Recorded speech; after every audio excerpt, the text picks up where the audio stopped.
Book 5, The GodSword, Blood Violet, Chapter 1, The Mysterious Magical Formation. Linley, too, could feel that his body was now far stronger than it had been in the past. Previously, his body was that of a warrior of the 4th rank, but now, he had suddenly reached the 6th rank. This was the inherent ability of the Dragon Blood warriors.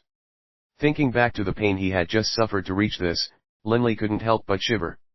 "Linley, give your dragon form a test," Doering Coward said with interest. "Boss, give it a test." BB was excited as well. Linley slightly nodded. He, too, wanted to get a sense of what level of power his body now possessed when under the dragon form transformation. Immediately, Linley began to exert his control over the dragon blood battle chi that had been compressed into a quasi-crystal at the Danshan location, below his navel. Suddenly, one stream after another of black liquid began to flow from his Danshan to his body, his limbs, and his bones. RRRRRGH letting out a deep growl, Linley watched as a dense layer of small black scales began to sprout on top of his skin, while at the same time, a row of spikes began to appear on his back, and a long, iron whip-like tail sprouted out from his tailbone. Compared to the armored razorback WYRM, those spikes running along Linley's spine were slightly fewer in number and slightly shorter. "I feel as though my body is filled with limitless power." Linley couldn't help but begin to grow excited. He felt so incredibly powerful.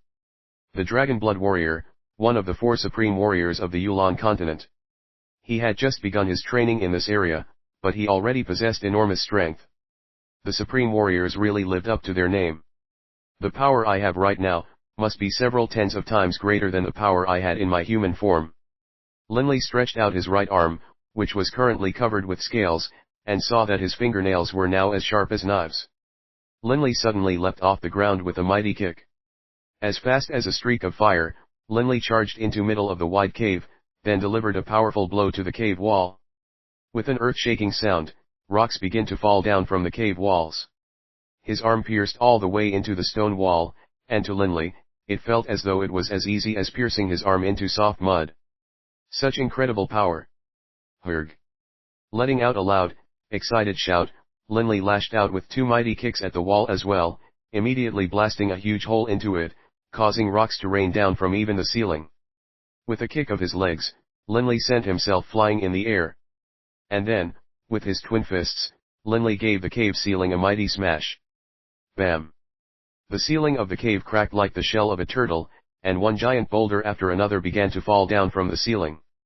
But Linley wasn't afraid in the slightest. These boulders wouldn't do any harm at all when slamming into his body. The black scales protecting his body right now were far more powerful than even the jadestone armor his Earthguard spell provided. Swish!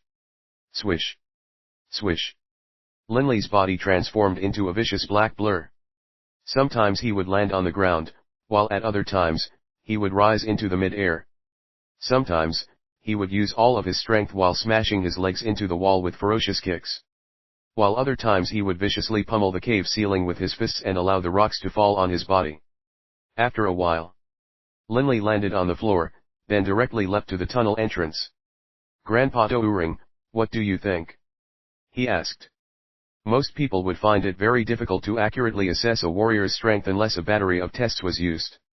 Linley, at least, didn't have the ability to make this assessment.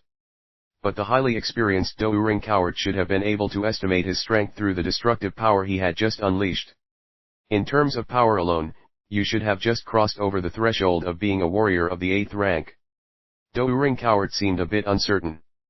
But your movement speed was very fast. Perhaps you have inherited the high movement speed inherent to armored razorback WYRMS. Your speed should be on par with highly agile warriors of the 8th rank. As for your defensive abilities, there's no way for me to judge at this time, since there was nothing to see. Linley nodded slightly. He knew that this dragon form of his had some sort of connection with the armored razorback WYRM, so it made sense that this dragon form of his was similar in many ways to the armored razorback WYRM. For the Dragon Blood warriors of our clan, the more powerful one is, the less of a difference there is between the 3 forms. Right now, I'm a warrior of the 6th rank, and so my dragon form can reach the early 8th rank in power. According to the books that I read, once a Dragon Blood warrior has reached the early 9th rank of power in human form, then in dragon form, he will possess the power of an early saint level combatant. But once his human form reaches the saint level, then in dragon form, he will still only be a saint level. His battle ability, however, will be somewhat improved. Linley was quite clear about the nature and origins of the dragon form ability. The purpose of assuming the dragon form was because early on, a normal human being would not be able to utilize all of the power held within the dragon blood in his veins. Only after using the dragon form would they be able to summon forth all of their power.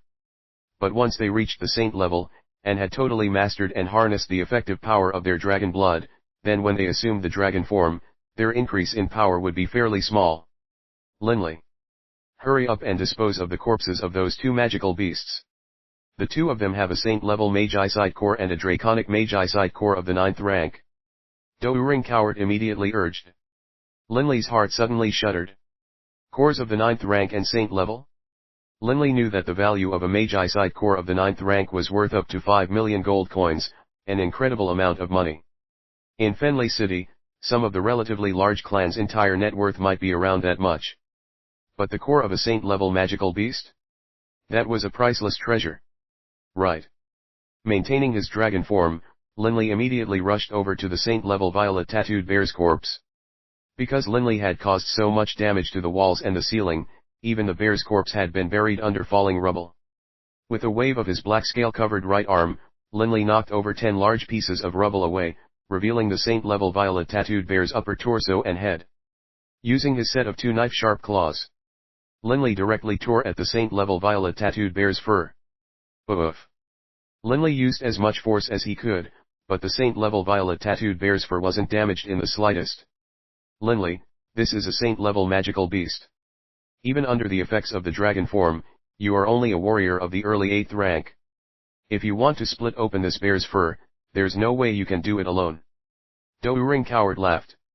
Linley was forced to admit that this was the truth. But Linley, look. There's many sharp spikes on the saint-level Violet tattooed bear's body. These spikes are all extremely sharp. Based on your current ability, there's no way you can use the spikes to cut open the fur either. But there's a spike located very close to the saint-level Violet tattooed bear's eyes. What you need to do is pull that spike out, then stick your claws into that wound and go digging. I'm confident that you should be able to pull out that saint-level Magi-side core. Doering Coward instructed. To the enormous armored razorback WYRM, these spikes were nothing more than spikes. But to the much smaller Linley, these spikes were like massive drills which were 20 centimeters in length. After pulling the spike out, a huge, gaping wound would be revealed near the eyes of the saint-level Violet tattooed bear. Going digging for the Magi-side core through that gaping wound should be an easy task indeed. After all, as tough as the fur of a saint-level magical beast might be, its brain and organs weren't too tough. Using all his strength, Linley forcibly tugged out the giant drill, and then extended his black scaly arm into the wound, digging for the Magi-side core. This saint-level Violet tattooed bear's head was really large as well, over a meter long. Linley had to extend his arm into the wound all the way past his elbows before he was able to locate and pull out the saint-level Magi-side core. The saint-level Magi-side core was still covered in blood and gore. A black, fist-sized Magi-side core. It actually doesn't have even a hint of darkness-style aura. Linley was very surprised. If he hadn't already known that this fist-sized black stone was the Magi-side core of a saint-level Violet tattooed bear, he would have never been able to guess. The energy within a saint-level magical beast's Magi-side core is highly dense and reserved. Frankly speaking, the Magi-side core of a magical beast of the 9th rank is as well. Doering Coward explained. Linley nodded. The entire body of a saint-level magical beast is a treasure. For example, the leg bones of this saint-level magical beast definitely possesses an astonishingly resilient strength. Doering Coward let out a sigh. Unfortunately, you simply don't have the ability to break through the powerful defensive barrier of its fur. Linley also nodded helplessly. This saint-level Violet tattooed bear was simply too huge. He didn't have the ability to bring the corpse of this saint-level Violet tattooed bear back either. What a waste. BB said intentionally, off to the side. Linley chuckled. We've already done quite well. The most valuable part of a magical beast is its Magi-side core. A single saint-level Magi-side core is already a truly priceless treasure. I am already very satisfied at having acquired it. What's more, I also have a draconic crystal of the 9th rank. Linley laughed as he walked over to the armored Razorback Wyrm's corpse. The corpse of the armored Razorback Wyrm had a gaping wound on its head. Finding the draconic crystal shouldn't be too much of a problem. Linley plunged his sharp claws directly into the wound on the armored Razorback Wyrm's head. After carefully sifting around in the armored Razorback Wyrm's skull for a while, Linley couldn't find anything. This made Linley feel suspicious. Why is there no draconic crystal? What bizarreness is this? Linley frowned. Impossible. A magical beast can't be without a Magi-side core, and this dragon must absolutely have a draconic crystal as well. After a magical beast dies, there's no way that the Magi-side crystal will disappear. Doering Coward couldn't believe it either. But Linley suddenly remembered something.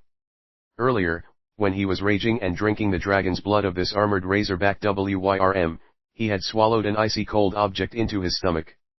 But at that time, due to his rage and his sorrow, he hadn't paid it any attention. And then, when he had eaten the blue heart grass, the pain in the rest of his body had faded, except for that one place where the object was. No way, was that the draconic crystal? Linley thought to himself. Linley could still recollect that sensation of having that ice-cold object pass through his throat into his stomach. I ate a draconic crystal? How could this have happened? In the secret Dragon Blood manual, there only is a discussion on drinking dragon's blood. Can it be that eating a dragon's draconic crystal core also works? Linley totally didn't know what was going on. But no matter what, it seemed he had indeed swallowed the core, and from the looks of it, he wasn't suffering from any particular bad after effects. Linley chuckled. What I ate wasn't just a draconic crystal core. It was 5 million gold coins. Linley sighed to himself.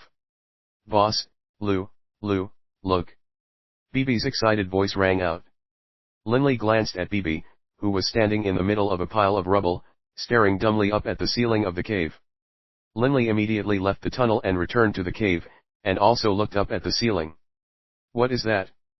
At the top of the cave, a large, circular black platform had been revealed. This circular black platform had been embedded into the ceiling, and even now, a large part of it was covered with stone. Clearly, Linley's wild attacks on the ceiling earlier had caused so many rocks to fall down that the circular black platform had been revealed. Linley wasn't too surprised by the black platform. What did surprise him was, on the black platform, there was an extremely complicated pattern of magical marks. All sorts of marks were on the platform, and the pattern was complicated to an extreme. Clearly, on the top side of the black platform, there was some sort of magical array formation, but Linley had never, ever, seen such a complicated magical array formation. If one described the magical array formation covering the front gates of the Ernst Institute as a single wind blade, then this mysterious magical formation was the Annihilating Tempest spell. In particular, in the direct center of this black circular platform, there was a violet-covered sword plunged into the platform. This magical formation, how is this possible? Doering Coward appeared by Linley's side as well. Lifting his head up and staring, he said, Impossible. How could there be a magical formation such as this here? And with this bizarre sword as a focus? Doering Coward, who in the past had always been calm and composed, had now totally been shocked. In his 1,000+ years of life, he had never seen such a terrifying magical formation. Although this magical formation was currently dormant and not active, he could already tell what terrible power this magical formation contained. Grandpa Doering, is this magical formation very powerful? Linley asked. Doering Coward looked at Linley. Very powerful? We can't even use the word powerful to describe it. The power of this magical formation is even greater than that of any forbidden spell. You tell me, is it powerful? In my entire life, I've never seen such a complicated magical formation, such a powerful magical formation. And what's more, it is borrowing power from that strange sword to supplement the power of the formation itself. What, did the creator feel the power of this formation alone was not great enough? Book 5, The GodSword, Blood Violet, Chapter 2, The Four Higher Planes. Linley was totally stunned by Doering Coward's words. Grandpa Doering was a saint-level Grand Magus of the era of the Poent Empire. If even he has never seen such a complicated, powerful magical formation before, and is certain that the power of this formation is even greater than that of forbidden spells, then, Linley felt a thread of trepidation. What exactly was this mysterious magical formation doing here? Linley, take a closer look and try to get a feel for the formation, as well as that violet long sword. Doering Cowart said to Linley. Linley nodded slightly. He immediately gathered wind elemental essence to him and used it to sense the aura of that magical formation and the violet long sword. Closing his eyes, Linley could sense an aura of weight and density emanating from the black platform's magical formation, so heavy and oppressive it was stifling. At the same time, this black platform, or perhaps the magical formation anchored on the platform, emanated waves of incredibly dense elemental essence. No wonder the elemental essence here is so dense, almost 100 times that of the outside world. So the reason is this. If he hadn't directly and clearly attempted to probe the black platform, Linley wouldn't have been able to understand that the platform was the origin, as the elemental essence constantly came down in waves. In actuality, the center of the cave was where the elemental essence was the densest. Amongst the 7 elemental essences, the darkness-type elemental essence is the strongest. No wonder both the armored razorback Wyrm and the saint-level violet tattooed bear both liked this place. Both of them were darkness-type magical beasts. Linley nodded to himself. That violet longsword. Linley carefully tried to sense out any details on the violet longsword plunged into the middle of the black platform. Darkness-type element, but so reserved and introverted. Stroking his beard, Doering Cowart smiled at Linley. Linley, I can tell you something. The value of that violet longsword is most likely not at all inferior to a saint-level magi sidecore. Linley stared at Doering Cowart questioningly. Linley knew very well that generally speaking, a warrior's weapons were not very valuable. As long as some extremely hard metals were used along with some other alloys, a weapon could be made. Even his Baruch clan's family heirloom, the Warblade Slaughterer, only cost a few tens of thousands of gold coins to make. Afterwards, the successors to the Baruch clan sold the Warblade Slaughterer for 180,000 gold coins, but that was primarily because of its connection to the famous Dragon Blood warriors. Unfortunately, it had been many years since a Dragon Blood warrior had surfaced, and thus the fame of the Dragon Blood warriors was no longer worth as much. If it had been sold in the days when the Dragon Blood warriors had roamed and dominated the lands, the price would have been much higher. The weapons of warriors weren't worth much. But the Magi staff of a magus was a different matter. The higher quality a Magi staff was, the more precious the materials for making it needed to be. For example, the divine treasures used by a saint-level Grand Magus, such as a powerful Magi staff, would use the Magi side core of a magical beast of the 9th rank, or a saint-level magical beast, to serve as the energy source. Next, complicated and powerful magical formations would be carved onto the Magi staff, in order for it to reach its maximum potential.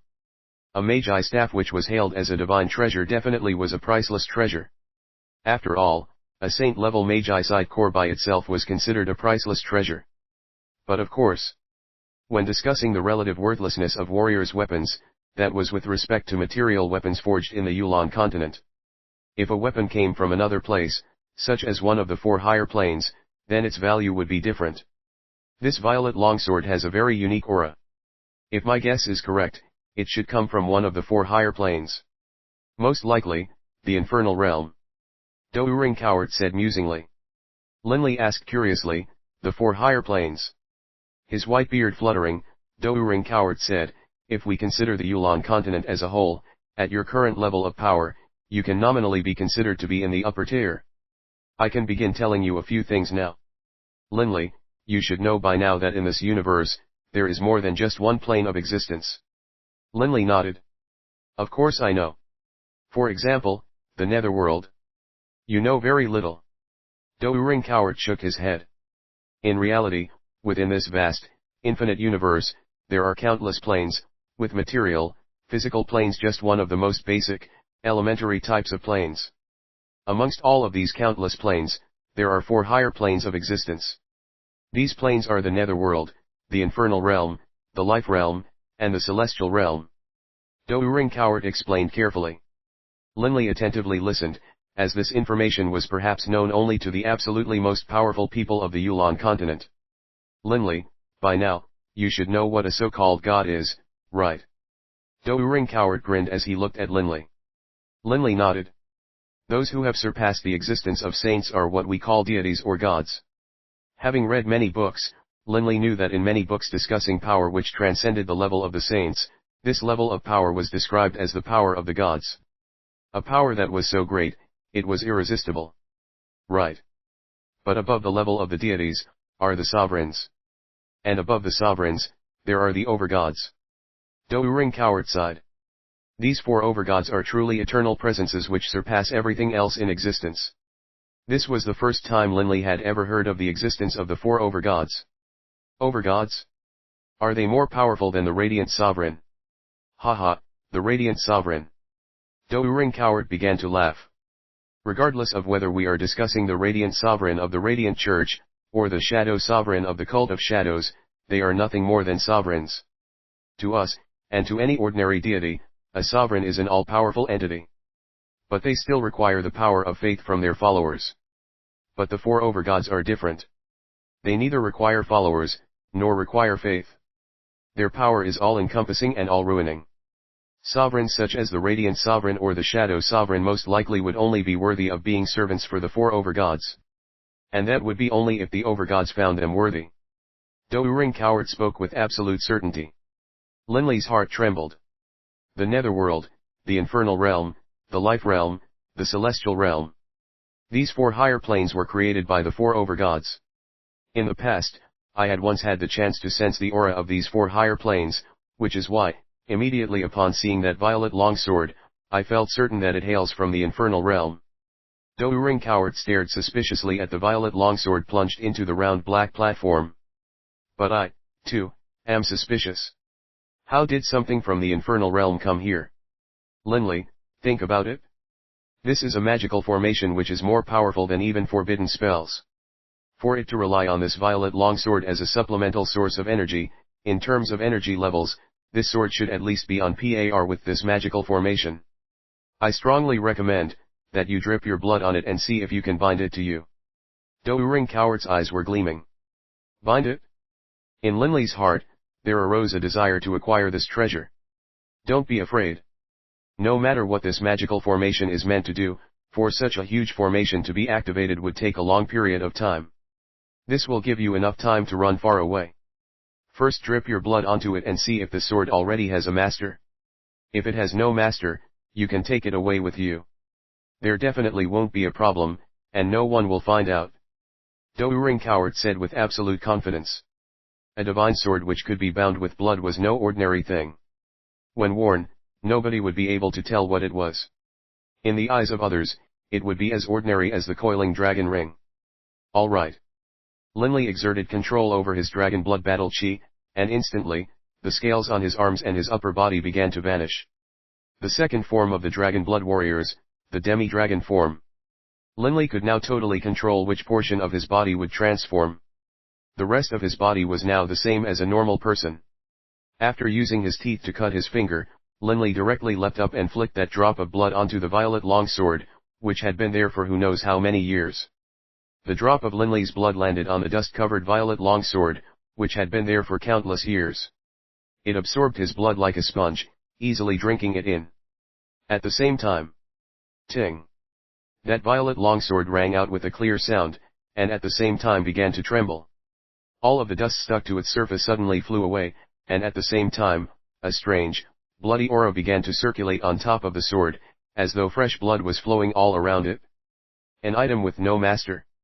Seeing this, Doering Coward felt surprised and pleased. Doering Coward knew very well that if the sword had a master, then Linley would have had no hope at all. But if the sword had no master, then in the future, Linley would possess an extremely useful tool. Linley, quick, pull the sword out, and then immediately get out of this place. Doering Coward urged. Got it? Linley once more leapt up, this time directly grabbing the violet longsword and giving it a powerful tug. Shurring. With a clear ringing sound which seemed to carry boundless joy, it came out. Earlier, when Linley's blood had been absorbed by the violet longsword, Linley immediately knew that this was a flexible sword. But upon exerting battle chi, mage force, or any other sort of force through the sword, it could instantly become firm and rigid. It could be flexible or hard. Pulling the sword out from the black platform, Linley landed on the ground. As he landed, with the flick of his wrist, Linley wrapped the violet longsword around his waist, using it like a belt. "BB. Let's go." Picking up his backpack with one hand, Linley immediately ran for the tunnel exit. At the same time, he began to cover his entire body with scales once more. BB, as well, instantly jumped atop of Linley's shoulders. In the dragon form, Linley possessed the power of a warrior of the early 8th rank. But in terms of speed, he was a match for a particularly fast warrior of the 8th rank. 7th rank supersonic. Linley immediately cast the wind-style supportive spell, Supersonic. A supersonic spell cast at the 7th rank could increase the speed of a warrior of the 4th rank by up to 3 times. However, Linley's current base speed was already extremely fast, and so even with the assistance of the supersonic spell, his speed only improved by another 50%. But even a 50% increase was already a terrifying increase. The white fog continued to flow about in the air above the foggy valley. As for those giant flying dragons that were previously circling about in the air, aside from a very small number of them still in the air, all of the dragons were now resting on the ground. However, without question, all of them were staying far away from that small hill. The tunnel covered up by that hill was forbidden grounds. These giant dragons still remembered how, days ago, that pitiful human had entered the forbidden grounds. Most likely, that pitiful human had died long ago. Whoosh! A black blur suddenly shot out from within the tunnel, and then directly rocketed into the sky. What was that? Those 100+ dragons all noticed the human-sized blur. A fast warrior of the 8th rank could definitely match the speed of a giant flying dragon of the 8th rank. And now, with Linley utilizing the supersonic spell to assist himself, his speed had been increased by 50%. Right now, Linley's speed was definitely on par with a warrior of the 9th rank. Even compared to BB, he wasn't much slower. Roar! Those 100+ dragons immediately began to roar with rage. A human had actually dared to trespass on the territory of the dragons. One giant dragon after another spread their wings, taking off and chasing after Linley. But Linley's current speed was simply too fast. Even that largest fire dragon could do nothing save watch as Linley's form grow farther and farther away from them. In just a short amount of time, Linley had thrown them off and disappeared from their sight. That doesn't seem to be a human. That largest fire dragon coiled about in mid-air, musing to itself, confused. Although it hadn't been able to catch Linley, it could tell quite clearly that this creature was human-shaped, but was covered with scales. A human-shaped magical beast. That fire dragon wondered to itself. Within the underground cave, atop the black platform, the countless crisscrossing lines and patterns of the magical formation slowly began to glow. Each line seemed to have a line of glowing silver emanate from it. Slowly, the entire magical formation began to shine, so brightly as to hurt one's eyes. Boom! A deep rumbling sound could be heard, and the magical formation began to grow even brighter. Those rumbling sounds grew more and more frequent, more and urgent. Boom! Boom! Boom! Boom! Like a series of drum beats, those booming sounds continued, and that mysterious magical formation continued to grow brighter. Crack! That black pavilion, made out of an unknown material, suddenly cracked, with 3 cracks appearing. Book 5, The GodSword, Blood Violet, Chapter 3, Piercing the Heavens. After the 3 massive cracks appeared on the round black platform, the light from the entire magical formation suddenly flashed as the drumbeat-like booms reached a crescendo, beating faster and louder. Boom! Boom! Boom! Boom! Like a series of unabated thunderclaps, capped off with one final boom, the entire round black platform exploded into fragments. Naturally, the magical formation atop of it disintegrated as well. Suddenly, one patterned crack in the air itself after another began to appear, clear and visible to the eye, spreading out in all directions. While the flying dragons of the foggy valley were still busy wondering about that man-shaped aberration, they suddenly felt the ground itself tremble. All of the giant dragons were startled, and immediately spread their wings and took to the air. Just a few moments later. Boom! The ground for kilometers around suddenly exploded. That entire hill which had sealed off to the underground tunnel was reduced to smithereens. Growl! A deep roar emanated from underground. Where the round black platform had been, space itself was suddenly ripped apart like a piece of paper, revealing a gaping hole of nothingness. And from within that hole, stepped forth a handsome, devilish-looking young man, wearing a long, dark gold robe and carrying 3 little kittens in his arms. At this moment, the young man looked to be in quite bad shape, and his face was covered with blood. Whoosh! That gaping hole in reality suddenly vanished. The space nearby, however, was still very unstable, and wild bolts of energy would occasionally appear and disappear. I have finally escaped. The young man stared at the unstable space, a look of wild joy on his face. Haha, how many years, now? I've finally escaped that damnable place. Right in the middle of the young man's forehead, there was a slit that appeared almost like a knife wound. Suddenly, that scar opened, revealing a gold-colored third eye. This golden eye radiated light in every which way. This is actually the Yulon continent. The devilish young man began to laugh in amazement and joy. This is just wonderful. Father, I'm hungry. One of the little kittens in the young man's arms suddenly said. I'm hungry too. The other 2 kittens also echoed. Kittens that could speak. Could they actually be saint-level magical beasts? Alright. Haha, there's around 100 or so little dragons flying up ahead. You guys can go and have a good meal. The devilish young man laughed loudly. Oh. Those 3 little kittens began meowing in excitement. Suddenly, they transformed into 3 bolts of lightning and streaked into the sky. As they flew, their bodies suddenly expanded as well, growing larger and larger. Smiling, the devilish young man took a single step, and appeared in the middle of the foggy valley. Within the foggy valley, over 100 giant dragons were circling in the air. They had no idea as to what caused the earth to explode just then. What's that? They saw 3 huge blurs streak into the air above the foggy valley. Each of the 3 creatures were over 30 meters tall and 100 meters long. They looked like lions, only magnified by several dozen times. But these creatures were not, in fact, lions, because these 3 creatures each had a pair of enormous wings, and also had 6 eyes each. 6 eyes, 2 wings. Physically as large as one of those legendary behemoth creatures. But even behemoths were not as terrifying as these 3 creatures. Roar! Those 3 strange creatures opened their bloody maws wide and let out a mighty roar. Instantly, their mouths seemed to have turned into a vortex, generating an astonishing pulling force towards the flying dragons. These 100+ dragons wanted to flee in terror, but this sucking force was simply far too strong. The strangest thing was, the pull seemed to only affect them, and didn't disturb any of the rocks on the cliffs near them in the slightest. Roar! Those 100+ dragons began to bellow in fear and rage, but in the face of that terrifying attractive force, they were helplessly sucked away. One giant dragon after another fell into the gaping maws of those 6-eyed monsters. The thing which scared the dragons the most was the bellies of these monsters seemed to have unlimited capacity.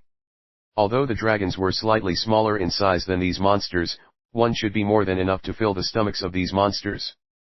But as soon as one dragon was sucked into a monster's belly, the monster would begin sucking in another. One dragon, another dragon. The pulling force from the maws of those 3 monsters was simply too terrifying. The 8 ranked dragons were totally unable to resist it.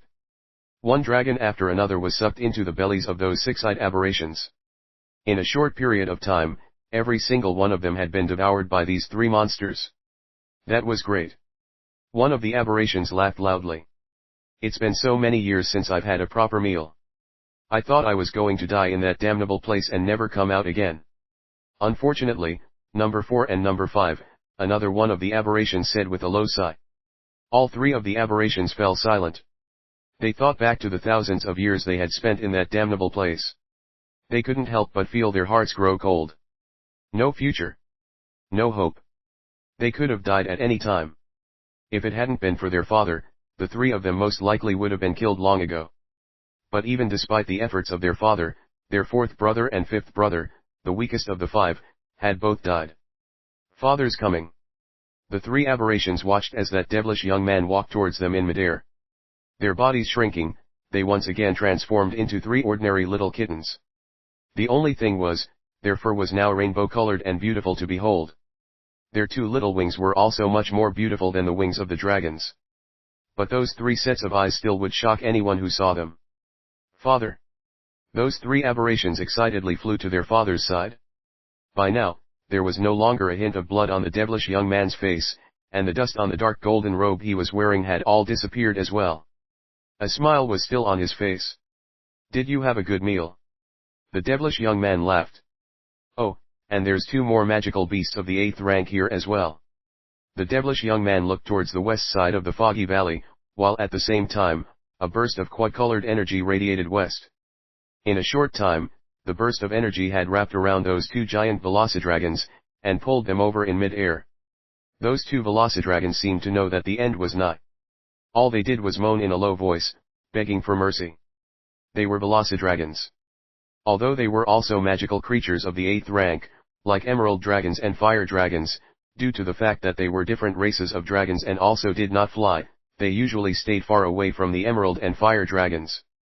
When those 3 aberrations had been happily devouring the flying dragons, they hadn't paid any attention to those 2 faraway velocidragons.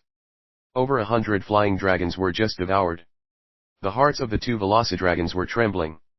Their opponent was far too strong, and those 3 kittens, now at a normal size, could even talk. You wanted to flee. That devilish young man smiled at the 2 velocidragons. The 2 velocidragons were physically huge. That devilish young man was just a tiny speck by their side. And yet, the hearts of the 2 velocidragons were quailing, and they were panting hoarsely non-stop. In the language of the dragons, they said, "Lord, we wouldn't dare, we wouldn't dare." The devilish young man seemed to understand the draconic tongue. Smiling, he nodded. "Very good. I've just arrived in this plane, and I'm in a very good mood. I'll spare you 2. You 2, shall serve me now." The energy chains around the 2 velocidragons disappeared, causing the 2 of them to land heavily on the ground.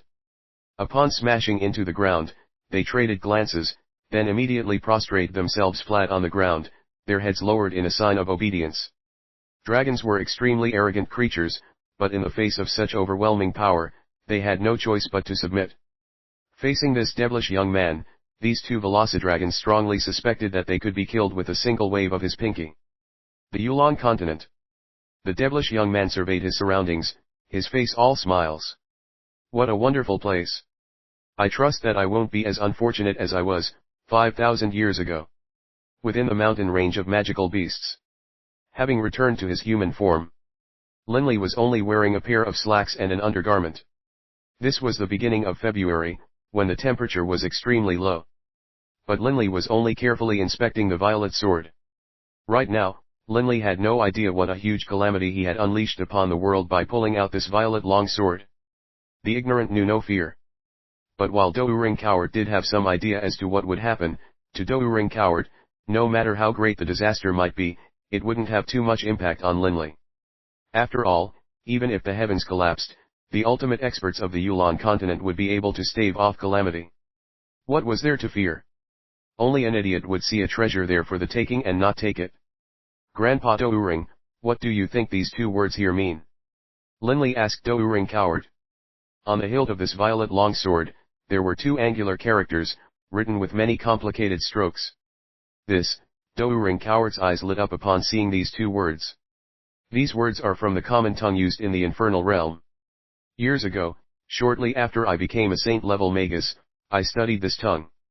These 2 words should be blood and violet, respectively. Blood Violet. Linley murmured quietly. Can it be that the name of this longsword is Blood Violet? Linley carefully inspected this flexible sword, Blood Violet. Blood Violet was as thin as a cicada's wings. Precisely because it was so incredibly thin, even though it was made from special materials, it was quite light, perhaps only 5 pounds or so. To Linley, a 5-pound sword was absolutely nothing at all. As he channeled the dragon blood battle chi from his body into the sword, Blood Violet instantly became hard and straight. With a wave of the hand. Swish. The whisper-thin Blood Violet very easily sliced through a huge tree with a trunk which would require 3 men holding hands to surround. Despite being cut through, the tree didn't budge at all. But Linley knew very well that in reality, the tree had been cut into 2 halves.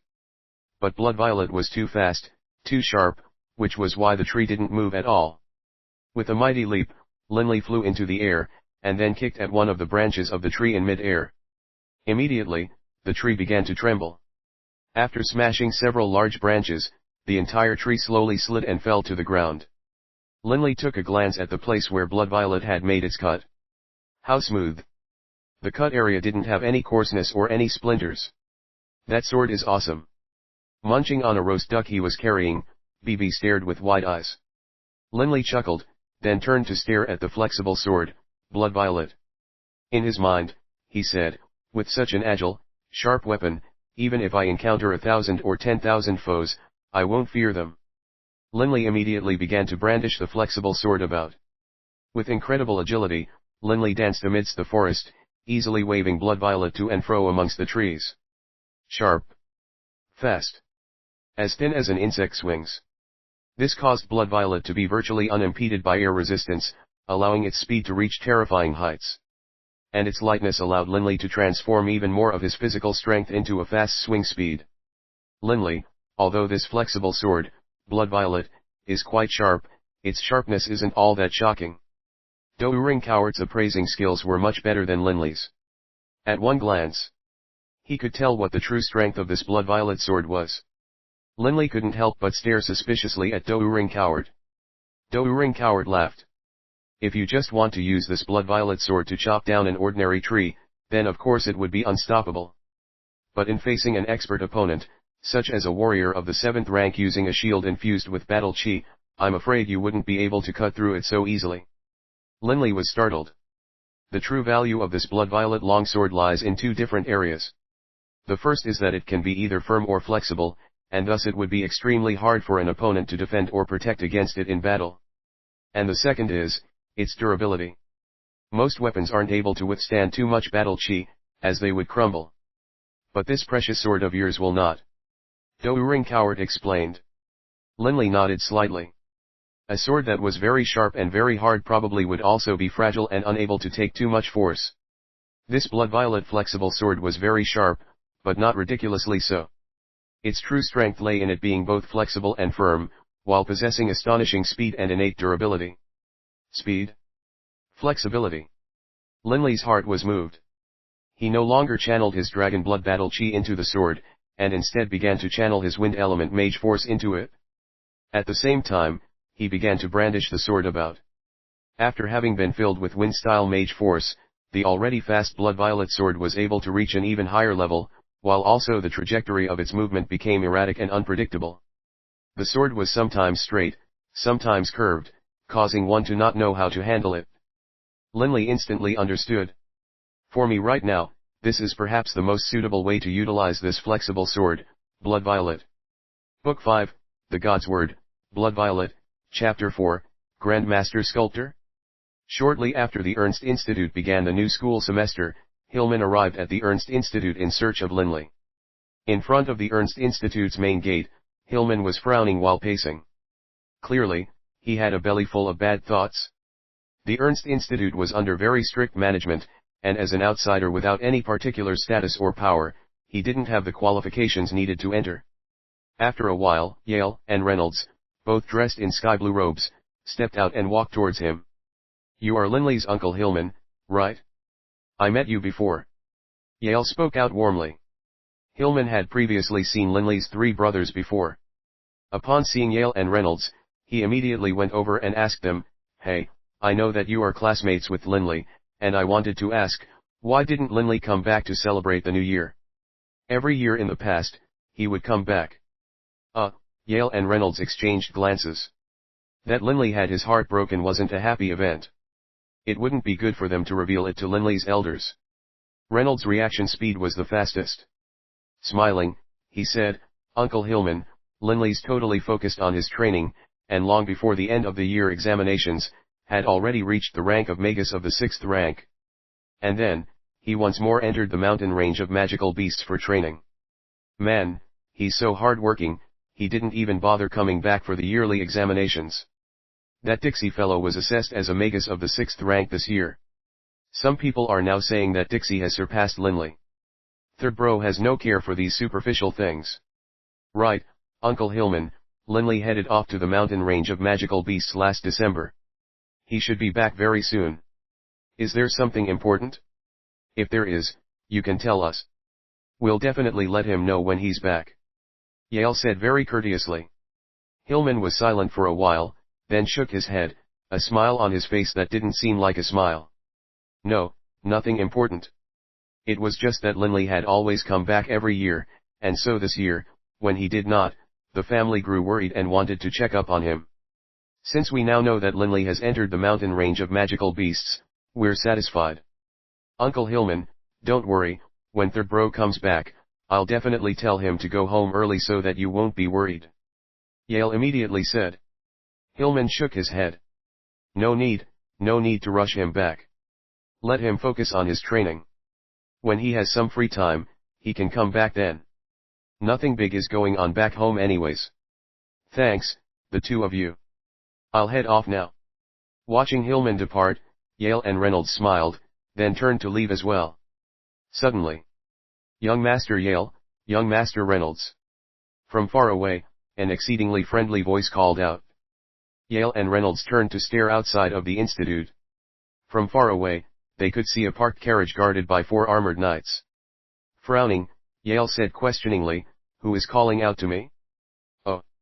It's Ostoni." Yale saw Ostoni poke his face out of the carriage. Ostoni was the first out of the carriage. He smiled humbly at Yale, and then respectfully stood off to the side. At this time, the screen door to the carriage was once more pushed open, and a very distinguished-looking bald gentleman with a cane slowly made his way out. Yale and Reynolds exchanged glances. "Who is this old geezer? Seems distinguished," Reynolds said beneath his breath. Yale shook his head. Also beneath his breath, he said, "I don't recognize this old geezer either. But based on Ostoni's actions, he should be an important individual. Ostoni is a high-level manager at the Prulx Gallery who has fairly high status himself." Accompanied by Ostoni, that distinguished-looking old man walked over to them, smiling. "Little Yale, hello." The bald man smiled as he spoke to Yale. "I ran into your father not long ago. Your father was full of praises for you. Haha, for Mr. Dawson to have a son such as yourself at the Ernst Institute is a very proud thing." Yale looked questioningly at the bald man. "He says he knows my father? And seems to be close to him." Ostoni said from the side, "Young Master Yale, this is the managing director of our Prulx Gallery.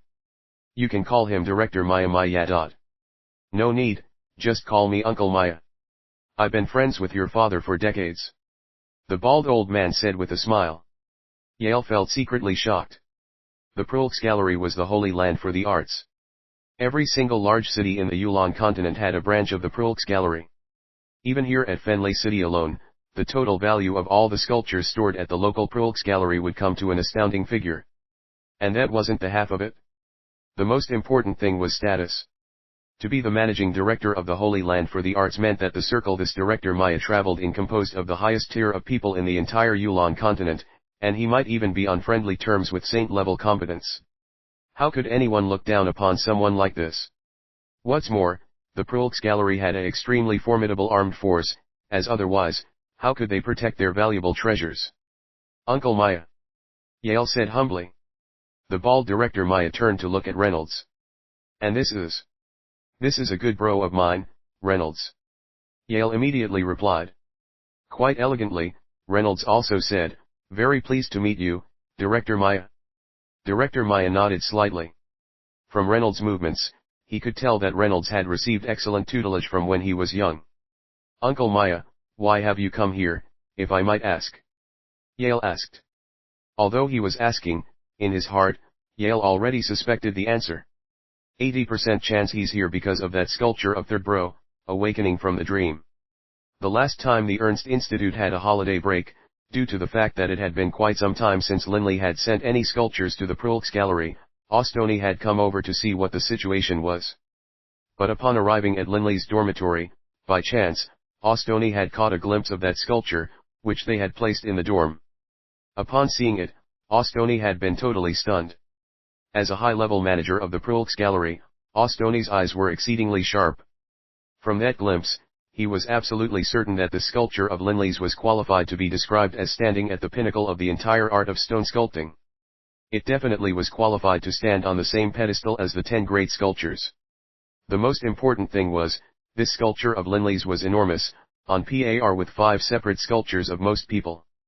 Just like in the art of painting, the value of a sculpture was related in part to its size. Such an enormous sculpture would have required an incredibly large amount of effort. This sculpture, which contained 5 lifelike images of people, had already contained within it a unique soul and was on a totally different level. Seeing that sculpture was the same as seeing 5 real-life beautiful women. In the entire Yulan continent, there were very few master-level sculptors. But this sculpture by Linley had already surpassed the level of masters. It was qualified to be ranked amongst the works of the most venerated Grand Master sculptors in history, such as Prulx, Hope Jensen Hu Pe Jinsen, and Hoover Huofu. Those who were granted the title of master were able to produce sculptures of exceedingly high quality, with their own distinct aura and the ability to stir the soul of the viewers. But their works, when compared to the works of Prulx, Hope Jensen, and the other sculptors who had received the title of Grand Master, was still slightly inferior. Although the gap was very small, it still determined a difference in status. Stone sculpting had a history of hundreds of thousands of years, and during that period of time, the vast majority of sculptures had been destroyed by the passage of time. Only a few special statues made of special materials could survive and be passed down to the present generation. Thus, of the so-called 10 Grand Masters, 9 of them lived within the past 100,000 years. Ever since the Yulan Empire unified the Yulan continent, there had been only 2 sculptors that could be put on the same level as those ancient Grand Masters, Prulx and Hope Jensen. Hoover was a Grand Master from over 100,000 years ago, and his famous sculpture, the bloody-eyed maned lion, had survived all those years due to the unique properties of the material it was made from, thus ensuring Hoover's fame would live on. In the past 10,000 years, there had only been 2 Grand Master sculptors. Now, of course, Prulx was actually the most formidable sculptor in all of history, and 3 of the 10 masterpieces belonged to him. Not all of the 10 Grand Masters had produced sculptures which numbered amongst the 10 masterpieces. Of course, this was just the judgment of the later generations. In terms of actual sculpting ability, all of the 10 Grand Masters were about the same. A new Grand Master had been born, and he was a 17-year-old youth. What an amazing event this was! And this was the reason why the managing director of the Prulx Gallery himself had hurried over here, all the way from the Prulx Gallery located in the Dark Alliance. No rush. Let's go to a private room in a hotel and have a nice, quiet chat. Director Maya wasn't in too big of a rush.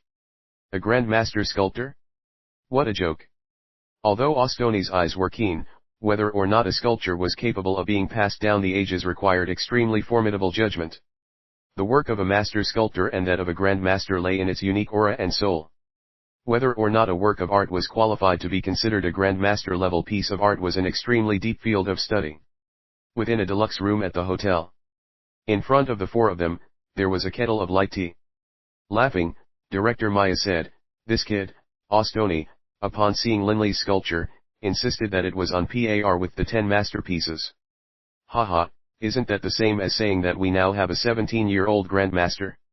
Grand Master was a title representing a certain status, representing that someone was at the peak of this art form. But in casual conversation, most people would address someone as Master, for example, Master Prulx. Grand Master Sculptor. Yale was somewhat amazed. I don't know if Linley's sculpture qualifies or not. After all, my experience is limited. But I am absolutely sure that the sculpture of Linley's is, at the very least, comparable with the sculptures you have on display in your Hall of the Masters. Oh. Director Maya laughed. Well spoken. After all this chit-chat, I suppose it's best I take a look. I don't know where the sculpture is. May I take a look? Of course. Yale smiled. Little Yale, even if this sculpture isn't at the level of the 10 masterpieces, I'll wager it isn't too far off. You have to protect it and make sure it isn't stolen. Director Maya reminded. Yale confidently said, Uncle Maya, please set your mind at ease. Right now, I've secreted the sculpture into the secret underground room within the Huadli Hotel, and I have experts of the Dawson conglomerate protecting it. What's more, there are very few people who even know of the existence of this statue to begin with. You've moved it to the hotel. Ostoni was somewhat surprised. The last time he saw it, it was in their dormitory. Yale pursed his lips. I trust my brothers, but I don't trust you. Ostoni could only let out a few awkward chuckles. Uncle Maya, let's go. I'll lead you there. Yale said warmly. The Huadli Hotel was actually a property under the banner of the Dawson conglomerate. This was the reason why the upper-level management of the Huadli Hotel knew Yale's status. With a large standalone room inside the Huadli Hotel, There were several seats as well as 3 experts who had been standing guard every day. Young Master Yale. The 3 warriors of the 7th rank bowed respectfully. Yale nodded and smiled slightly. Uncle Maya, please view to your heart's content. As he spoke, Yale gave a sharp tug to the heavy covering over the sculpture, revealing the enormous work of art. Those 5 beautiful women were incomparably immaculate and fine. One an image of tender love, another an adorable innocence, a third all bashful and shy, the 4th passionate and stirring, and the last, heartless. All of them seemed to be as real as an actual person. Seeing these 5 human shapes within the sculpture, Director Maya's mouth hung open, and he stared at it, stunned, for a long time. After a long time. Incredible. Incredible. Only now did Director Maya awaken from his stupor. This sculpture is at the master level, at the very least. A sculpture which links together 5 different human figures, all totally lifelike. How much effort did this cost? In terms of carving time alone, at least a year must have been spent on it. Director Maya knew very well how much effort sculpting took. It took so much effort that sometimes, in the middle of carving a sculpture, a master sculptor might suddenly vomit blood and pass out from the exertion.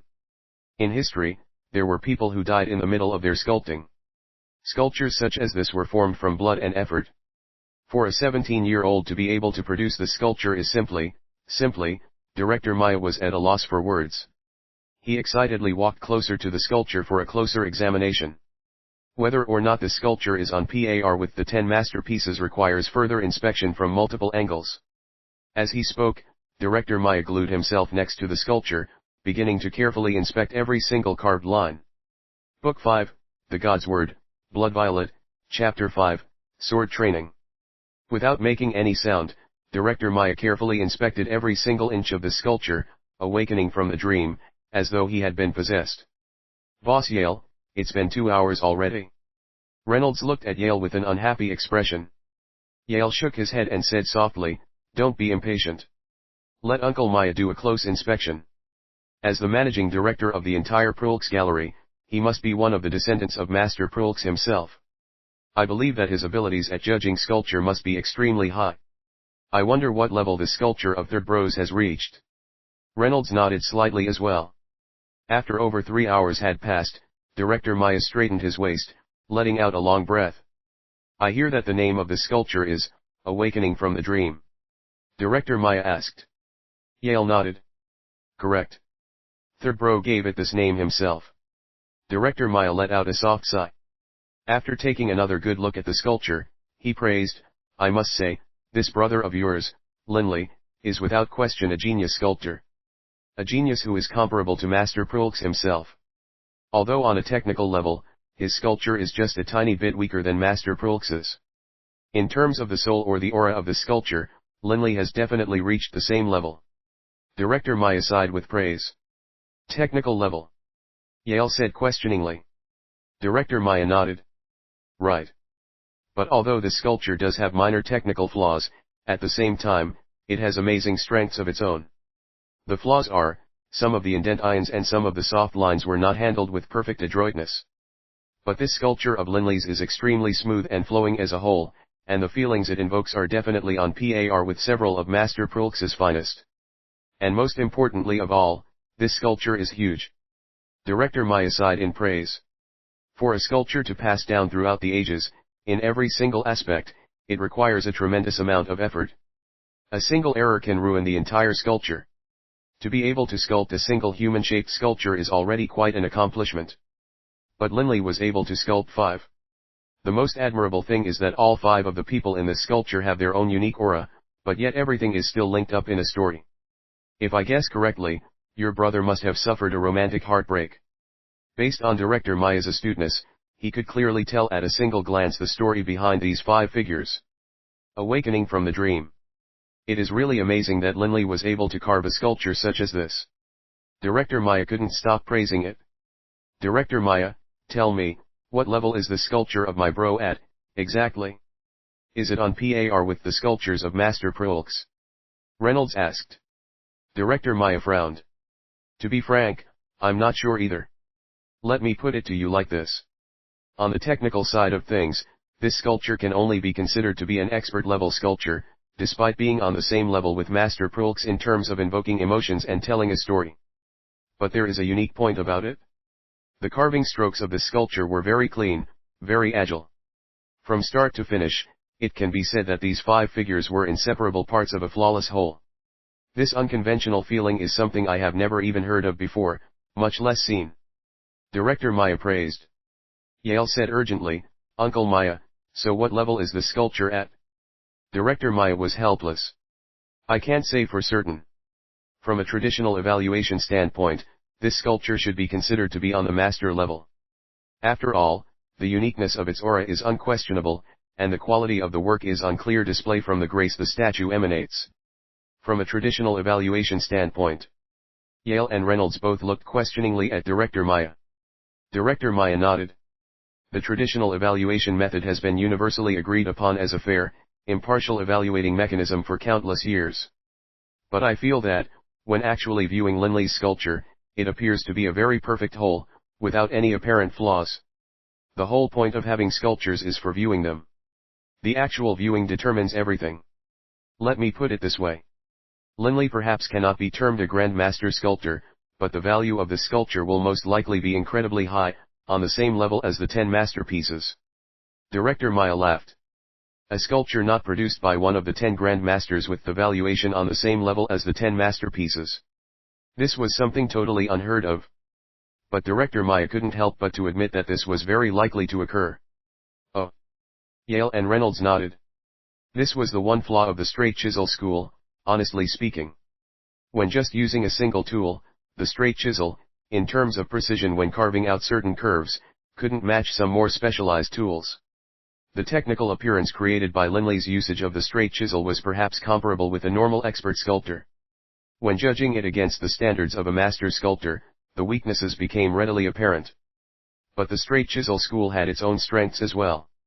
For example, the continuity of the carving, and, others, when carving, had to constantly switch tools, but the straight chisel school only required an earth-style magus to become one with the earth as he carved, which actually increased the speed at which he raised his spiritual energy. Where is Linley? Director Maya asked. Yale shook his head. Third Bro is a student magus, after all. The vast majority of his time is spent in training. Right now, he is engaging in a practical excursion in the mountain range of magical beasts, and we're not sure exactly when he'll be back. Then, Yale, can you act on behalf of Linley in permitting our Prulx gallery to auction off this sculpture? Director Maya suggested. Can't be done. Yale was very blunt. Without Third Bro's express permission, it isn't convenient for me to make that decision. Director Maya frowned, and continued. Then what about exhibiting it? There shouldn't be too much of a problem in allowing our Prulx gallery to exhibit it, would there? After all, Linley's previous sculptures were all exhibited in our Prulx gallery before being auctioned off. But Yale knew very well how much symbolic importance Linley placed on this sculpture. This represented an extremely painful period of heartbreak in Linley's life. It was hard to say if Linley would have agreed to exhibit it if he were here. He didn't want to make Linley uncomfortable. Can't be done. I'm only responsible for safeguarding this thing. As far as exhibiting it or selling it, we'll have to wait for Third Bro to return. Yale's voice was resolute. Within the mountain range of magical beasts. Exactly 2 months had passed. During this time, Linley had been immersed in studying the Blood Violet sword. The Blood Violet sword was the finest sword Linley had ever seen. Just based on its sharpness alone, most magical beasts of the 6th rank couldn't handle it. But the sharpness was only a small specialty of the Blood Violet sword. The strengths of the Blood Violet sword were unpredictability, speed, and also a certain baleful aura. That's right. A baleful aura. Linley only discovered this baleful aura after killing quite a few magical beasts. The material making up this Blood Violet sword contained within it a unique energy. With each chop of the blade, a unique baleful aura was released. This baleful aura was very similar to a dragon's terrifying presence. Naturally, it wasn't nearly as terrifying, but in battle, this baleful aura could be put to very good use. Night. In the mountain range of magical beasts, surrounded by a pack of hundreds of wind wolves. The wind wolf pack leader stared at Linley with its greenish-yellow eyes. Letting out wild howls, one wind wolf after another pounced towards Linley. But moving as agilely as the wind, Linley slipped through the attacks of the pack. The sword in his hand glowing with a blue light. After being activated by Wind-style Mage Force, the Blood Violet GodSword's speed increased even more. The GodSword flickered about, not impeded by air resistance in the slightest. Whoosh! Within the darkness, a streak of violet intermixed with blue was flickering about at high speed. It floated about in bizarre patterns, and every time it flickered, a windwolf was split into two parts. Windwolves, after all, were only magical beasts of the 4th rank. In this pack of windwolves, some of the stronger ones were beasts of the 5th rank, and only the 2 leaders were beasts of the 6th rank. Right now, Linley remained in human form, in which he possessed the power of the 6th rank. Frankly speaking, even a warrior of the 7th rank might not dare to directly fight with a pack of hundreds of windwolves, much less a warrior of the 6th rank. After all, a hero could still be brought down by numbers, and windwolves possessed extremely sharp claws. Even Linley's body, when scratched by a windwolf, would most likely bleed. Unless, of course, he entered the dragon form. How? A windwolf leapt at him with high speed, bloody maw wide open. Swish! The Blood Violet GodSword flashed. The windwolf was instantly bisected from head to tail. Perhaps this Blood Violet GodSword of mine would have some problems piercing the armor of a Velocidragon. But you guys. The Blood Violet GodSword in Linley's hands was beginning to move even faster and even more agilely. The reason why a pack of windwolves was a terrifying thing was because of their speed as well as numbers. If over 10 windwolves suddenly snapped at you, even a warrior of the 7th rank would be hard-pressed to block them all at once. His only option would be to use his battle chi to tank the blow. But Linley was different. Swish! The Blood Violet GodSword flashed again, and yet another windwolf was cut in twain. The Blood Violet GodSword was simply too fast, so fast that all the windwolves could see was a blur. After Linley had slaughtered over 100 windwolves without suffering any injury at all, the pack of windwolves finally began to be filled with fear. They weren't afraid of death, but they weren't willing to die senselessly either. Hool! Those 2 large windwolves that had been hiding in the back finally began to howl angrily. All of the remaining windwolves lowered their heads, then turned and retreated at high speed. Their angry, saddened howls could be heard from far away. Clearly, it was caused by the fact that they had lost so many of their comrades, but no gain at all. With a flick of Linley's wrist and a violet flash, the Blood Violet GodSword wrapped around Linley's waist into a belt shape again. Against the likes of them, there's no need to use Blood Violet's real power. There was a hint of blood on Linley's robes, but all of it came from the windwolves. During the entire battle, from start to finish, the Blood Violet GodSword had been straight. Against the likes of a windwolf pack, just relying on the sharpness of the GodSword was already enough. But once the Blood Violet GodSword began to fluctuate between being straight and being flexible, the offensive power would multiply. Boss, you are starting to get more and more powerful. BB was lying on Linley's shoulders. Linley laughed. You aren't weak either. After taking a deep breath then releasing it, Linley glanced around at his surroundings. Then took a look at the 3 bags on his back. In the past 2 months, through analyzing and training with this Blood Violet GodSword, Linley had already filled up 3 sacks with Magi Sight cores. After spending 2 months in training, I've already reached a bottleneck in my ability to use Blood Violet. If I want to get better, for now, I'd have to rely on improving my own arm strength and wrist strength. During these 2 months, Linley had trained in the movements of drawing the sword, striking with the sword, cutting with it, stabbing with it, hacking with it, and all sorts of other skills. The purpose of Linley's training was all to improve his speed, to as high a level as was possible. What's more, with Linley's proficiency in wind magic, Linley could with relative ease discern the secrets of using the sword. Just now, when faced with over 100 wind wolves, Linley wasn't injured at all. This was the result of his accomplishments. In the past, Linley wouldn't have dared to imagine what it would be like, at this level. Now that I'm at a bottleneck, there's not much more point to me being at the mountain range of magical beasts. Time to go back. Morning. The early rays of the sun shone upon the earth. With Blood Violet wrapped around his waist, carrying 3 sacks of Magi Sight cores, and wearing a slightly blood-stained blue robe, Linley arrived at the main entrance to the Ernst Institute, BB on his shoulders. Finally back. Seeing the main gate to the Ernst Institute, Linley felt his heart was at peace. The Ernst Institute and the mountain range of magical beasts were 2 opposite extremes. Here, no one dared to kill wantonly, and everyone was amiable. But the mountain range of magical beasts was a world which belonged to magical beasts. The strong were revered, while the weak were cast out. Murder could happen at any time. It's Linley. The guardians at the main gate of the Ernst Institute all recognized this famous figure, Linley. Naturally, they would not stop him. Linley slightly nodded towards the guards, and then walked into the Ernst Institute. On the roads within the institute, quite a few students on their way to classes began to talk amongst themselves in hushed tones when they saw Linley. Look, it's Linley. He's covered in blood. He should have just gotten back from the mountain range of magical beasts. I heard that last year, he went to the mountain range of magical beasts and skipped the end of the year assessment. This has been 4 months. He's so amazing, to be able to survive there for 4 full months. Dixie was assessed as a magus of the 6th rank last year. But Linley didn't go for an assessment at all. Hearing these hushed murmurs, Linley only smiled as he headed towards his own dormitory. Right at this moment, Yale, George, and Reynolds were preparing to breakfast together. "Oh, third bro, you're back." Reynolds was the first to excitedly call out to him. Yale, George, and Reynolds all excitedly rushed over to him. Linley, as always, grinned upon seeing his 3 brothers. Book 5, The GodSword, Blood Violet, Chapter 6, Applying for Graduation. Within the Hwadley Hotel. Linley, George, Yale, and Reynolds were all casually seated at a long table, which was covered with over 10 exquisitely prepared dishes. Next to the dishes were fruit wine, liquor, and more. Right now, the 4 brothers were drinking wine while casually chatting about recent events. Linley, last year. You should have attended the end of the year testing ceremony before going to the mountain range of magical beasts.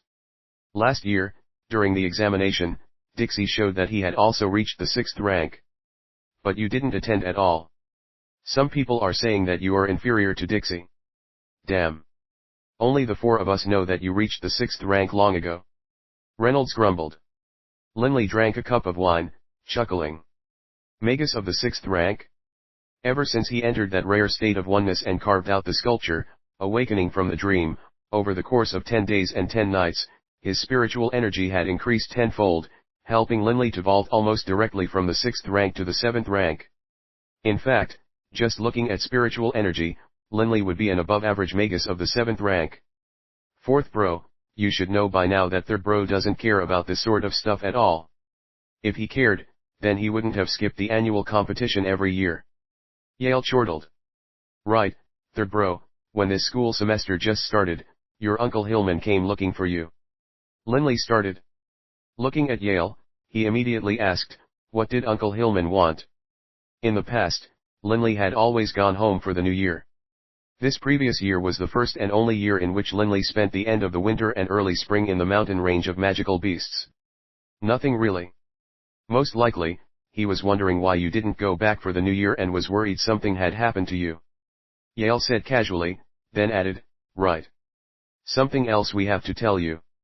That same day your Uncle Hillman came to visit, the managing director of the Prolx Gallery came as well. The purpose of his visit was to see sculpture of yours, awakening from the dream. Linley coughed in shock. The managing director? How did he know about awakening from the dream? Somewhat embarrassed, Reynolds said, it's all my fault. When Yale instructed people to carry your sculpture out of the mountain, I figured nobody knew how valuable it was, so I just had them leave it in our dormitory. That way, we brothers could admire it from time to time. But I didn't expect that Ostoni would come looking for you, and came directly to our dorm. He managed to catch a glimpse of awakening from the dream, and then he informed the managing director of the existence of this sculpture. Linley nodded slightly. Linley, the managing director wants to know if you'd be willing to auction off your sculpture within the Prolx Gallery. If you aren't willing to auction it off, he still hopes that you would be willing to put it on display in the Prolx Gallery. Will you agree? Yale looked at Linley. Without hesitating in the slightest, Linley shook his head. For now, I don't wish to publicize the existence of awakening from the dream. And I don't need money either.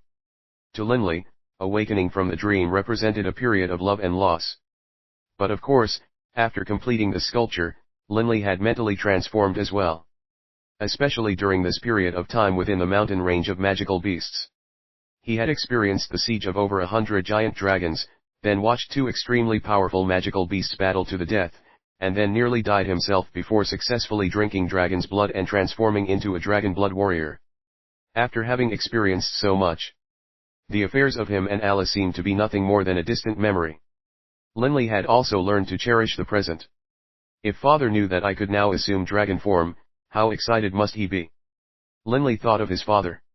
Hog's greatest lifelong desire was to see one of his sons become a dragon blood warrior. Little Wharton's density of dragon blood in his veins was sufficiently high, true, but Linley was capable of dragon form, and even of reaching the 8th rank of power in dragon form. If this news reached Hog, that his son had become a dragon blood warrior, he would be bursting with pride, no doubt. Linley could guess as to how much the sculpture, awakening from the dream, would be worth. He also knew very well that storing such an enormous sculpture in Washington Township would not be safe. This was why he asked Yale to help him safeguard the sculpture. To the enormous Dawson conglomerate, this was nothing but a trifle. After leaving the hotel, Linley and his brothers were walking on the shady Grove Street. "Boss Yale, 2nd bro, 4th bro. There's something that I must inform you about." Linley spoke after a period of silence.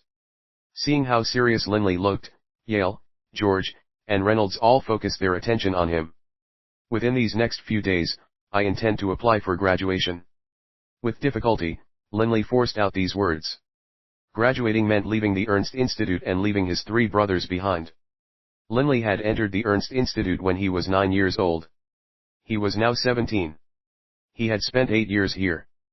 Friends made during these innocent years, without any consideration of gain or ulterior motives, would always be true, genuine friends. Linley couldn't bear to part from his brothers. But in life, one must have some accomplishments. Upon graduating, he would have the chance to begin to gain titles, writs of nobility, a fiefdom, and perhaps an army. By then, he would be able to advance himself in leaps and bounds. Graduate. Yale, George, and Reynolds were all stunned. Yale was the first to recover. "3rd bro, why are you in such a hurry to graduate? What's the big deal about graduating from the Ernst Institute early anyhow? Isn't it great, we 4 brothers being together here? And the Ernst Institute is far more peaceful than the outside world." George and Reynolds also hurriedly tried to dissuade Linley. Linley shook his head. "Nah.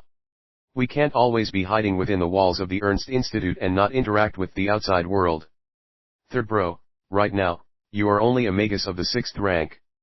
Although a magus of the 6th rank is considered an expert in the outside world, there's many people who are stronger than you. How about, you wait until you reach the 7th rank, and then you graduate?" George suggested. Based on what George knew, there were 2 major hurdles for a magus to overcome in his training. The biggest hurdle, of course, was crossing from the 9th rank to the saint level. But the second biggest hurdle was from the 6th rank to the 7th rank. From the 9th rank to the saint level, even if one had sufficient spiritual energy and had a powerful reserve of mage force, one could still spend countless years without being able to break through that last hurdle. It was something which required luck and opportunity, a stroke of luck which allowed someone to suddenly comprehend the way. And from the 6th to the 7th ranks, even geniuses would normally need 10 or so years. "I am already a magus of the 7th rank," Linley told them directly. "A magus of the 7th rank." The 3 brothers of Linley stared at him, seemingly thunderstruck. Even a genius such as Dixie only became a magus of the 6th rank upon turning 16. If he worked extremely hard, perhaps when he was around 30 years of age, he would reach the 7th rank. But Linley was only 17 years old. "3rd bro, did you just say that you've reached the 7th rank?" Yale couldn't believe it at all. "3rd bro, you better not be tricking us." George was also in disbelief. Reynolds was silent. He only stared at Linley, not saying a word. Squeak squeak. Bibi, on Linley's shoulders, began to squeak excitedly towards Linley's 3 brothers while baring his fangs. Linley could hear Bibi's voice in his head. "Boss, these 3 punks think you're lying. Boss, use a spell of the 7th rank on M, show M." Linley glanced at Bibi. "Bibi, enough." A wronged look on his face, Bibi glanced at Linley then fell silent. Bibi's performing skills are pretty good, actually. Linley secretly laughed, and then he looked at his 3 close friends. "Boss Yale. You 3 don't believe me. When I go tomorrow to apply for graduation, you'll see. Yale, George, and Reynolds all knew what sort of person Linley was. Linley wasn't the type of guy to lie. Third bro, you really accomplished it. Linley nodded slightly. How about, I show you the soaring technique. Linley began to mumble the words to a magical incantation, while Yale and the others quietly watched. After a while, wind-type elemental essence began swirling around his body, lifting Linley into the air. Linley rose very slowly, hovering perhaps only 20 centimeters above the air. Someone looking from far away wouldn't be able to tell that he was in mid-air at all. This is the floating technique, Reynolds said. The floating technique only allowed one to rise up and down. Watch closely. Linley suddenly shot up into the air at an incline. Upon reaching the height of several tens of meters, he suddenly dropped down at high speed again. But once he reached the height of 20 centimeters, he once more came to a halt, maintaining a hovering height. After maintaining the state for a few moments, Linley landed. The soaring technique. Yale and the others were truly astonished. Although this demonstration of Linley's was seemingly simple, it also showed one thing very clearly. Being able to rise at an incline was definitely something only the soaring technique would allow. Hey, Linley. Long time no see. Didn't imagine that I'd find you here, showing off your jumping skills. From far away, a young man laughed as he walked over. From far away, Linley's movement did indeed seem like he was jumping in the air. To a very powerful warrior, jumping several dozen meters was not too difficult. And a large majority of the people at the Ernst Institute knew that this genius, Linley, was not only a magus, he was also a mighty warrior. There had been people who had seen him easily carry a 1,000-pound boulder inside his dormitory. Linley, Yale, and others exchanged pleasantries with the fellow, as he was a neighbor living next door to them. Third bro, you've really become a magus of the 7th rank. This can't be possible? But just now, George was the first one to say excitedly after the neighbor left.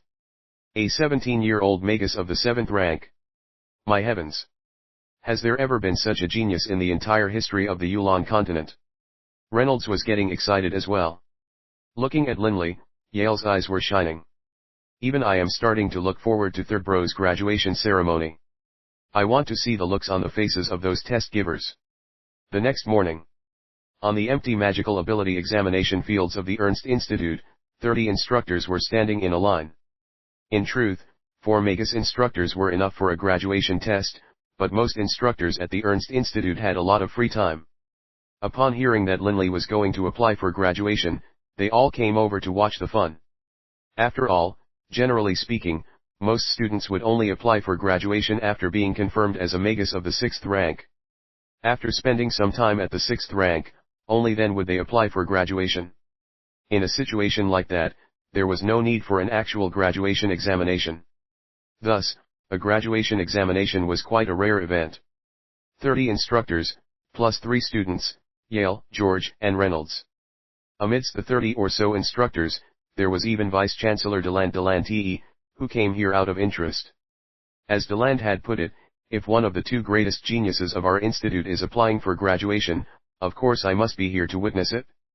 Linley, utilize the Earth-style spell, Earth Spear Array. Based on the size and speed of the earthen spears, we will be able to assess your level. One of the test givers spoke.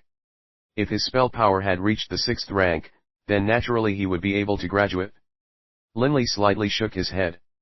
All of the onlookers couldn't help but feel suspicious. Vice-Chancellor Deland spoke out. Linley, aren't you applying to graduate? What is going on? I want to use wind-style magic. Linley said with a smile. Vice-Chancellor Deland and the onlookers all laughed. They knew that Linley was a dual-element magus of wind and earth. But the test of magical strength was primarily a test of spiritual energy. It made no difference which element was tested, the underlying spiritual energy wouldn't change. Go ahead. Vice-Chancellor Deland and the 30-odd instructors all grinned at Linley. Linley immediately began to mutter the words to the 7th-ranked wind-style spell, soaring technique. After a while, a gust of wind began to swirl around Linley's body. Linley's body soared into the air, and then he began to agilely glide about in the air, sometimes turning, sometimes diving, sometimes flying straight at high speeds. So, soaring technique. The 30-odd magus instructors were all shocked. They all knew what was implied by the usage of the soaring technique. A 17-year-old, dual-element magus of the 7th rank. This, Vice-Chancellor Deland immediately understood that the quiet Ernst Institute would perhaps no longer be quiet for a long, long time. Book 5, The GodSword, Blood Violet, Chapter 7, Second in History. A dual-element magus of the 7th rank, compared to the Yulan continent as a whole, could only be considered someone who had just stepped into the field of the powerful figures. But if you added the words 17-year-old in front of the words dual-element magus of the 7th rank, the effect was totally different. The Radiant Church probably wouldn't care too much about a dual-element magus of the 7th rank. After all, there were plenty of powerful figures in the Yulan continent.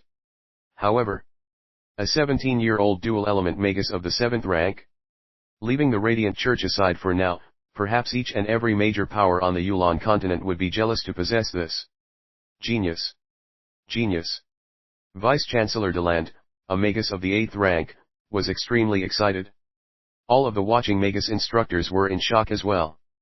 All of them understood exactly what a 17-year-old dual-element magus of the 7th rank represented. This was a miracle. At the very least, it was the Ernst Institute's miracle. Heh. Yale, George, and Reynolds all started to snicker. They had all been anticipating the expressions on the faces of these magi. And it was as priceless as they had hoped. In terms of power, Vice-Chancellor Deland couldn't even rank amongst the top 3, here at the Ernst Institute, but he had significant amounts of experience. He quickly was able to tamp down his excitement, and was the first to walk to Linley's side. Linley, do you know what being a 17-year-old dual-element magus of the 7th rank represents? Heh, does he have to ask? At this time, Doering Coward flew out of the ring, delightedly stroking his long, white beard. How could the pupil of Doering Coward, not be outstanding? All of the teachers currently present were quite far from the saint level. Naturally, none of them were able to detect the presence of Doering Coward's spirit. 17 years, Deland sighed with praise. In the entire history of the Ernst Institute, based on age, amongst all of the students to attain the 7th rank, you, Linley, are the youngest. The previous record holder, a genius who attained the 7th rank at age 19, went on to become a saint-level Grand Magus. A silver-haired elder next to him spoke out. Let's not discuss the Ernst Institute for now. If we look at the Yulan continent as a whole, and look at the records of the continent as a whole, you are the second youngest genius in all of recorded history to reach the 7th rank. The Yulan continent as a whole had been around for countless years, and also covered a huge amount of territory. There was no way for the Ernst Institute to match it in terms of records. The second in history. Linley was rather surprised as well. How many countless geniuses had the Yulan continent produced, over these years? For himself to be able to be the second youngest in history was a terrifying accomplishment. The youngest magus in the entire history of the Yulan continent to reach the 7th rank was a saint-level Grand Magus who lived over 8,000 years ago. He became a magus of the 7th rank when he was 16 years old. The previous second youngest, who has just become the third youngest, became a magus of the 7th rank when he turned 18. In the end, he topped out at the 9th rank. This was because afterwards, he suffered a huge setback, and his personality changed.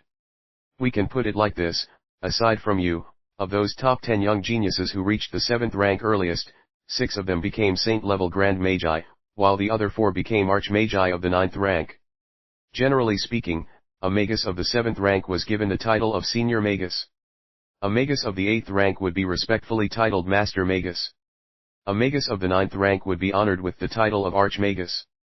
And a saint-level magus could be venerated as a Grand Magus. Put another way, based on your talent, becoming a magus of the 9th rank is going to be virtually no problem at all. All you need is time. But if you continue to strive hard, you have the great potential to become a saint-level Grand Magus. After all, you are the second youngest magus of the 7th rank in all of history. That silver-haired elder looked at Linley solemnly. Linley had some degree of eagerness towards eventually becoming a saint-level magus, but that eagerness wasn't too excessive. This was because Linley knew very well that it was even harder for a magus to advance in power than it was for a warrior. True, warriors and magi both needed spiritual energy. But they had different requirements as to how much spiritual energy was needed. Magi didn't train their bodies, focusing exclusively on spiritual energy. The vast majority of their time was spent building up their spiritual energy, because spiritual energy impacted their ability to gather mage force, as well as to direct and control elemental essences. A mighty magus also needed a terrifying amount of spiritual energy. But warriors were different. To a warrior, the most important thing was still their body. Spiritual energy and battle chi were both secondary. Only once they had a powerful body would they be able to contain lots of battle chi. Spiritual energy was only used to more finely control the usage of that battle chi. If you compared a magus of the 7th rank and a warrior of the 7th rank, the difference in spiritual energy could be as much as 10 times more for the magus. Even if in the future, I reach the level of saint-level Grand Magus, I surely would have taken a tremendous amount of time. By contrast, based on my inherent talent as a dragon blood warrior, I will reach the saint level at a much faster pace. Linley knew very well his clan's history. Dragon blood warriors usually only needed a few scant decades to reach the saint level of power. What's more, a dragon blood warrior who had reached the saint level in power was extremely formidable. Even amongst saint level combatants, a dragon blood warrior would be considered an ultimate tier combatant. Linley, you are the most successful student in the entire history of our institute. For these next few days, we ask that you please remain here at the institute. We will invite some of the absolute best painters and sculptors to come and paint paintings and carve sculptures of you, which we will keep in the institute as mementos. Vice-Chancellor Deland immediately said. As the second youngest magus to reach the 7th rank in the entire history of the Yulan continent, Linley naturally was the pride of the entire Ernst Institute. A painting. Linley was stunned. He realized that in front of these painters and sculptors, he would have to stand still for a very long period of time. As he realized this, Linley couldn't help but think to himself, becoming the second youngest magus to reach the 7th rank in the entire history of the Yulan continent was perhaps not as wonderful as it sounded. The number 1 genius in the history of the Ernst Institute, and the number 2 genius in the history of the Yulan continent. A 17-year-old dual-element magus of the 7th rank.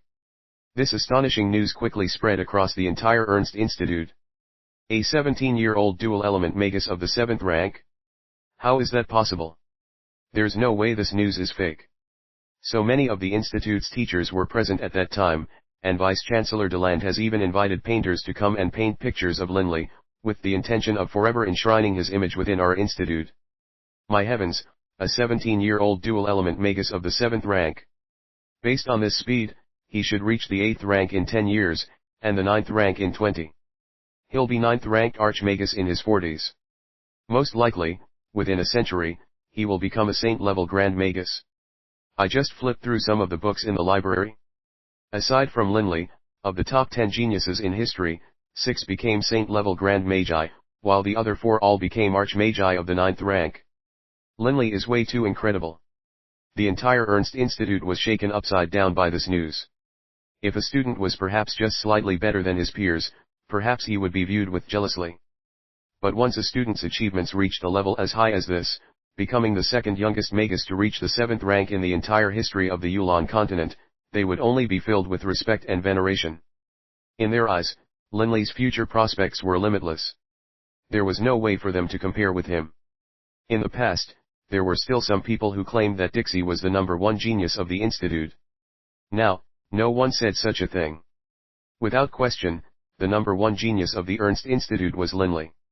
And it wasn't just now, Linley was the number 1 genius of the Ernst Institute in all of its 5,000-year-long history. Dixie was currently just a magus of the 6th rank. Who knew how long it would take before he could reach the 7th rank? Linley, a magus of the 7th rank. Having just completed his meditative training, Dixie fell silent upon hearing this news from his sister Delia. After having surpassed Linley when he became a magus of the 6th rank, Dixie had felt some sense of satisfaction. But this new bit of news seemed to push him into a deep abyss. Linley's speed of improvement was simply too astonishing. Even when he chased after Linley with all his might, it seemed like he was still being thrown farther and farther behind by Linley. "Big brother," Delia said in a soft voice. She was a bit concerned about her big brother. Delia knew all too well that ever since he was young, her big brother had been an extremely proud person. He was very cold to others, and also extremely strict with himself.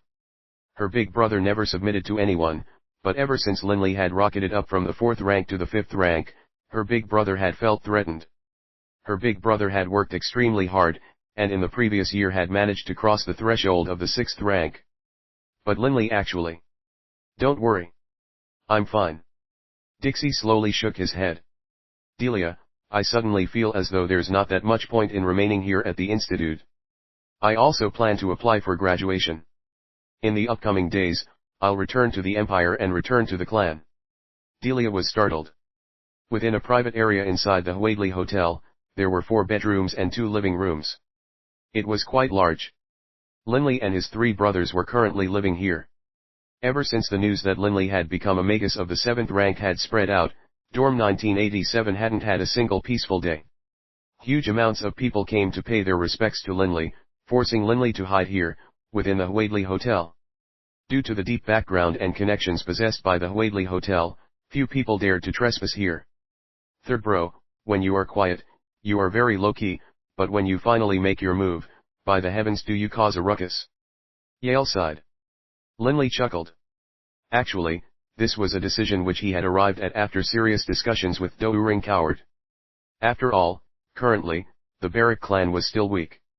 If they wanted to strengthen it rapidly, the best way to do so was to quickly spread the word that he already possessed the might of a magus of the 7th rank.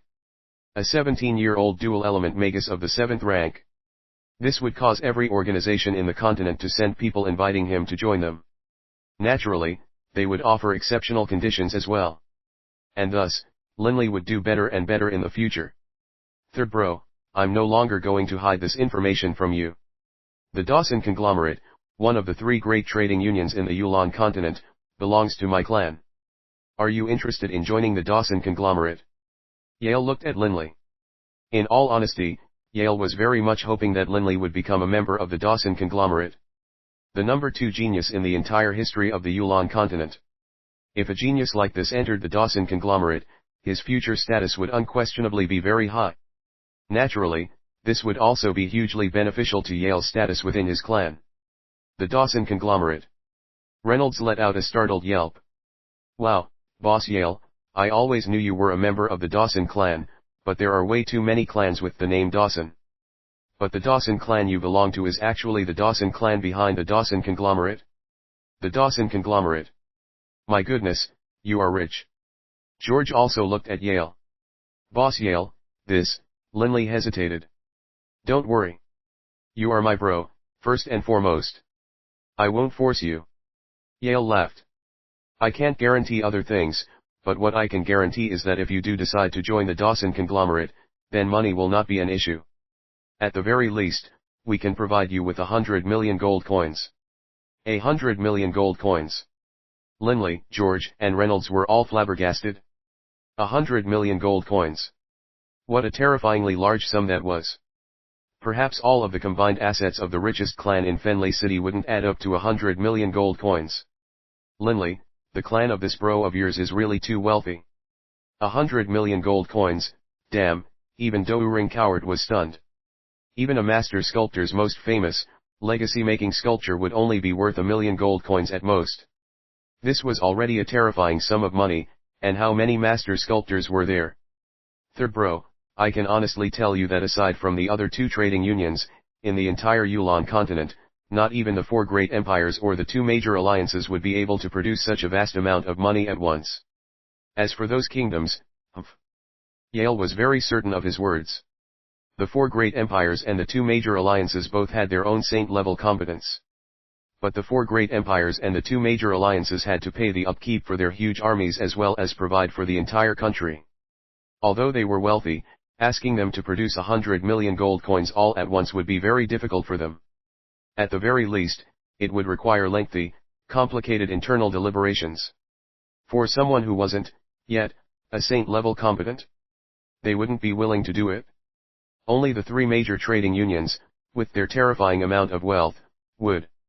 Although they possessed a staggering amount of money, in terms of military power, although they were strong, they were much weaker than the 4 great empires and the 2 major alliances.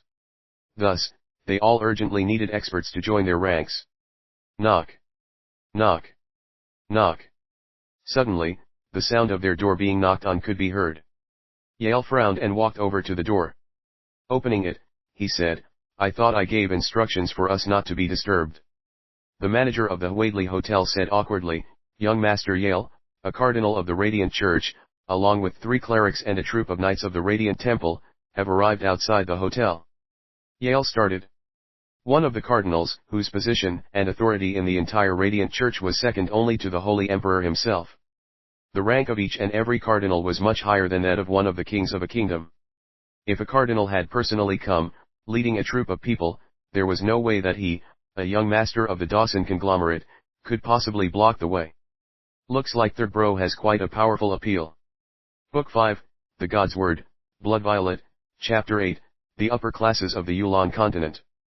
Within the formal reception area for the Huadli Hotel, 2 7th-ranked knights of the Radiant Temple were standing on each side of the main hallway, while Linley and the other 3 entered the formal reception area from another entrance. Their footsteps on the smooth marble floor, so polished that it could serve as a mirror, produced clear, ringing sounds. When Linley, Yale, and the others stepped into the reception area, the 7 people already inside the reception area turned to look at them. A cardinal, 3 vicars, and 3 knights of the Radiant Temple. Linley immediately could tell each person's status, and could also immediately sense that all 7 of these people were extremely powerful. Based on what Linley already knew. Within the Radiant Church, the position of the cardinals was second only to the Holy Emperor himself. In order to become a cardinal, one needed to not only have sufficient fame, but also have the power of an archmagus of the 9th rank. An archmagus of the 9th rank. Linley couldn't help but carefully scrutinize this cardinal in front of him. This cardinal appeared to be a middle-aged man, with a head full of curly silver hair. His nose was high and sharp, while a hint of a smile played about his lips. He seemed quite amiable. "Hello, Linley. And you, young Yale." The cardinal smiled as he rose to his feet. "Let me make some brief introductions. These 3 vicars are my assistants, while these 3 knights of the Radiant Temple belong to the Glory Division. They are, respectively, Commander Marcus Makusi and his 2 deputy commanders. As for myself, you can just go ahead and call me Guillermo Germo. Cardinal Guillermo." Linley had previously heard that the Holy Union had a total of 8 ace regiments of knights. One of them was the Glory Division. Each of these 8 ace regiments was extremely powerful and possessed astounding offensive ability. "Lord Guillermo, Lord Marcus. All the other lords present. Might I ask why you have come?" Linley said with humility, while at the same time, Linley began to check out Marcus. Marcus was an extremely powerful-looking bald man. Sitting there, the impression he gave was that of a mountain at rest, immovable by any outside force. In this 7-man delegation from the Radiant Church, Marcus and Guillermo held the highest ranks. Marcus, in his capacity as the commander of one of the 8 ace regiments, most likely was not any weaker than Guillermo, and his personal status was roughly on the same level as well. Marcus' lips cracked open, and his deep, weighty voice rang out. "I heard Guillermo say that our Holy Union has produced an incredible genius. A 17-year-old dual-element magus of the 7th rank. I was very much curious what this genius looked like. Today, now that I've had a chance to see for myself, haha, I like what I see." Based on Marcus' experience, at a glance, he naturally could tell that Linley was a warrior as well. "Kid, what rank are you as a warrior?" Marcus asked directly. Guillermo just sat there obediently, seemingly not at all displeased by Marcus' interruption. Linley modestly said, "This year, I just reached the 6th rank as a warrior." "Oh." Marcus' eyes lit up. "A 17-year-old warrior of the 6th rank. That's already extremely impressive. I, Marcus, rarely am in awe of anyone, but I must admit that you definitely are a genius. Not only have you become an incredibly talented magus, you are an excellent warrior as well." Linley smiled very humbly. The 2 knights seated to each side of Marcus also had looks of surprise on their faces. Guillermo chuckled. "Enough, Marcus. Yes, it is quite impressive that Linley is a warrior of the 6th rank at age 17, but let's be honest, we can find 1 or 2 of those in virtually every single warrior academy. His true worth still lies in his talent as a magus. The training difficulty for a warrior was somewhat lower than that of a magus to begin with. For those who trained hard and worked out since they were young, and, if they came from good families, trained in battle chi since youth, becoming a warrior of the 6th rank at age 17 wasn't too difficult.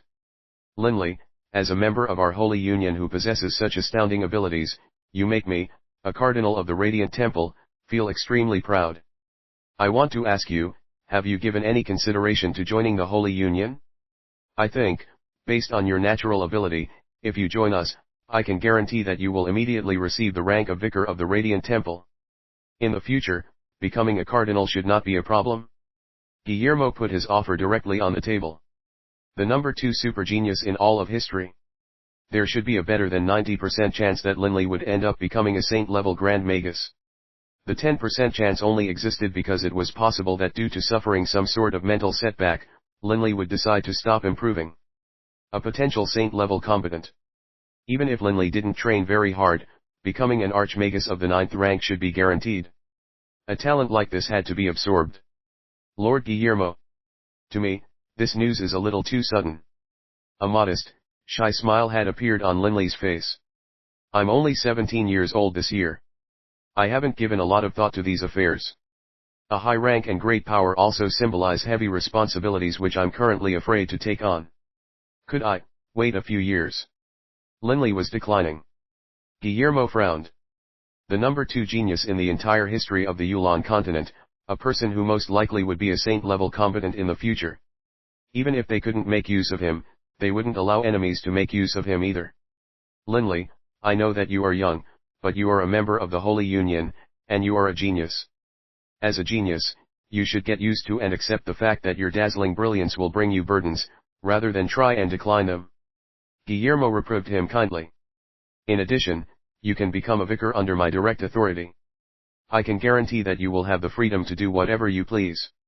As long as you do not act against the interests of the Radiant Temple, I definitely will not interfere with your freedom of action. Is this acceptable to you? In addition, you can also join any single kingdom belonging to the Holy Union, and we can even guarantee that you will receive a dukedom. Guillermo, it must be said, was acting in a very sincere manner. Linley was silent for a while. Guillermo's 3 assistant vicars were beginning to frown, but Guillermo continued to smile, watching Linley with a gaze filled with hope. This gaze alone made it very hard to refuse him. Next to Linley, Yale, Reynolds, and George were all silent.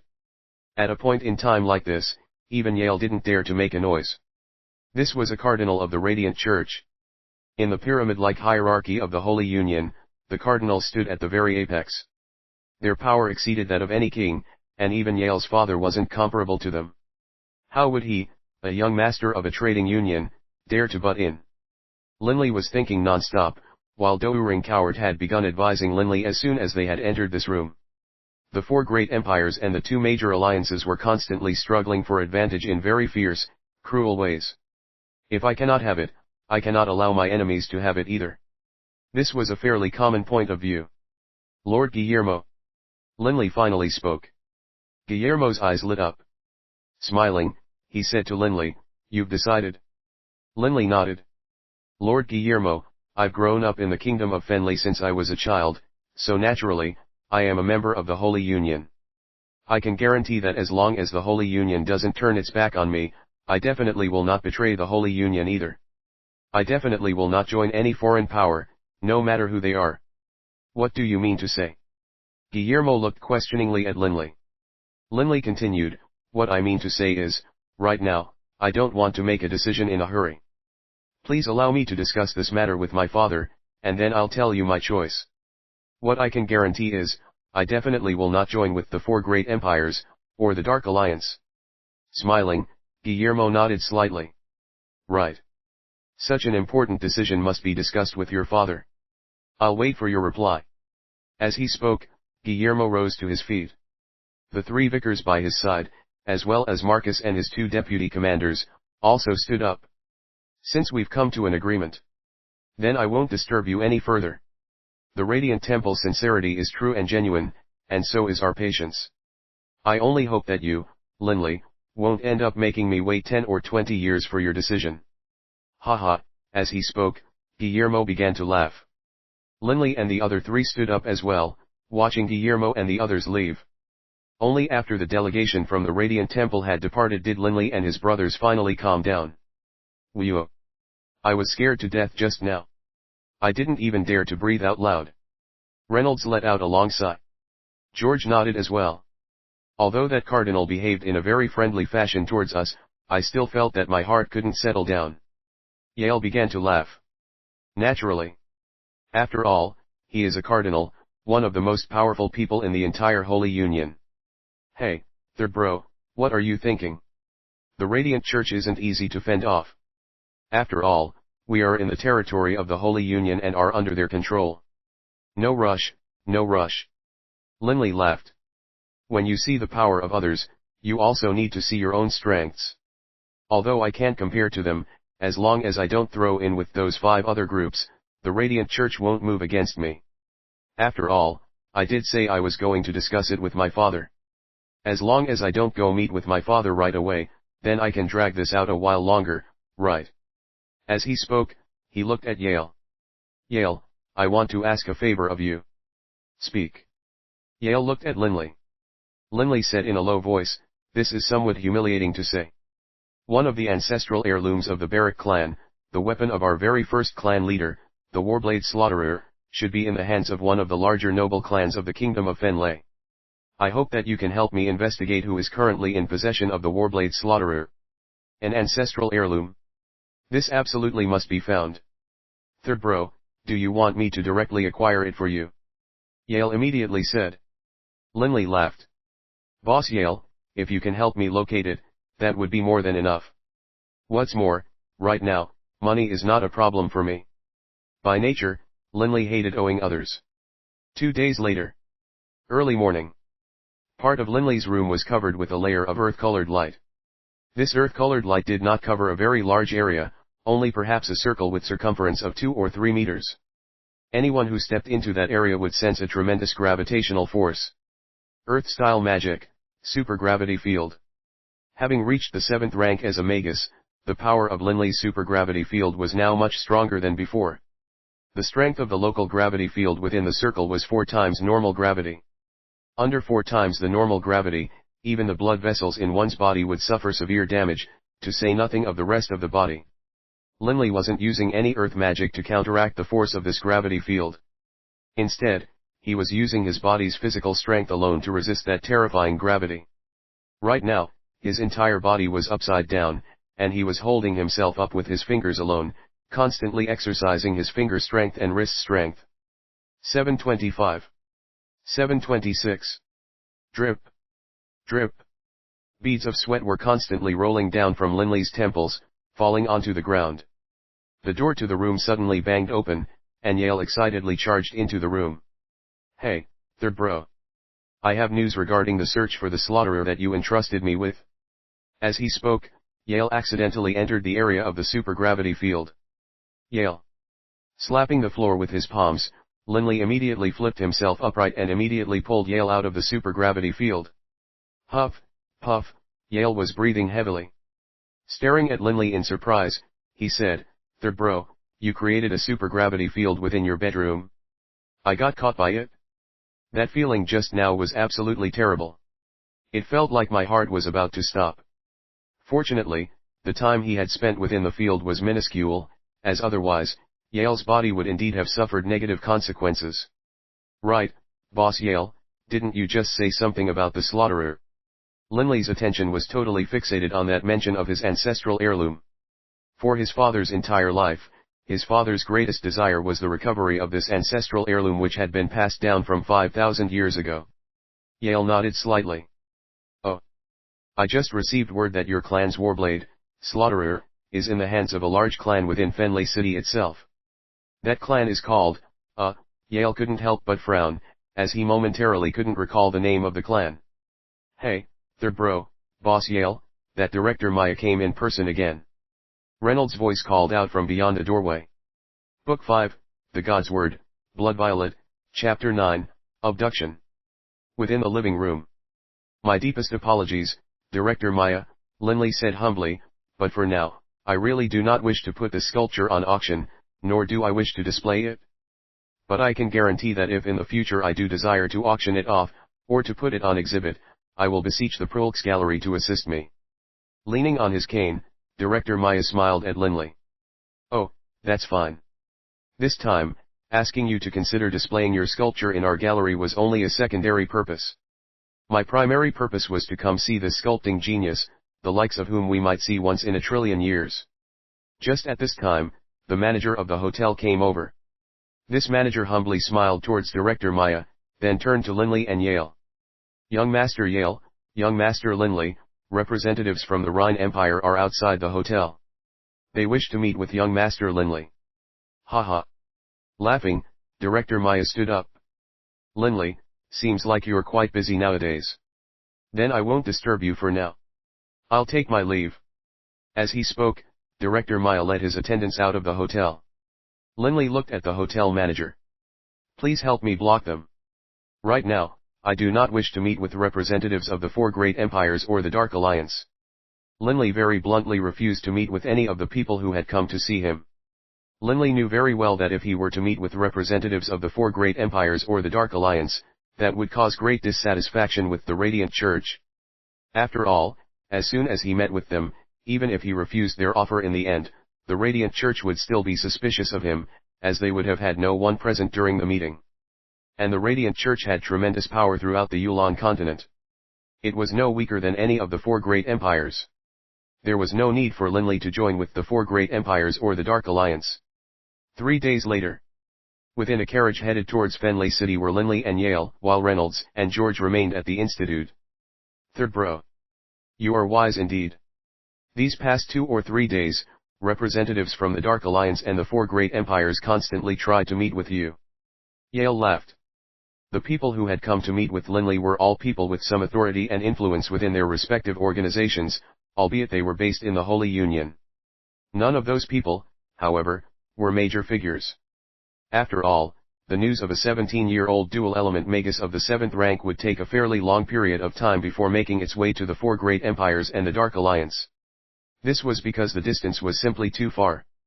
All of those people who attempted to meet with Linley had made the decision to contact him on their own authority. Unfortunately, all of them were stopped at the door by Linley's directive. Yale, that family which collected the ancestral heirloom of my clan, that Lucas I clan, if I try to get back the slaughterer from them, is it really going to be that difficult? Linley was heading off to Fenley City for the express purpose of taking care of this affair. Yale nodded. Right. At first, I was so eager to share the news that I didn't look any deeper into this clan. But now, it appears this Lucas clan is quite extraordinary. Linley nodded slightly. A clan which had purchased his own clan's ancestral heirloom hundreds of years ago clearly was not a recently established minor clan. The Lucas clan is also a fairly ancient clan, with about 1,000 years of history. In the entire kingdom of Fenley, their wealth can only be considered middling, but in terms of influence amongst the nobility, they are quite powerful. Most importantly of all, the clan leader of the Lucas clan is an extremely obstinate old man, and a serious hoarder. That ancestral heirloom of your clan was the personal weapon of the very first dragon blood warrior. Although it's been over 1,000 years since a dragon blood warrior has appeared, this weapon is still something quite special. And what's more, that weapon of your clan is worth at least a few 100,000 gold coins. But even if you had the money, based on the obstinate nature of the clan leader of the Lucas clan, you most likely will still find it hard to acquire it. Yale sighed as he spoke. Some people couldn't be moved by money alone. Linley, if my second uncle lends a hand and utilizes the connections that our Dawson conglomerate has, giving that old geezer some pressure, then the level of difficulty would drop significantly. Yale suggested. Linley knew that Yale spoke out of good intentions, but Linley truly did not wish for anyone else to assist in this matter. Let me try first. If I absolutely cannot convince him, then I'll ask you, Boss Yale, to help out. Linley laughed. Suddenly, Linley felt a shudder next to him. And then, BB's tiny form popped out from the side, staring sleepily at Linley and Yale. At the same time, BB mentally said to Linley, Boss, this carriage is so slow. I've slept for a good while now, but we still aren't at Fenley City yet. Hugging BB, Linley said, All right, that's enough. After a while, we'll be there. Suddenly. A miserable scream. The carriage came to a sudden halt. Seated with the carriage, Linley and Yale both felt the carriage suddenly shake. The look on Yale's face changed. Not good. We would like to invite young masters Linley and Yale to step out. A rather piercing voice emanated from outside. Linley and Yale exchanged glances. For their opponent to be able to surround and stop them without them even knowing demonstrated that the opponent clearly was more powerful than them. Without any resistance, they stepped out of the carriage. Right now, their two bodyguards of the 7th rank had both collapsed onto the ground, staining it with their blood. Even the carriage driver had collapsed. For a warrior of the 7th rank to be killed without even being able to react was a clear indication of their opponent's strength. Young Masters Linley and Yale, we come without any ill intentions. We just want to invite Linley to come be our guest for a little while.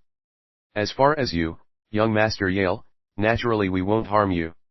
Not far away, 3 men were standing in greenish-black clothes. Their leader, a man covered in knife scars, was the one who had spoken. Yale was furious at the deaths of his bodyguards of the 7th rank, but he didn't give vent to his rage. After all, he could tell how much stronger these opponents were. The scarred man smiled towards Linley. Linley, don't resist. My subordinates can easily capture you, let alone myself. Right now, the only thing you have to do is to obediently follow us. Are you willing? Or must we use force? Linley glanced alongside at Yale. Linley really did not want to cause Yale any misfortune. Third bro, don't go with them. Yale said frantically. In his heart, Linley knew very well that these 3 combatants were either from the Dark Alliance or the 4 great empires. Based on their strength, even if he and BB went all out to resist them, it most likely wouldn't be enough. What's more, the purpose of these people in seeking him out was to have him join them, so they probably wouldn't go so far as to harm him. All right, I'll follow. Linley nodded. The knife-scarred man couldn't help but grin. That's great to hear. Young Master Yale, we hope you'll forget all about what just happened here. As he spoke, the knife-scarred man glanced at the 2 next to him. Those 2 instantly scurried at high speed next to Linley. Let's go. The knife-scarred man instructed. Holding onto BB, Linley began heading southeast under the escort of those 2 men by his side. Boss, let's kill these 2 guys. I'm confident in my ability to kill the 2 surrounding you. But as to that knife-scarred guy, I'm not so sure. BB said mentally. Linley knew that BB's senses were usually extremely accurate. He, too, was able to extrapolate that these 2 people by his side were most likely warriors of the 8th rank. And that knife-scarred leader of theirs was most likely a warrior of the 9th rank. An organization capable of sending out a warrior of the 9th rank and 2 warriors of the 8th rank was no ordinary organization. BB, don't be rash. Linley held him back. Where on earth did all these experts start popping out from? Linley felt helpless. Douring Coward appeared by his side, grinning as he glanced at Linley. Right now, your status is different from the past. Naturally, the experts you encounter will now also be at a higher level. I told you long ago that only upon attaining the 7th rank will you be considered to have entered the countless ranks of the strong. In each and every one of the 4 great empires, there might only be a few saint-level combatants, but there will be at least a few dozen combatants of the 9th rank. Mobilizing one of them for the purpose of dealing with you is no big deal. An empire or one of the major alliances would have hundreds of millions of citizens. For there to be a few dozen combatants of the 9th rank amongst hundreds of millions of people meant that for every 10 million or so, there was one combatant of the 9th rank. In honesty, combatants of the 9th rank were still quite rare. Where are they heading to?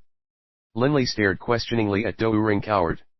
If my guess is correct, these 3 should belong to the Dark Alliance. Most likely, they are trying to first enter the mountain range of magical beasts, and then change directions from within to go directly south, hurrying towards the border with the Dark Alliance. Douring Coward said quite confidently. Linley thought for a while, then agreed. The 4 great empires and the Dark Alliance both had stationed some military units in each other's territory, but none in the mountain range of magical beasts. After all, to most magical beasts, the ordinary soldiers were nothing more than food. To an ordinary warrior, the mountain range of magical beasts was extremely vicious. But to a warrior of the 9th rank and 2 warriors of the 8th rank, it was a very easy path to traverse. As long as the 3 of them didn't enter the central areas of the mountain range of magical beasts, there shouldn't be any danger. Where the battle had occurred just now, Yale remained, staring at the corpses of the 3 men. Letting out a long sigh, he began to head towards Fenley City. But just as he left, a man dressed in black suddenly appeared. The man in black glanced in the direction where Linley had been taken, then immediately withdrew a vertical black flute from his clothes. Sweeyish. A strange, piercing sound emanated from the flute. This sound was extremely strange. If 4 people in 4 different locations were to hear it, the one standing in the direction of Fenley City would hear it 1,000 times more loudly than the one standing on the opposite side, away from Fenley City. This flute seemed to concentrate all sound in one direction, and it in fact didn't seem to rely on sound, rather, it relied on a unique vibratory mechanism. Holding BB, Linley very obediently followed those 3 men. The knife-scarred man was very satisfied with Linley's cooperativeness. But once they reached a location approximately 3 kilometers away from the mountain range of magical beasts, the expression of the knife-scarred man changed. Huh! The knife-scarred man instantly retreated to Linley's side, and then icily stared at his surroundings. Come out! Instantly, 6 men in tight black clothes? The knife-scarred man didn't seem to care too much about these 6 men, as his gaze was fixed upon the distance, where an old man dressed in black and an old man dressed in burlap slowly were making their way over. Linley is a member of our Holy Union. You, adjudicator of the Dark Alliance, dare to seize a member of the Holy Union? Aren't you disrespecting the Radiant Church just a little too much? That old man dressed in black said icily. The knife-scarred man chuckled. I didn't expect to draw your personal attention, Deputy Arbiter. Oh, and you've even invited an ascetic to come as well. And several judicial executors. Looks like you fellows really value this Linley very highly. The knife-scarred man was very clear as to the power of his opponents, but he didn't seem frightened at all. All I wanted to do was invite Linley to come have some fun with us in the Dark Alliance, but since all of you have come to prevent that, then forget it. The knife-scarred man looked at the black-robed elder. Deputy Arbiter, I want you to agree to something. I'll spare Linley, and you spare my 2 subordinates. What do you say? The black-robed man knew very well that the knife-scarred man in front of him was adjudicator of the Dark Alliance, someone with tremendous power which would be extremely hard to kill by himself. But this time, he had also invited an ascetic of the Radiant Temple to come along with him. To kill this opponent wouldn't be too hard. But, Linley was in the opponent's hands. Fine. I guarantee by my own personal honor that you and your subordinates will be permitted to leave. But Linley must stay behind. The black-robed old man didn't really want to get into a major fight with these opponents right now either. Fine. We'll go. The knife-scarred man immediately turned to leave, while at the same time saying warmly to Linley, Linley, if you have some free time and the opportunity, you can come visit us at the Dark Alliance whenever you wish. Haha, our Dark Alliance will always welcome you. After finishing these words, the knife-scarred man and his subordinates suddenly moved at high speed, transforming into 3 human-shaped blurs as they vanished. Book 5, The GodSword, Blood Violet, Chapter 10, Status. Linley turned to look at his group of saviors. That leader, the black-robed elder, and the ascetic by his side were both exceedingly strong. Otherwise, that judicator of the Dark Alliance wouldn't have fled without even fighting. The black-robed elder seemed to emanate a chilling aura. Deputy Arbiter? After all these years, it seems like the Radiant Church hasn't changed its internal structure. This Deputy Arbiter should belong to the Ecclesiastical Tribunal. Douring Coward's voice rang out in Linley's mind. Comparatively speaking, that ascetic fellow is more formidable. Ascetic? Linley couldn't help but turn his gaze towards the ascetic. Wearing clothes made from rough hemp, that barefooted, long-haired old man emanated a simple, ancient aura. When this ascetic looked at Linley, Linley seemed to sense the warmth of the spring breeze. Truly powerful. Linley thought to himself. Looking at Linley, a rare smile appeared on the face of the black-robed elder. Linley, why don't you come back with us to the Holy Capital? When you reach the Holy Capital, those organizations will not dare to bother you. Fenley City, the Holy Capital of the Holy Union. The Radiant Church was based in Fenley City. Both in the open as well as in the shadows, it possessed tremendous latent power. Neither the Dark Alliance nor the 4 great empires would dare to cause trouble in the Holy Capital. East Fenley City. Within a manor on Greenleaf Road, Linley and Yale were seated in the living room discussing the issue of the Warblade Slaughterer. Third bro, I've already sent some people to make inquiries. That clan leader of the Lucas clan is totally unwilling to sell the Slaughterer. Per his words, his clan doesn't lack for money. Yale frowned. I think it might be better if you personally went and paid a visit. But of course, first he would have to be made aware of your status. The second greatest genius magus in the history of the Yulan continent, someone who had a high chance of becoming a future saint-level Grand Magus, was someone whom perhaps even the clan leader of the Lucas clan, no matter how obdurate, would have to give some face to. Then tonight, I'll pay a visit to this leader of the Lucas clan.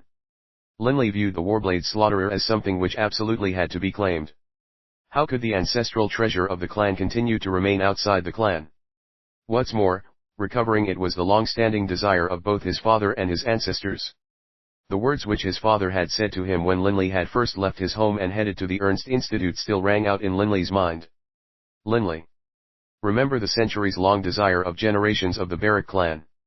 Remember the shame of the Baruch clan. After you graduate, you will at least be a magus of the 6th rank. As long as you work hard, becoming a magus of the 7th rank won't be too hard. What's more, you are a dual-element magus. A dual-element magus of the 7th rank is definitely going to be a major figure in the kingdom of Fenley. In the future, you will definitely have the potential of recovering our ancestral heirloom. If you do not recover it, even in death, I will not forgive you. Even in death, I will not forgive you. His father's words hammered at Linley's consciousness. Linley did not dare to forget these words.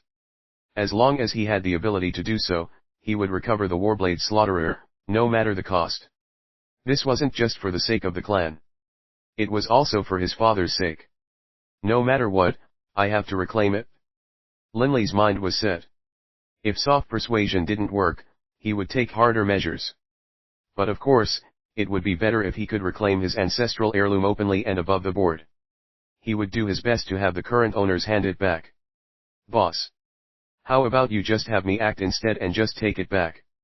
Bibi suddenly piped up in Linley's mind.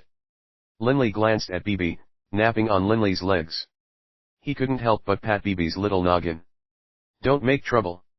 Bibi couldn't help but wrinkle his nose. With a humph, he laid back down on Linley's leg and went back to sleep. At this moment, footsteps could be heard from outside. A blue-robed middle-aged man entered and bowed.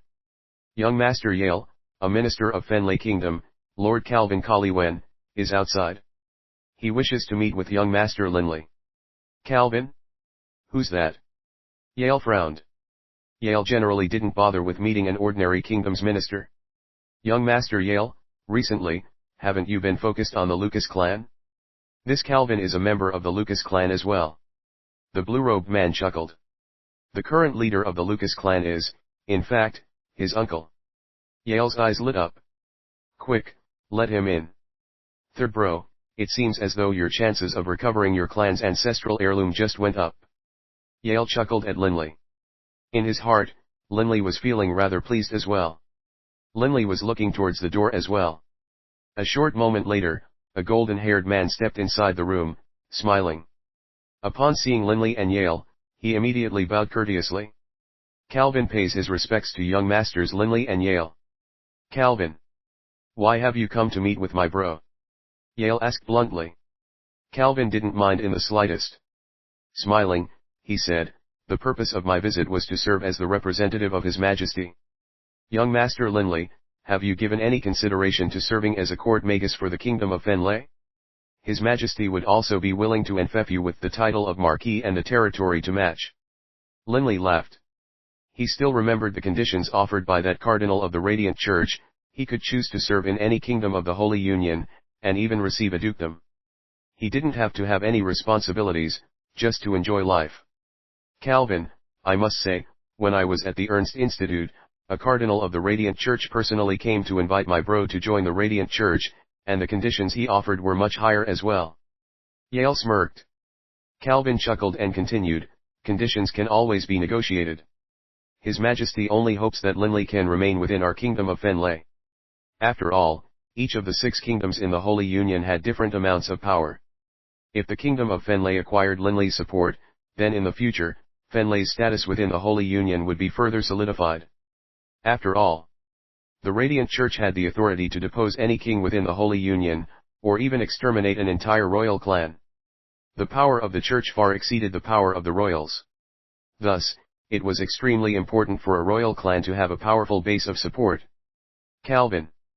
Linley finally spoke. Calvin immediately bowed slightly, appearing to listen very carefully.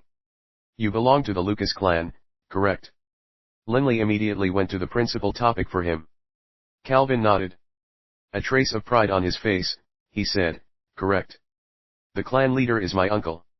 I belong to the Baruch clan. Linley looked at Calvin.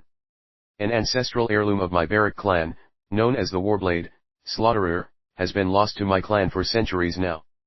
Right now, I hope to recover this Warblade, Slaughterer. Based on what I know, my clan's ancestral heirloom is currently residing with your Lucas clan. After saying these words, Linley no longer spoke. Calvin couldn't help but frown. The Warblade Slaughterer, the weapon of the original Dragon Blood warrior. Calvin looked at Linley.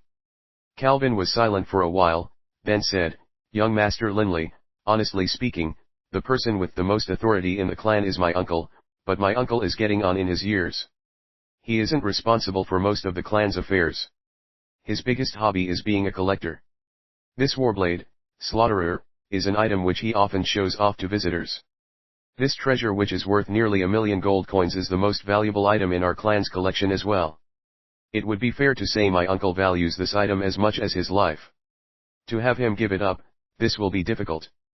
Linley frowned. The Warblade Slaughterer had originally been sold for only 180,000 gold coins. Although due to inflation, the value of gold centuries ago was much more than it was now, at most the selling price would be equivalent to nearly 400,000 today. But Calvin had just claimed the value was nearly 1,000,000 gold coins. From the looks of it, that disgrace to the family who sold the Warblade, had sold it far too cheaply. Calvin. This Warblade, Slaughterer, is after all the ancestral heirloom of my clan. Passed down over 5,000 years. You can imagine the importance my clan places upon it. To outsiders, it might merely be a collectible item, but to my clan, the loss of this heirloom is a humiliation. Linley's face was dark and forbidding as he spoke. I absolutely must wipe the stain off of our clan's honor. In order to recover this Warblade, Slaughterer, I am willing to pay any price. Do you understand what I am saying? Linley stared at Calvin. Calvin sensed that things were heading in a very wrong direction. He, too, had heard of the history of the Baruch clan. After all, his clan had several items related to the Baruch clan. To a clan which had once dominated the entire Yulon continent, the importance of their ancestral heirloom could be imagined.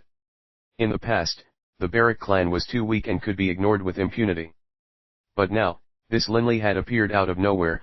Forget about the future Linley, even the present Linley would not find it too difficult to deal with their clan. If Linley said just a few words to the Radiant Church, suggesting that he wanted to recover the Slaughterer to cleanse this humiliating stain on his clan, most likely the Lucas family would have to obediently hand it over.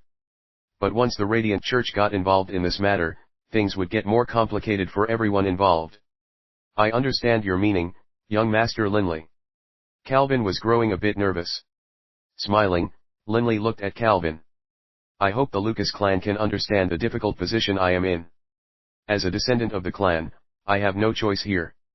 Calvin, why don't you go back and have a chat with your uncle first? Tonight, I will personally pay a visit to your clan. Our Lucas clan will gladly welcome young Master Linley's arrival. Calvin was already beginning to mentally map out the way by which he would persuade this obstinate uncle of his. Watching Calvin depart, Linley felt a slight sense of superiority.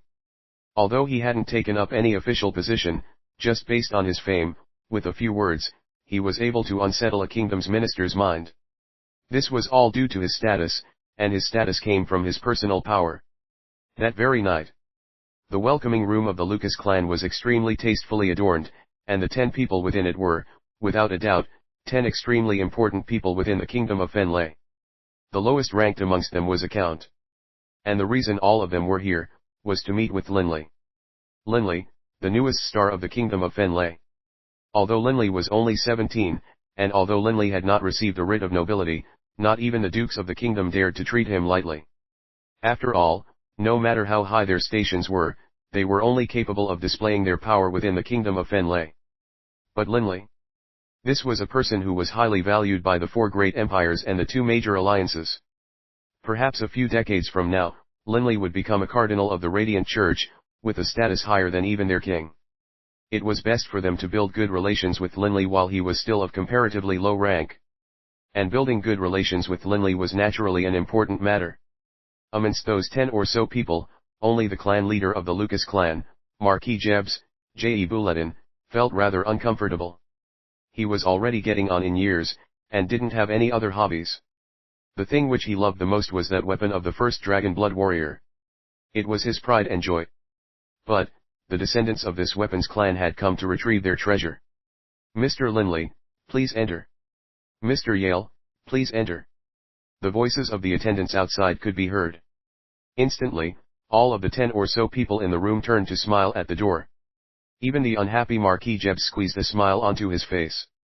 This was the first time Linley had been addressed as Mr., a title he was a bit unused to. He saw an old man with gleaming silver hair walk over to him, beaming as he said very courteously, "Very happy to welcome Linley and Yale to my clan's home. As the leader of this clan, I, Jebs, feel deeply honored." Linley couldn't help but show a hint of a smile on his face. Looked like there was a chance. Book 5, The GodSword, Blood Violet, Chapter 11, A Lack of Money. Within the audience hall of the Lucas clan, the room was dazzlingly lit, and beautiful serving girls brought out tray after tray of delicacies. Everybody was toasting each other and chatting quite amicably.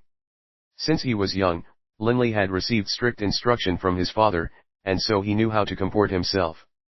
On the surface, he was engaged in idle conversation with the nobles, but in his heart, he was still rather impatient with it all. "Duke Bonalt Bana, by your leave." Linley bid a farewell to this Duke Bonalt in front of him, then headed directly to the Lucas clan's leader, Marquis Jebs. Seeing Linley walk in his direction, he knew that he could no longer avoid the topic of the warblade, slaughterer. Linley and Marquis Jebs both took seats at a table in the corner of the audience hall. "Marquis Jebs, I expect your nephew has already informed you as to why I came here today," Linley said courteously. Marquis Jebs sighed. "Linley, I'm already an old geezer. I really can't bear to part with my collector's items. Marquis Jebs, my Baruch clan has over 5,000 years of history, and I have always been proud of the fact that I am a descendant of the Baruchs. But for the ancestral heirloom of our clan, the warblade slaughterer, to be lost to us, is a humiliation. Marquis Jebs, I can openly assure you that for centuries now, our clan has labored to recover the warblade slaughterer. One of the main reasons why I trained so hard since my youth was out of my desire to recover our ancestral heirloom." Although Linley's voice was very calm, the absolute resolve in his voice was unmistakable. I understand." Marquis Jebs, with a major effort, produced a smile. Of course the Baruch clan would want their ancestral heirloom back. Marquis Jebs also understood that if he was dead set on refusing to return the warblade slaughterer, then his Lucas clan would truly draw the ire of this 17-year-old young man. Marquis Jebs was fully aware of how much influence this young man now possessed. Even putting aside the Radiant Church for now, the Dawson conglomerate alone could easily devastate his family. "Linley, the warblade slaughterer is an extremely valuable treasure. In the past, someone offered me 1,000,000 gold coins to buy it from me, but I couldn't bear to part from it." Marquis Jebs turned to the subject of money. "Our Lucas clan is an ancient one, but to be frank, we actually don't have a huge amount of money." Linley understood this point quite well. Based on what Yale said, the Lucas family was a very old one, with a great deal of influence within Fenley City. But in terms of financial resources, they were far and away less wealthy than, say, the level of Kalen's Debs clan. To force a not-so-wealthy clan to suddenly hand over a treasure worth 1,000,000 gold coins as a gift wasn't too realistic. "So he wants money for it?" Linley relaxed. If it was just a matter of money, things wouldn't be too difficult. "Marquis Jebs, in the past, your clan spent good, solid gold in order to acquire this warblade, slaughterer. Naturally, I too must give you a figure that would satisfy you. But of course, I do hope that Marquis Jebs won't try to take a huge lion's bite out of me." Linley chortled as he spoke. A hint of a smile was revealed on the face of Marquis Jebs. No matter what, eventually he would have to hand over the warblade slaughterer. At the very least, though, he had to get some gold for it. "Linley, since you have acted so sincerely towards my Lucas clan, then my Lucas clan also has to give you face. Although this warblade slaughterer is worth around 1,000,000 gold coins, as long as you can offer us 600,000 gold coins, then you can take the slaughterer away with you." Marquis Jebs said forthrightly. 600,000 gold coins. Compared with the actual value of the warblade, slaughterer, this really was not a high price. But right now, Linley had only managed to procure around 200,000 gold coins from his work as a sculptor. This trip to the mountain range of magical beasts, he did indeed obtain a large amount of magi side cores. But the value of these cores was only around 100,000 gold coins or so. He didn't have enough money. The most valuable thing Linley possessed was blue heart grass and the magi side core of the saint level violet tattooed bear. Linley had over 100 clumps of blue heart grass left, and each clump was worth several tens of thousands of gold coins.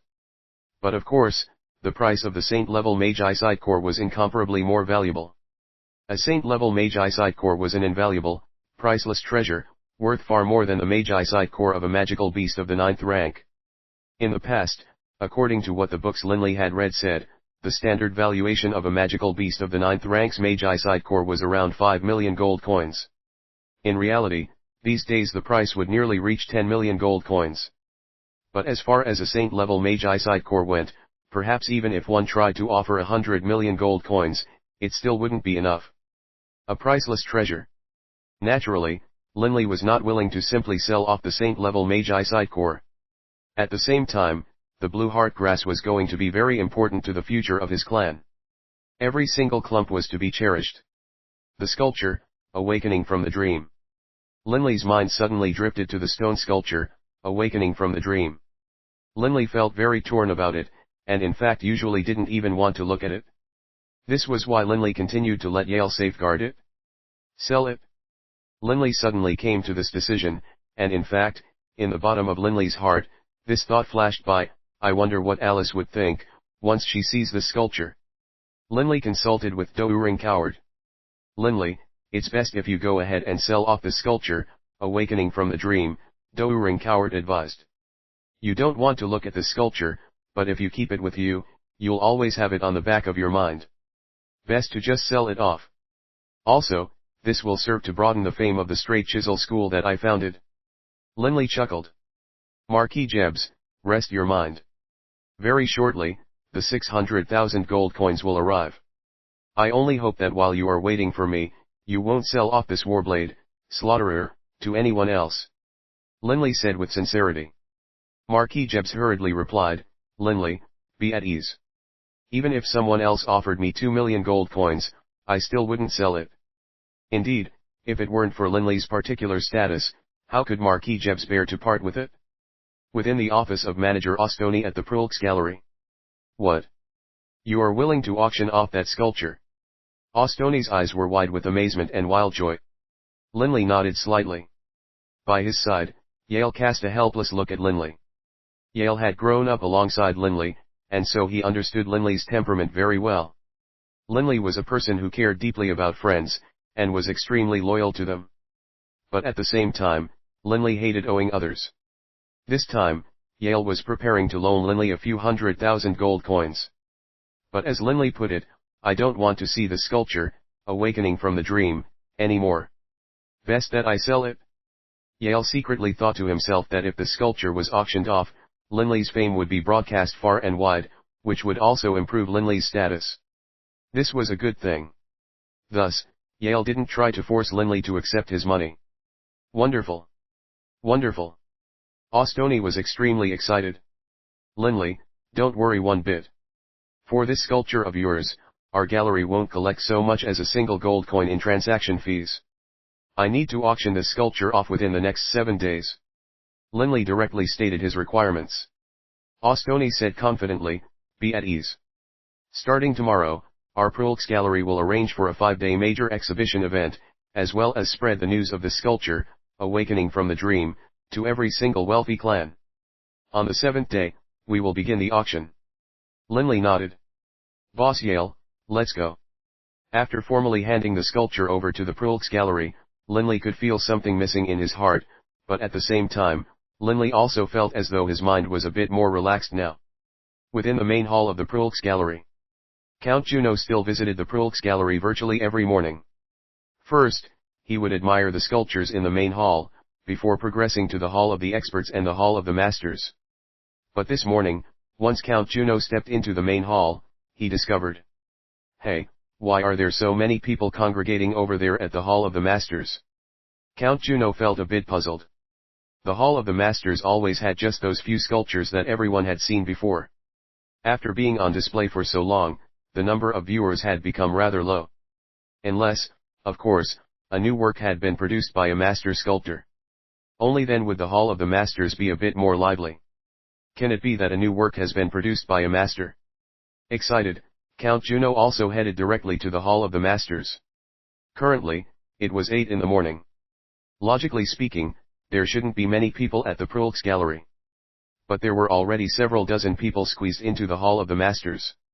What's more, all of these people were staring in astonishment at a sculpture placed dead center in the Hall of the Masters. What's more, this exhibit had 18 powerfully built guards standing around it. So popular? I wonder which master has produced a new work. Count Juno forced his way to the front to take a closer look. Count Juno's eyes immediately widened, and his gaze locked onto the sculpture in front of him. For an instant, Count Juno thought that he was looking at 5 living persons. A person madly in love, an adorable person, a shy person, a mesmerizingly beautiful person, and an icy, heartless person. Count Juno remained in that half-drunken stupor for a long moment before awakening. What a godly sculpture! The work of a grandmaster. Count Juno's mind instantly became agitated. Based on Count Juno's 100+ years of appraising art, he naturally could sense how spiritually stirring this sculpture was, but upon taking a closer look, Count Juno's eyes began to shine. This sculpting style, isn't it that of that genius magus of the Ernst Institute, Linley? Just from the sculpting style alone, Count Juno could tell who had carved this sculpture. Count Juno was very familiar with Linley, because the first time Linley had placed 3 sculptures for sale in the Prulks Gallery, he had been the one to purchase them. And then, when Linley's artworks began appearing in the Hall of the Experts, the price of each sculpture had reached 6,000 gold coins. The genius of the Ernst Institute, who was only 17 years old. On that business transaction alone, Count Juno had turned a profit of over 10,000 gold coins. Naturally, Count Juno would pay tremendous attention to Linley. It really is him.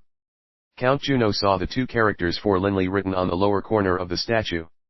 And on the placard next to the sculpture, there was an explanation of who Linley was. The sculptor of this sculpture is named Linley. This year, he is 17 years old, a graduate of the Ernst Institute, and a 17-year-old dual-element magus of the 7th rank. In this day and age, he is, without a doubt, the #1 genius magus in the entire Yulan continent, and even if we look at the history of the Yulan continent as a whole, he is still the #2 genius magus in all of history. But Linley isn't just a genius magus. In the field of sculpting, he also has made amazing accomplishments. Although only 17, this sculpture of his, Awakening from the Dream, already carries the grandeur and the spirit of a grandmaster level sculpture, especially considering the fact that this sculpture is so huge. Naturally, its value is all the more priceless. When you factor in the reality that this 17-year-old sculptor is also an ultimate genius magus, the value of this sculpture is simply unimaginable. Our Prulks Gallery has the privilege to be authorized by Linley to exhibit this sculpture for 5 days. On April 21st, after the exhibition has completed, the Prulks Gallery will carry out the auction. Seeing this introduction, Count Juno understood. The various nobles, magnates, and royals will all be moved and intrigued. Count Juno knew very well that this sort of sculpture definitely wasn't something which a person of his level could hope to purchase. A 17-year-old dual-element magus of the 7th rank. Upon rereading this part of the introduction, Count Juno couldn't help but sigh in amazement as well. At the same time, Count Juno's admiration of this Linley deepened. A person who was able to achieve such accomplishments in 2 different fields was definitely worthy of admiration. This sculpture should on roughly the same level as the sculptures of grandmaster sculptors. Adding the fact that it is huge, and the status of the sculptor, a 17-year-old who is the #2 genius magus in the entire history of the Yulan continent, the price is going to be sky high. Count Juno made a mental prediction. April 21 St. Count Juno was already beginning to anticipate this day. As time passed, the people coming to visit this Hall of the Masters grew more and more in number. Many of the extremely wealthy families in the holy capital began to receive word of this as well. Within Ostoni's office. Please inform His Majesty, King Wilder, that I don't have the authority to make this decision. If His Majesty really would like to purchase this sculpture, we would like to invite him to attend on the 21 St. Ostoni sent off the royal herald from a king. When that herald left, Ostoni's face sank. What a joke. He actually dared to offer just 1,000,000 gold pieces to directly buy the sculpture? In his dreams. Just yesterday, His Royal Majesty, King Clady of the Kingdom of Fenlay, offered 3,000,000 gold coins.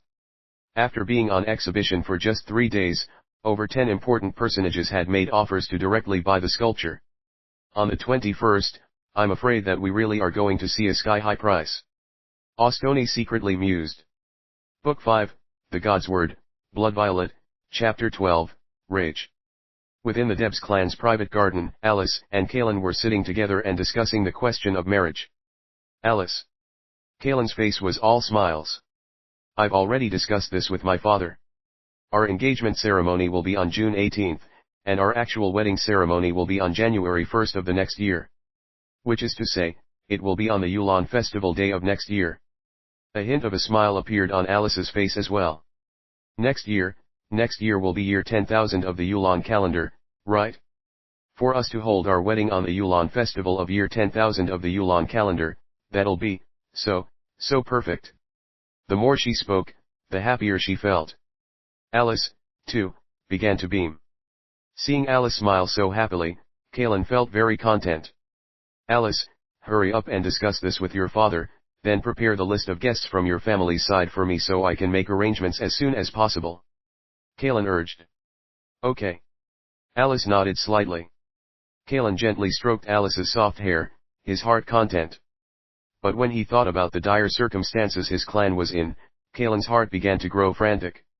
Not long after him and Alice started their relationship, the Debs clan suffered a painful blow like they had never suffered before. The Dawson conglomerate had cut them off. The current success and glory of the Debs clan was inextricably linked to their relationship with the Dawson conglomerate. But then, last December, the Dawson conglomerate publicly announced the dissolution of their business relationship with the Debs clan. What's more, they also reached out to every business union and trading clan within Fenley City and informed them that they were looking for someone to replace the Debs clan in their previous position. Additionally, the Dawson conglomerate's actions weren't just limited to that. The Dawson conglomerate even began to suppress the business activities of the Debs clan, causing every single business operated by the Debs clan to suffer losses. Why is the Dawson conglomerate suppressing my clan like this? The Debs clan hasn't offended the Dawson conglomerate. Kalen felt extremely vexed. As the next heir and successor to the clan, Kalen naturally cared greatly about this affair. And because these issues occurred soon after Kalen and Alice started their relationship, there were quite a few clan members who now believed that Alice was the bearer of disastrously bad luck. Otherwise, why would the Dawson conglomerate, whom they had worked alongside with for so many years, suddenly turn on them? Fortunately, over all these years, the Debs clan had managed to accumulate massive wealth. Although their losses were great, the foundation of the Debs clan was still intact. But the leader of the Debs clan was aware that, due to unclear reasons, the Dawson conglomerate was now suppressing their businesses. This was causing the Debs clan to have lost all hope in the business side of their activities. After all, no one was willing to offend the massive behemoth which was the Dawson conglomerate. Thus, the only choice the Debs clan had was to embark on a certain other route. Shaking his head and casting these thoughts aside, Kalen laughed as he looked at Alice. Alice, I heard that yesterday, the Prolx Gallery began to exhibit an extremely incredible work of art. Supposedly, it's on the Grand Master level. Many people have gone there to take a look. Would you like to go with me? Alice was feeling bored as well. All right. Kalen and Alice were riding in a carriage towards the Prolx Gallery. This sculpture is supposedly extremely extraordinary. These past few days, I've been so busy arranging our engagement and wedding that I haven't had the chance to take you to check it out. Kalen was the first to leap off the carriage, and then, in a very gentlemanly fashion, helped Alice out as well. Side by side, Alice and Kalen walked towards the Prolx Gallery. Big brother Kalen, look at all those people. Alice's eyes were shining as she pointed. Deep within the Prolx Gallery, at the Hall of the Masters, there was a sea of people. But within the Hall of the Masters, everything was extremely orderly, entering from one door and exiting from another. Every person was only permitted 3 minutes or so of viewing time. After 3 minutes, the people currently in the Hall of the Masters were forced to leave. If they wanted to view it again. Fine. Go back and wait in line again. What a long line. Coiling felt somewhat amazed as well. In all these years, he had never seen the Prulks gallery so packed with people before. Coiling and Alice both obediently got in line and waited for nearly 20 minutes. Only then was it their group's turn to go and enter the Hall of the Masters. In one large group, they were ushered into the Hall of the Masters. Immediately, all of them headed towards the front. Curious, Coiling and Alice naturally rushed to the front as well. But that moment when Alice first spotted the sculpture, she froze as though she had been struck by lightning. Standing there, she stared stupidly at that enormous sculpture. Those 5 beautifully, immaculately carved female figures, each of them carrying a unique aura of their own. Others were absorbed in contemplating the meanings hidden within this awakening from the dream. But when Alice saw this giant sculpture, her mind couldn't help but begin to replay memories of every single event she had previously experienced with Linley. The first time, just as she was despairing, Linley had descended like a god from the heavens. On the balcony, the two of them hiding in the corners and chatting an entire night away. One scene after another played in her mind. Alice was totally dumbstruck. She really had no idea that this famous Grand Master level sculpture, awakening from the dream, had her as the subject. Linley, Alice's current emotions were extremely complicated. She stared at the introductory text on the side. The sculptor of this sculpture is named Linley. This year, he is 17 years old, a graduate of the Ernst Institute, and a 17-year-old dual-element magus of the 7th rank. In this day and age, he is, without a doubt, the #1 genius magus in the entire Yulan continent, and even if we look at the history of the Yulan continent as a whole, he is still the #2 genius magus in all of history. But Linley isn't just a genius magus. In the field of sculpting, he also has made amazing accomplishments. Although only 17, this sculpture of his, awakening from the dream. Seeing those lines of words, Alice was dumbfounded yet again. It's Linley. It's Linley. Alice stared at the placard unbelievingly. A dual-element magus of the 7th rank? He's already a magus of the 7th rank? But just last year, he was just a magus of the 5th rank. Alice had no idea that before they had broken up, Linley had become a magus of the 6th rank. Only, Linley had never been given the chance to let her know. Awakening from the dream. This sculpture is called, Awakening from the Dream. Staring at the 5 female figures in the sculpture, especially that last one with the slight aura of heartlessness, Alice suddenly understood the true reason why Linley had given this sculpture the name, Awakening from the Dream. The dreamer, has awakened. Alice felt that her mind was a total mess. As the first man she had ever truly cared for, in the bottom of Alice's heart, there was always a special place reserved for Linley. But when she discovered that Linley had given the sculpture the name, Awakening from the Dream, she suddenly felt as though something had disappeared from her heart. That sort of feeling, was very difficult to bear. Alice suddenly noticed that by her side, Coiling's fists were knotted, and an extremely unpleasant look was on his face. His veins were bulging out, and his face was terrifyingly grim. His eyes flashed with dark light as he stared a deathly gaze at the sculpture. Big brother Coiling. Worried, Alice called to him. But Coiling paid her no mind. Linley, you go too far. Coiling was filled with boundless, fiery rage.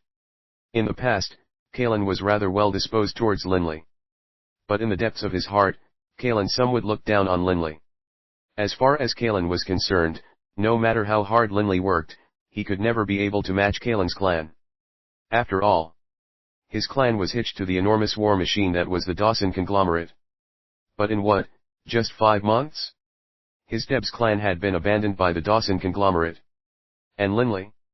Out of nowhere, he became a 17-year-old dual-element magus of the 7th rank. What's more, he was acclaimed as the #1 genius magus of this age. Even in the long history of the Yulan continent, there was only one person slightly better than Linley. A 17-year-old dual-element magus of the 7th rank, and a sculptor approaching the level of the Grand Masters. Coiling suddenly felt enormous pressure. This person was simply too incredible. But shortly after, Coiling only felt boundless fury. Because the inspiration for this sculpture was his fiancée. Hey, take a look. Isn't this girl really similar to the woman in this sculpture? A voice suddenly rang out within the Hall of the Masters, and instantly, over 10 heads turned to stare at Alice. The hall suddenly became a hotbed of commotion and discussion. Linley's sculpting abilities were simply too amazing. He had totally captured Alice's grace and charm in this sculpture. From their very first glance at Alice, those viewers had the feeling that the girl in front of them and the female carved into awakening from the dream were incredibly similar. In fact, they could totally be considered the same person. That unique gaze. That slightly sharp, arched nose. Miss, dare I ask what your relationship is with Master Linley? An old man with a head full of white hair, at least a century old, asked very courteously towards Alice. In the field of sculpting, Linley had already reached the level of master. Linley's skill in sculpting was enough to cause these collectors who had decades or centuries of experience in sculpting to prostrate themselves in admiration. Respectfully addressing him as master was something which came from their hearts. Based on this old man's century-plus years of experience in appraising stone sculptures, he naturally could tell that the woman carved into the sculpture was most likely a person whom Linley had shared a period of turbulent love. Alice felt rather awkward, and couldn't help but turn to look at Coiling. "Oh, Coiling, you are here as well." The old man looked at Coiling. Old people naturally being as sly as a fox, the old man naturally could tell that Coiling and Alice's relationship was not a simple one. "Coiling, who is this young lady?" Although Coiling felt extremely unhappy, he still modestly bowed and said, "My Lord Duke Berner Vana, this is Miss Alice, my fiancée." "Fiancée?"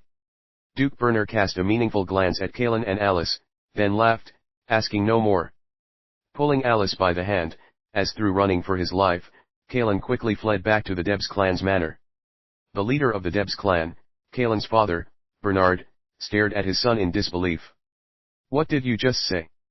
"The inspiration for that sculpture being exhibited in the Prolx Gallery is Alice." Bernard was generally rather doting towards his son. When his son said he was going to marry Alice, Bernard didn't object.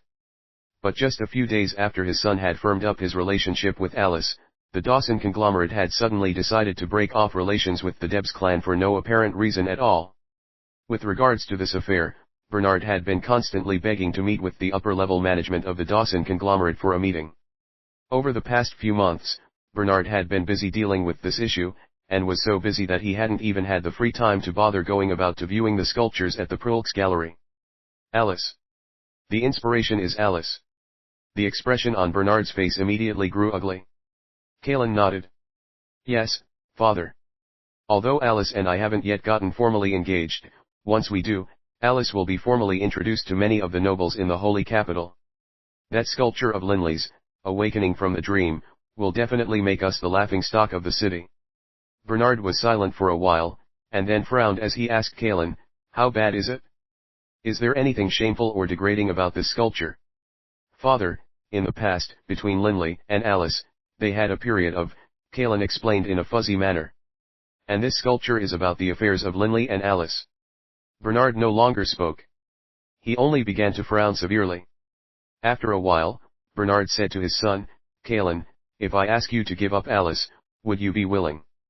Coiling resolutely shook his head. After all, he was only 18 years old. Bernard nodded slightly. "Don't worry about Alice. I will handle this matter." "You don't need to worry about it." Coiling nodded, then suddenly he gritted his teeth. Staring at his father, he said, "Father, Linley is definitely unhappy at the fact that Alice and I are together. What's more, Linley's potential is too great. I think that we should perhaps consider if we can figure out a way to kill Linley." Book 5, The GodSword, Blood Violet, Chapter 13, The Old Master. "Kill Linley." Bernard looked at his son. "Coiling, why should we kill this Linley? He's just a master sculptor. Will he impact the Debs clan somehow?" The news of Linley becoming a magus of the 7th rank hadn't been widely publicized in Fenley City yet. In addition, recently Bernard had been absorbed in dealing with the frustrating affairs of his clan, which was why he didn't know anything about Linley. Coiling nodded.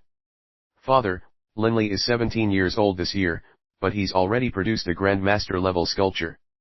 More importantly, he is currently the #1 genius magus of the Yulan continent. Even looking back at all of history, he is still the #2 genius magus of all time of the Yulan continent. Because he is a 17-year-old dual-element magus of the 7th rank. A 17-year-old dual-element magus of the 7th rank." Bernard sucked in a cold breath of air. His intuition was telling him that this Linley would be a threat to his clan. This Linley cannot be permitted to live, Bernard immediately said. Hearing these words from his father, Kalen couldn't help but smile. But then, a heartbeat later, Bernard frowned. Wait. The number 2 genius magus of all time will definitely be an extremely incredible person in the future. How could the Radiant Church, the Cult of Shadows, and the 4 great empires possibly let someone like this slip through their fingers? It's quite possible that Linley has already struck up a relationship with the Radiant Church. Kalen, this Linley, cannot be killed by us. Looking at Kalen, Bernard spoke in a serious tone. Father, he's just a dual-element magus of the 7th rank. Kalen's face was a mask of urgency. Suddenly, he lowered his voice.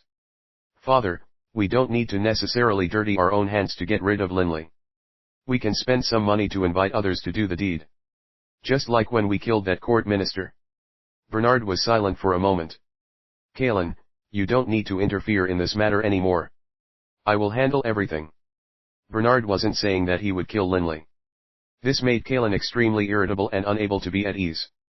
The dark of the night. Bernard had arrived at a pre-reserved deluxe room within a hotel, and there was a white-haired old man there waiting for him. Mr. Bernard. Upon seeing Bernard, that white-haired old man couldn't help but grin at him. Bernard nodded. Mr. Bayonet. This time I have come to see you for the purpose of asking your assistance. Speak, speak. You are an old customer. The white-haired old man was still beaming. Bernard spoke bluntly. 2 things. First, I hope you can destroy for me that awakening from the dream sculpture currently on display within the Prulx Gallery. Bernard was quite clear that actually spiriting the sculpture out of the Prulx Gallery was an impossibility. But destroying it was a task of much lower complexity. Destroy the sculpture, awakening from the dream. The white-haired old man said, startled. What, is your organization, Saber, not capable of carrying this mission out? Bernard laughed lightly. Of the 4 major assassins guilds of the Yulan continent, each was unique in their own way. This one, Saber, possessed an exceedingly strong force. As long as the price was enough, they would even dare to assassinate a cardinal. But of course, if the contract was to assassinate a saint-level combatant, that was perhaps a level of difficulty that was a bit too high. Could it be that even you are afraid offending the Prulx Gallery? Bernard was somewhat suspicious. No. Of course we don't care about a branch of the Prulx Gallery. Go ahead and advise us as to your second requirement. The white-haired old man suddenly said. An assassin's guild, by its very nature, was going to offend people. They even dared to offend the Radiant Church. Who wouldn't they dare to offend? Bernard suppressed the curiosity in his heart. The second matter is, I hope that you can assassinate Linley. The white-haired old man finally laughed helplessly. Shaking his head, he said to Bernard, Mr. Bernard, please forgive us, but we won't be able to accept either of your 2 missions. My deepest regrets. Unable to accept. Bernard rose to his feet violently, staring at the white-haired old man in disbelief. Mr. Bayonet, I know how much strength your organization has. Since when did you become unwilling to dare to accept a small mission such as this? Bernard totally could not accept that this was the end result of his trip here. After all, this organization dared to even assassinate senior ministers of the 4 great empires and cardinals of the Radiant Church. But they didn't dare assassinate Linley. It isn't that we don't dare, it's that we don't wish to accept this mission. As for the reason why, our organization has no need to tell you, right? The expression on the white-haired old man's face had turned cold. Bernard hurriedly smiled. Forgive me, Mr. Bayonet. Since you are unwilling to accept this mission, then I must take my leave. The white-haired old man nodded. After Bernard departed, the white-haired old man slowly rose to his feet, mumbling to himself, this Bernard. Out of all the missions he could ask us for, why did he have to try and destroy a sculpture? And he even wants to assassinate Linley. I absolutely must report this affair to the old master. I imagine once the old master learns that we turned this mission down, he will be quite pleased. The white-haired old man was one of the founding elders of the Saber organization. However, precisely because he was too old, he didn't carry out any missions anymore. Most of his time, he spent his life enjoying everything this megacity, Fenley City, had to offer. On occasion, he would receive visitors from some of the wealthier nobles. But as for the old master he was referring to, within the Saber organization, the old master was a person of legend. Even when the guild leader of Saber met the old master, he would very respectfully hail him as old master. In the entirety of this organization, there was perhaps no one who was more senior than this old master. Within the Prulx Gallery, the fourth day of the exhibition of the sculpture, Awakening from the Dream. In the middle of the Hall of the Masters, something quite bizarre was happening. Based on the usual rules of the Prulx Gallery, each visitor to the Hall of the Masters should only be allowed 3 minutes of viewing time per visit before leaving to allow someone else to come in. If they wanted to view the sculpture again, they would have to get in line again. But within the Hall of the Masters, one particular guest had already been there for nearly 2 hours. This was totally against the rules. This guest appeared to be 30 or 40 years old. He wore a loose-fitting long robe, and his arms were hidden by the sleeves of the robes and crossed over his chest. That long, black robe was casually loosened, and he appeared to be very much absorbed in viewing the sculpture, Awakening from the Dream. And right now, the several extremely powerful-looking guards standing in front of Awakening from the Dream were all discussing this black-haired man in a low voice. What sort of relationship does this man have with Mr. Ostoni? We were actually instructed not to shoo him away. For him to be here for such a long period of time in the Hall of the Masters is against the rules. Don't worry about it. Let's just quietly protect the statue. What are you afraid of? The gallery has set up a magical defensive formation around the sculpture. It is totally impossible for someone to attempt to steal it, especially given how large it is. Who can possibly steal such a large sculpture out from under our eyes? The guards were all in a relatively relaxed mood. After all, stealing this huge sculpture would be an extremely hard task, while damaging it was of no benefit to anybody. Who would do such a thing? Wow, what an excellent sculpture. It really has flavor. The 30 to 40-year-old man knitted his brows as he carefully inspected the sculpture, Awakening from the Dream. And then, he glanced once more at the introduction. A 17-year-old kid. I really anticipate his future progress. Time passed. One group of people after another entered the Hall of the Masters. But this man continued to stand in that one spot, carefully viewing and enjoying the sight of the sculpture, Awakening from the Dream. What smoothly flowing lines and marks, so clean without any sign of hesitation. A slightly enchanted look was on this man's face. How absolutely mesmerizing. And this girl. Her unique characteristics were completely drawn out by the sculptor. To the point of being more attractive than a real person. Within the hall, groups of visitors continued to arrive and depart. Many of the visitors were lining up multiple times and viewing the sculpture multiple times. A Grandmaster level sculpture such as this, to those genuine aficionados of sculpture, was something they could admire for an entire day without feeling bored. Time's up. Next group. The employee of the Prulx Gallery called out loudly.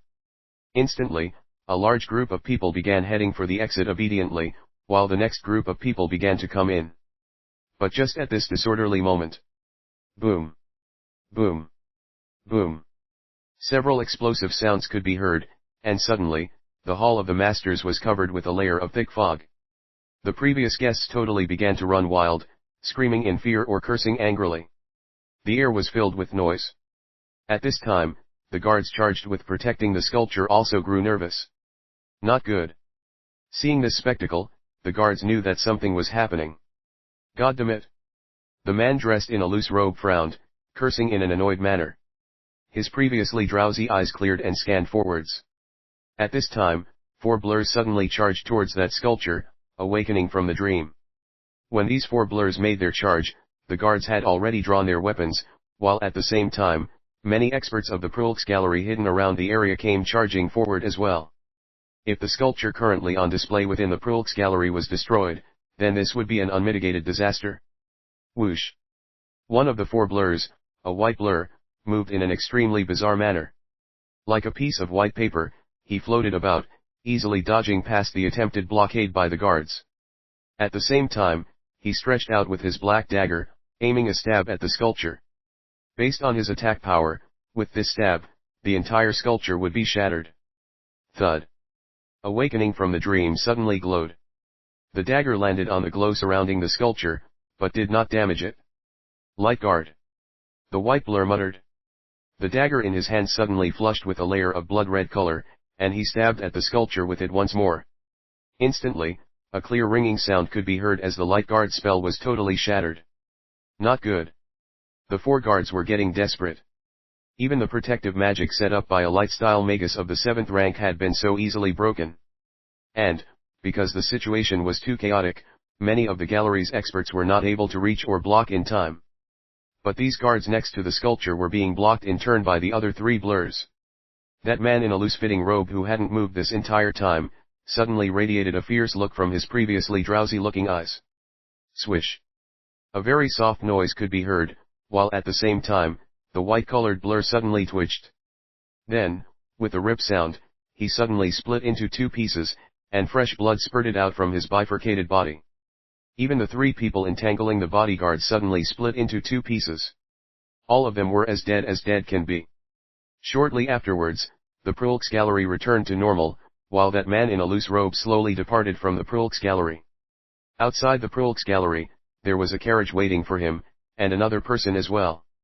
It was the person whom Kalen's father, Bernard, had addressed as Mr. Bayonet. Upon seeing this 30 or 40-year-old man come towards him, the elder immediately said in a voice of respect, "Old master. You did a good job this time." The 30 or 40-year-old man laughed as he praised. But then, he said in an unhappy voice, "I didn't expect that the Blood Rose organization would sink to such depths. Could it be that they don't know what a huge sin it is to attempt to destroy such a precious work of art?" The Blood Rose organization, like the Saber organization, was one of the 4 primary assassins' guilds. "Old master, where should head to, today?" that Mr. Bayonet asked. The man thought for a while, then said, "It's been a year or 2 since I visited the Jade Water Paradise. In the past, I've always had those girls come out to my place instead. This time, I shall visit the Jade Water Paradise in person. Only when I spend some time with young ladies will I, as well, feel young at heart." "Ha ha," he began to laugh loudly. "Yes, old master," the white-haired old man said courteously. In Mr. Bayonet's heart, he actually was always curious about one thing: how old, exactly, this middle-aged man was. This was because, amongst all the assassins produced by the Saber organization, he himself was in the final group of assassins to be personally trained by the old master himself. As for the very first group of assassins trained by the old master, either they had all been killed, or they had died of old age. "What are you thinking about? Move it." From within the carriage came the sound of the man's voice. Mr. Bayonet immediately began to drive the carriage forward, heading towards the Jade Water Paradise. Book 5, The GodSword, Blood Violet, Chapter 14, The Auction. Within the private reading room of Bernard, leader of the Debs clan. "What? You failed?" Bernard stared at the woman in the red robes. "Even if you failed, why can't you continue making further attempts? Since when did the Blood Rose organization give up so easily?" Bernard was extremely dissatisfied.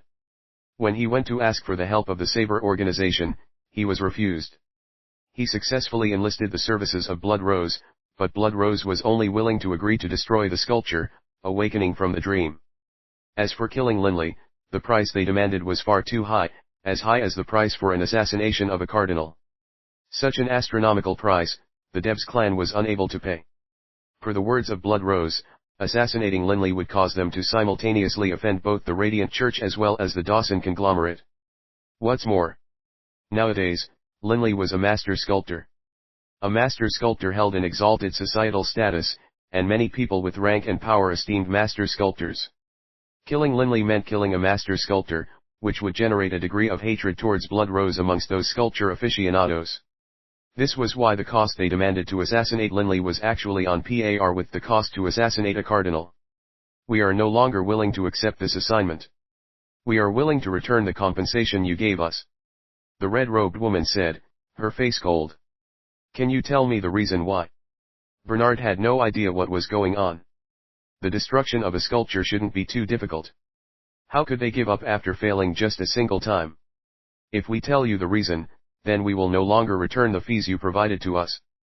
Do you agree?" the red-robed woman said calmly. An assassination organization was also a type of information broker. They were willing to sell information as well. Done. As the leader of the Debs clan, Bernard could be magnanimous. That red-robed woman said softly, "I can tell you this. Amongst the admirers of that sculpture, awakening from the dream, there is a person whom our organization definitely does not wish to offend. And this person is not someone whom your Debs clan is able to offend either. All right. My report is complete." With a smile, the red-robed woman immediately departed. Bernard was incredibly angry.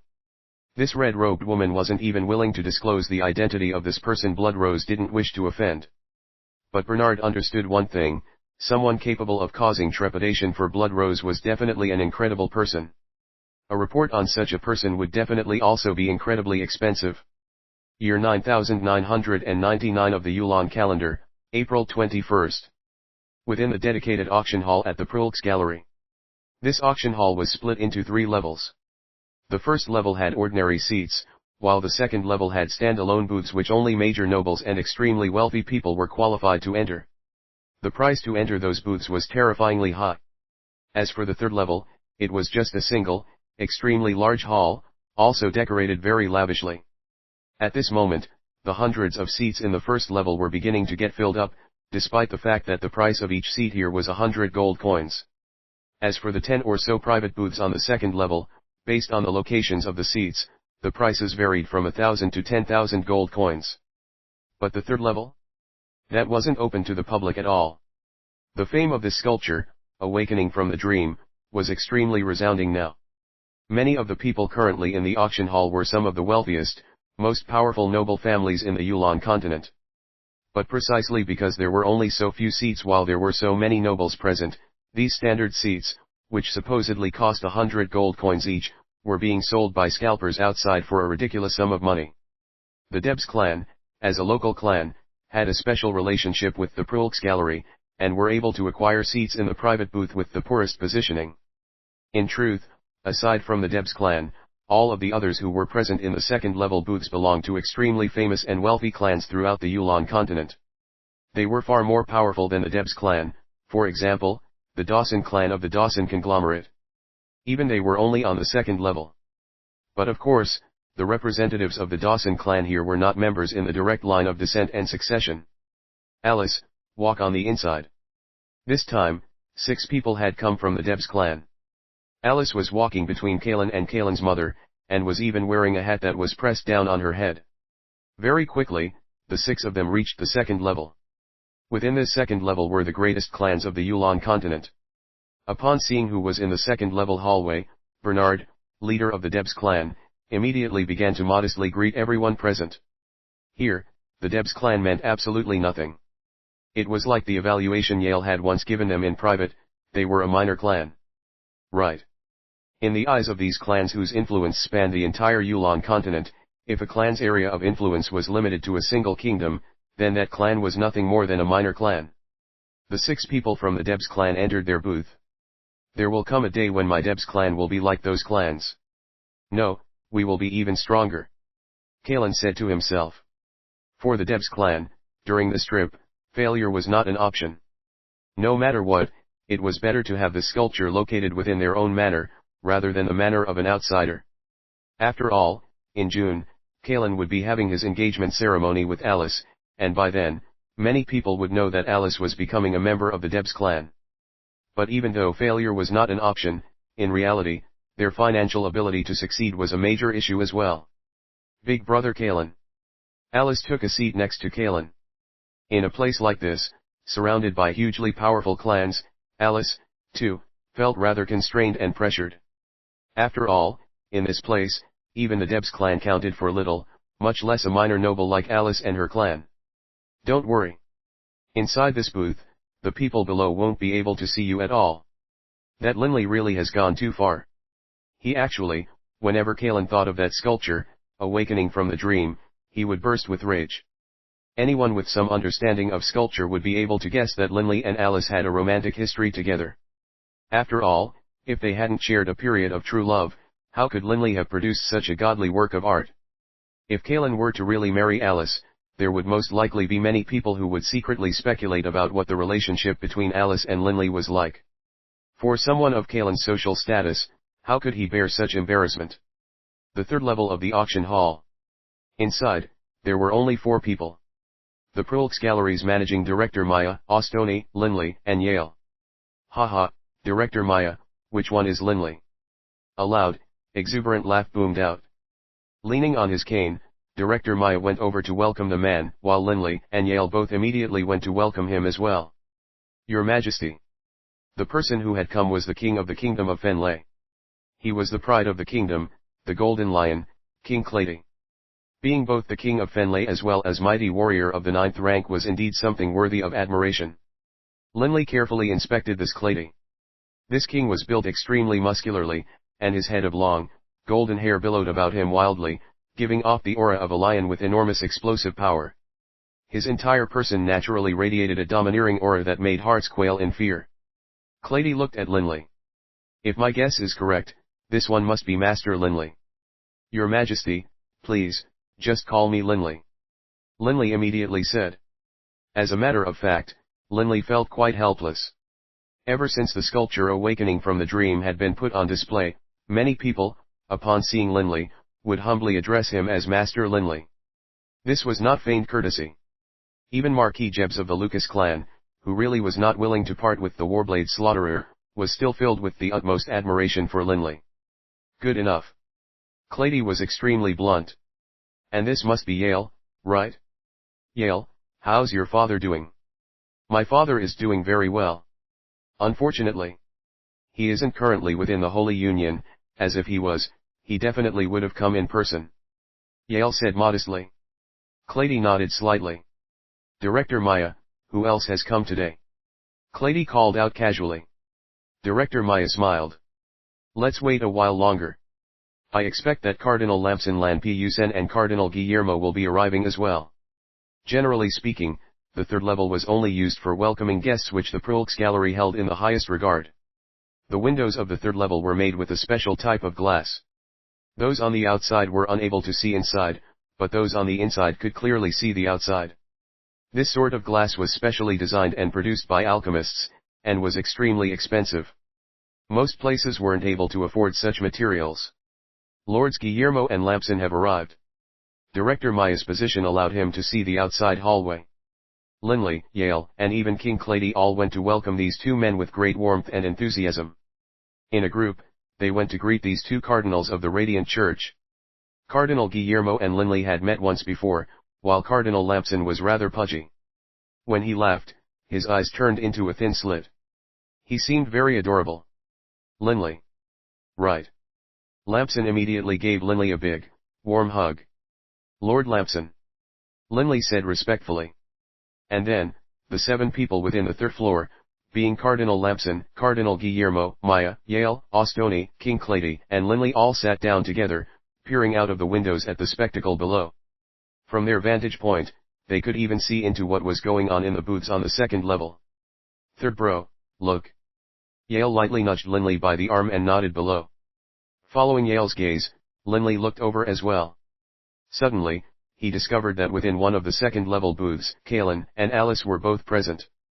Right now, Alice and Kalen were holding hands while seated together on a sofa, engaging in conversation. I didn't expect her to come. Yale said softly to Linley. Linley only smiled calmly. Linley, what are you guys talking about? The pudgy Cardinal Lamson chortled at Linley. Nothing. Linley shook his head. Guillermo patted Clady on the shoulder. Clady, I must say, your management of the Kingdom of Fenley has been stellar. You've actually managed to produce an incredible talent like Linley. Before this, I really had no idea that this genius magus, Linley, also had reached such an incredible level of achievement in the art of stone sculpting. Yale, Linley, Clady, Guillermo, Lamson, and Director Maya continued to engage in idle conversation while watching the activities below. All of the seats on the 1st floor of the auction hall were now filled. On the main platform, the sculpture awakening from the dream was placed, covered with a piece of cloth. On the platform, a beautiful serving girl stood on each side of the sculpture, while a golden-haired gentleman walked onto the platform with a smile. Looking around himself, he said in a bright voice, Ladies and gentlemen, I would like to welcome all of you to this auction for Master Linley's sculpture, Awakening from the Dream. This middle-aged man behaved extremely leisurely. Slowly, he said, Every single guest who has come today has a grand reputation. In particular, our gallery was fortunate enough to be able to invite Lord Cardinal Guillermo to attend as well. This middle-aged man bowed slightly towards the third level. Instantly, everyone below rose to their feet, filling the auction hall with the sound of their applause. We also have Lord Cardinal Lampson present. Another round of energetic applause. His Majesty, the ruler of our kingdom of Fenley, has arrived as well. Additionally, the genius magus and genius sculptor, Master Linley, is present today. This auctioneer rattled off one name after another, and each time he did, there was a storm of applause. To these nobles, a cardinal of the Radiant Church, the ruler of a kingdom, and that genius of a level which the Yulan continent would rarely seen in its entire history, all were worthy of their admiration. Master Linley. Within her booth, Alice stared out of the window at the third level, but unfortunately, all she could see was black glass. But on the third level, Linley could clearly see Alice's face, and the slightly lost look in her eyes. Book 5, The GodSword, Blood Violet, Chapter 15, A Sky-High Price. Standing in the middle of the platform, that golden-haired, middle-aged man continued to boast, when discussing the 10 masterpieces. In this day and age, the lowest valuation of one of the 10 masterpieces is 5.28 million gold coins, while the highest is the bloody-eyed maned lion, which recently was auctioned off in the Prulx Gallery branch at the Yulan Empire for a price of 13 million gold coins. All of the nobles and wealthy merchants below grew silent. These prices were downright terrifying. The materials for the sculpture, bloody-eyed maned lion, were collected from an actual, saint-level bloody-eyed maned lion, while the sculptor was Grandmaster Hoover from over 100,000 years ago. In the past 10,000 years, our Yulan continent has produced just 2 Grandmaster-level sculptors, Master Prulx, and Master Hope Jensen. These two both reached the level of Grandmaster. The golden-haired man let out a sudden laugh. However, from what I know, every single Grandmaster sculptor in history, no, let's not discuss Grandmasters for now, even the vast majority of Master sculptors were only acclaimed as Masters after their first century of life. Even if they hadn't reached 100, they were at least in their 70s or 80s. Has there ever been anyone who became a Master before the age of 30? The golden-haired man looked at his audience. In the past, no. But now, there is. The incredible Master Linley is a genius. He is 17 years old. He is a 17-year-old dual-element magus of the 7th rank. In the field of magic, he is the number 2 genius in the entire history of the Yulan continent. But his accomplishments in the field of sculpting, despite only being 17 years of age, is well known by everyone here as well. As he spoke, the golden-haired man turned to stare at the sculpture, awakening from the dream. The 2 female attendants stepped forward and removed the covering cloth, revealing the actual sculpture, awakening from the dream. This is the sculpture produced by Master Linley. Based on the investigation performed by our gallery, this sculpture was completed last December, during the days of that huge blizzard. In other words, it was completed when Linley was still 16 years old. The golden-haired man laughed. At the time, I had been wondering why that blizzard was so unnaturally fierce. But now, thinking back, I imagine it must have had something to do with the impending birth of the sculpture of Master Linley's. Instantly, all of the nobles and magnates below laughed. All right, enough with the small talk. Pointing at the sculpture, awakening from the dream, the golden-haired man said, this sculpture has absolutely reached the Grandmaster level. More importantly, this sculpture is extremely large. To be absolutely honest, we could actually chop it into 5 pieces and auction each piece off separately.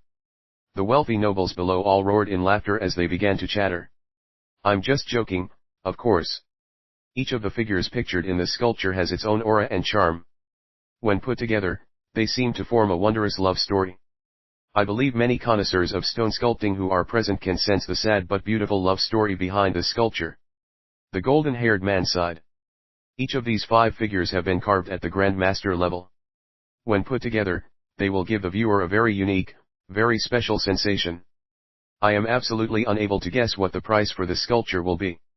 And most importantly of all, when Master Linley finished the sculpture, he was 16. Just 16 years old. The golden-haired man's voice began to boom. I have never, in my life, found myself at such a loss for words. I have no way of verbally expressing the admiration I feel for Master Linley. He is a true genius. These words caused yet another commotion amongst the watching nobles. For a 16-year-old to complete a sculpture like this was nothing short of a miracle. But in their booth, the Debs clan was totally silent. That detestable bastard. Kalin was filled with rage and hatred towards this golden-haired auctioneer. After that little speech of his, the bidding war for the sculpture was sure to become even more extreme.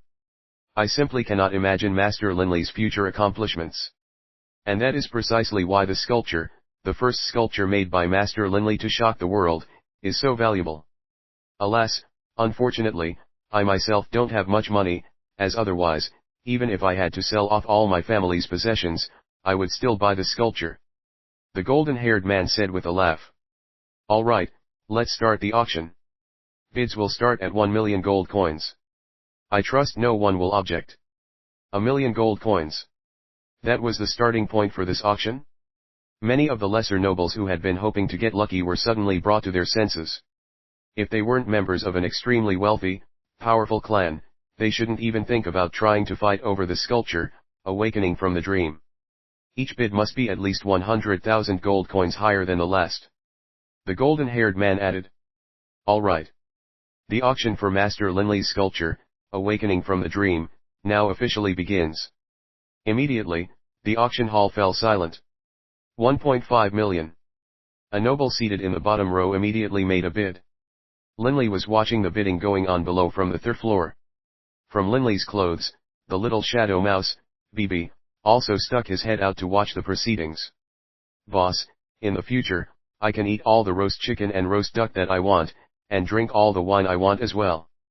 BB's voice rang out in Linley's mind. No problem. Linley rubbed BB's little head. As far as he was concerned, BB was just like a brother to him. Yeah. In the future, life will be sweet. BB was so excited that his eyes gleamed. Craning his neck, he leaned over to look down. Whoa. 2 million gold already? Higher, higher please. BB constantly urged the price to go higher. Watching BB, Linley couldn't help but laugh. King Clady, the king of the kingdom of Fenley, warmly clapped Linley on his back. Linley, let me help give you a boost. Ostoni, 5 million gold coins. Clady instructed Ostoni. Ostoni walked over to a speaking platform, then said in a bright voice, His Majesty, Clady, bids 5 million gold coins. Thank you, Majesty. Linley immediately said. Haha, no worries. Clady put his arm around Linley's shoulders in a friendly manner. Linley, regardless of whether or not you choose to join me, there's no reason for us to constantly maintain decorum as ruler and subject. Clady spoke very casually and freely. Linley was beginning to feel well disposed towards Clady. He truly was a very magnetic, charismatic leader. Your Majesty, please forgive me, but I would like to go back and consult with my father first. If nothing out of the ordinary happens, I intend to remain in the kingdom of Fenley. Linley said with a smile. Yes, you absolutely should talk this over with your father. Clady frowned very slightly. But Linley, from what I hear, your father has left Wushan Township. I spent some time investigating, but couldn't figure out where your father has gone to. It is as though he's disappeared. As soon as Linley's fame had exploded, as part of his plan to pull Linley to his side, Clady sent some people to meet with the family of Linley. But Hawk was no longer at Wushan Township. My father isn't currently at Wushan Township. Linley felt a bit suspicious, but then he laughed. Perhaps my father has gone somewhere else for a while. Father can't always be at Wushan Township. Perhaps. Clady didn't continue with this topic. Hawk truly had hidden himself quite well. Otherwise, if the ruler of a kingdom wished to find someone, how could they fail to? Within a private booth on the second level. 5 million gold coins. Dogshit. Kalin swore foully, something he rarely did. Bernard, clan leader of the Debs clan, had a gloomy look on his face. He said in a low voice, Kalin, you should know what sort of situation the clan is currently facing. Right now, the clan's future is uncertain. We can't waste too much money on this affair. Based on our clan's deliberations, at most we can spare 8 million gold coins for you. This is our bottom line. Kalin nodded. Kalin knew very well that his clan's entire total net worth was only around 100 million gold coins, and most of that net worth was bound up in illiquid assets. Their liquid assets were, at most, around 20 million gold coins or so. The clan couldn't possibly waste all of their liquid reserves on a single sculpture. It was already very kind of the clan to not force Coiling and Alice to separate. 5.3 million gold. Someone in another second-level booth made a bid. That golden-haired, middle-aged man began to grow excited. 5.3 million gold coins.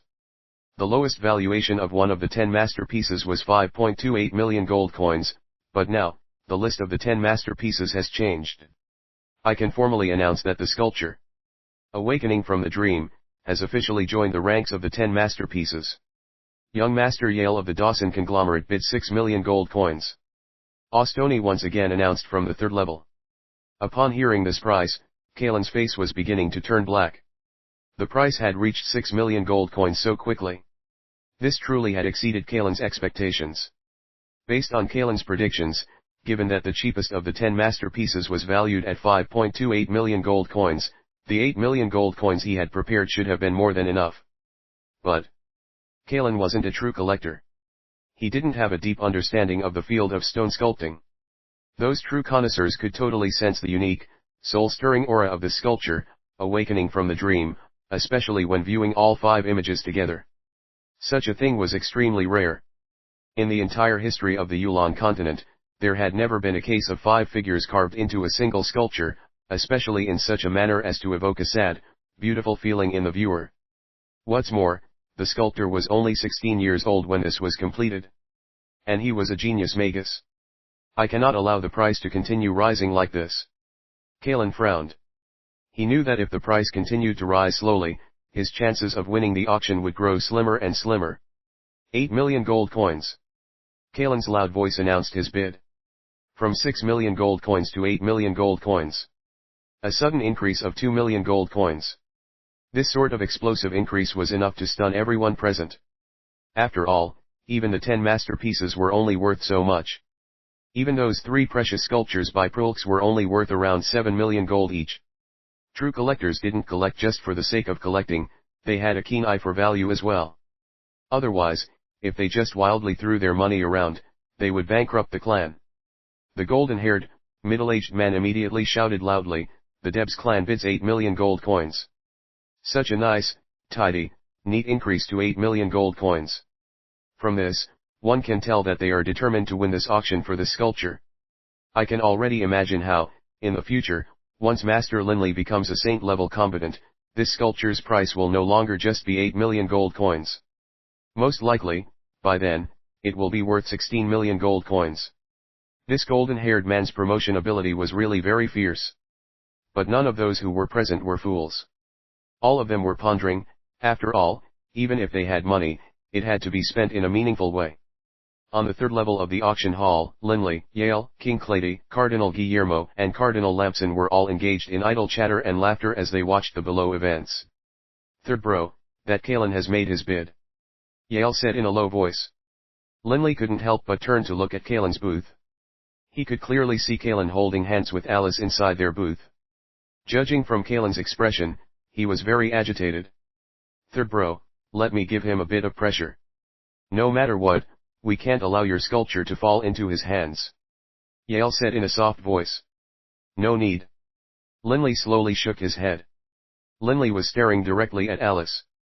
Sitting there in the booth, Alice looked like a pitiable little girl who had suffered some sort of mistreatment. All of the other members of the Debs clan were looking at Alice with a hint of dissatisfaction in their eyes. After all, their clan was spending an enormous amount of money for Alice's sake. If they really want it, let them have it. Linley said emotionlessly.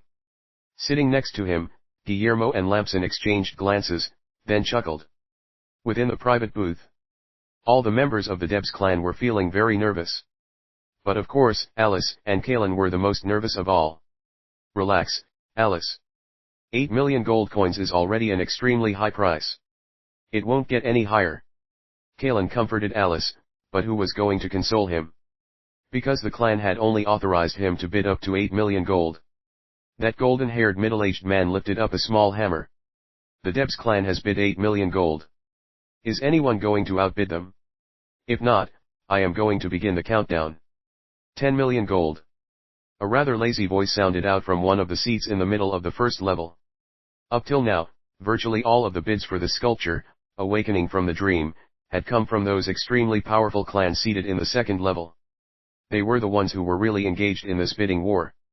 Those nobles sitting below were just there to watch the excitement. Nobody expected one of them to make a bid as well. None of you have any insight. From what I can tell, this Awakening from the Dream can be considered to be the start of an entirely new style of stone sculpting. Its carving style is totally different from every other sculpture, and what's more, it has 5 images with totally unique yet connecting auras. It definitely is worth 10 million gold coins. That man who bid 10 million gold coins said casually. From the loose, baggy long robes of this 30 to 40-year-old man, everyone could sense his lazy, indolent nature. 10 million gold coins. Within their private booth, Alice and Kaelin were both stunned. Book 5, The GodSword Blood Violet, Chapter 16, An Owner Found. Big Brother Kaelin. Alice called out in a low voice, while looking at him with urgency in her eyes. Perhaps others would feel pride at being the inspiration for a Grandmaster level sculpture. But this Awakening from the Dream of Linley's was different. Anyone who had ever spent any time analyzing sculptures would easily be able to tell from the aura given off by those 5 figures that there was a romantic history between Linley and Alice. If Alice had just married into a small clan, that wouldn't be as much of an issue. But, she was marrying into the clan of Kaelin Debs. Kaelin was the future successor to the leadership of the Debs clan, and the Debs clan was one of the top 3 clans of the entire kingdom of Fenley. Calm down, calm down. Kaelin comfortingly held Alice's hand. But Alice could feel that Kaelin's hand was covered in sweat. Father, Kaelin turned towards his father, Bernard, then looked at his mother. His parents both doted on him exceedingly, which was why they were willing to spend 8 million gold coins on Kaelin's behalf. After all, even to the Debs clan, 8 million gold coins was an exceedingly large sum. Kaelin, don't even think about it. The clan can't possibly hand over 10 million gold coins just for the sake of your fiancé. Bernard said, his face extremely solemn. Kaelin was stunned. Even Alice turned her head to look at Bernard, her eyes filled with worry and a hint of supplication. We'll act in accordance with our previous discussion. Bernard totally ignored Alice's silent appeal as he coldly pronounced his judgment. Kaelin froze for a long moment, while by his side, Alice tightly clutched his hands, staring into Kaelin's eyes. Alice fully understood what Bernard meant by his words just now. Alice was extremely unwilling to accept this result. Kaelin glanced at Alice. He let out a helpless sigh, then slightly shook his head. Big Brother Kaelin, I'm not willing, Alice said in a small voice. Kaelin clasped Alice's hands. He gently shook his head again. There's no other way. Alice, I am the heir to our clan. I have to put the considerations of the clan first. I hope you are willing to sacrifice a little bit for me as well. I promise you that my heart towards you will never waver. Alice fell silent. The heir to the clan. These 5 simple words guaranteed that every single action of Kaelin's would reflect upon the honor and glory of the Debs clan. Although Bernard loved and doted on his son very much, no matter what, he could not permit Alice to become Kaelin's principal wife. That's right. There was no way she could become the principal wife.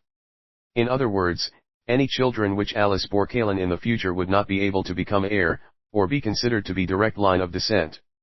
In truth, ever since the Awakening from the Dream had been viewed by many people, the elders of the Debs clan had been constantly urging Kaelin to give up Alice. Even if Kaelin insisted on marrying her, they didn't wish for Alice to become his principal wife. But Kaelin had remained steadfast. In the end, Bernard, the doting father, compromised. He decided that if they were able to purchase this Awakening from the Dream, then this matter would more or less be at an end. But from the looks of it, Big Brother Kaelin. Alice looked at Kaelin, her eyes turning moist. At the same time, she turned to look at the other members of the Debs clan. But at this moment, neither Kaelin, nor Bernard, nor Kaelin's mother, paid Alice any mind. At that moment, Alice felt her heart grow cold. She suddenly thought back to everything she had experienced with Linley, how Linley had protected her and unstintingly cherished her. In the past, she had always taken Linley's constant yielding to her for granted, but at this moment, how she longed for that feeling. Raising her head, her gaze passed through the glass window to stare at the 3rd level. But all she could see was the black glass. 10 million gold. 10 million gold. Is anyone willing to bid higher? That golden-haired man was calling out from the platform. The man dressed in the loose robes casually glanced around. And then, he directly addressed that golden-haired auctioneer. Hey, stop wasting time. Hurry up and start counting. The nobles nearby all began to laugh. How could an auctioneer possibly obey the commands of one of the bidders below? Based on their understanding of this golden-haired auctioneer, they knew him to be someone who would constantly escalate the bidding wars until the price reached an extremely high level. But upon hearing the words of the man in the loose robes, the auctioneer seemed to have been hypnotized. Very naturally, he said, okay, then I'll start counting. 3, 2. 10.1 million gold coins. An ancient-sounding voice rang out from one of the second-level private booths. Everyone's attention turned towards that booth. Even that man dressed in the loose robes turned to stare at that booth in astonishment. In that second-level booth, aside from the Debs clan, every single clan present was one of the major, world-spanning clans of the Yulan continent. The wealth of those clans was far higher than that of the Debs clan. Whoa, so there's someone here who appreciates value after all. But raising it by just 100,000 is a bit too stingy. 10.3 million gold coins. The man in the loose robes said casually, grinning. Linley and the others on the third level all noticed the man in the loose robes now, but from their current angle, they could only see the man from the side, and were unable to see his face clearly. HRM. Cardinal Guillermo and Cardinal Lampson of the Radiant Church both suddenly rose to their feet. Frowns on their face, they walked to the opposite end of the glass, carefully looking down at the loosely attired man below. Just at that moment, the loosely robed man seemed to have discovered the presence of the two cardinals, as he raised his head upwards and glanced towards them. The faces of the two cardinals suddenly turned bone white. Guillermo and Lampson exchanged glances, then they both shook their heads. In truth, the Radiant Church had already come to a decision about this auction. They had decided to spend a very large sum of money to purchase this sculpture, and thus improve the relationship between them and Linley. But upon seeing this man, both Guillermo and Lampson silently decided to change their course of action. It's best that we not get into a bidding war with this madman. Cardinal Guillermo said softly. Cardinal Lampson nodded as well. I definitely don't want to agitate that madman either. Although they both referred to this person as a madman, the fear they felt towards him was fear which was etched into their bones. Both Lampson and Guillermo were very much aware as to how terrifying that 30 or 40-year-old man could be. Lampson, in particular. Because if it wasn't for this madman, Lampson probably wouldn't have had the opportunity to be promoted to the rank of cardinal. There were only 5 cardinals at any time within the Radiant Church. Precisely because this madman had casually killed one of the previous cardinals, Lampson had the opportunity to be promoted to his current position. But even though he had killed a cardinal, the Holy Emperor was still unwilling to be enemies with this madman. 10.4 million gold coins. That old voice rang out once again from the second level. The loosely robed old man raised his head up, glancing up with a frown. You really are irritating. 11 million gold coins. 11 million, this gentleman is willing to bid 11 million gold coins. Is anyone willing to bid any higher? That golden-haired auctioneer was growing excited. After all, even the bloody-eyed maned lion sculpture, the greatest of the 10 masterpieces, was only worth 13 million. On the third level, Guillermo asked Lampson quietly, Lampson, do you know which clan is situated in that booth? They actually dare to struggle with that madman? Are they tired of living? Director Maya.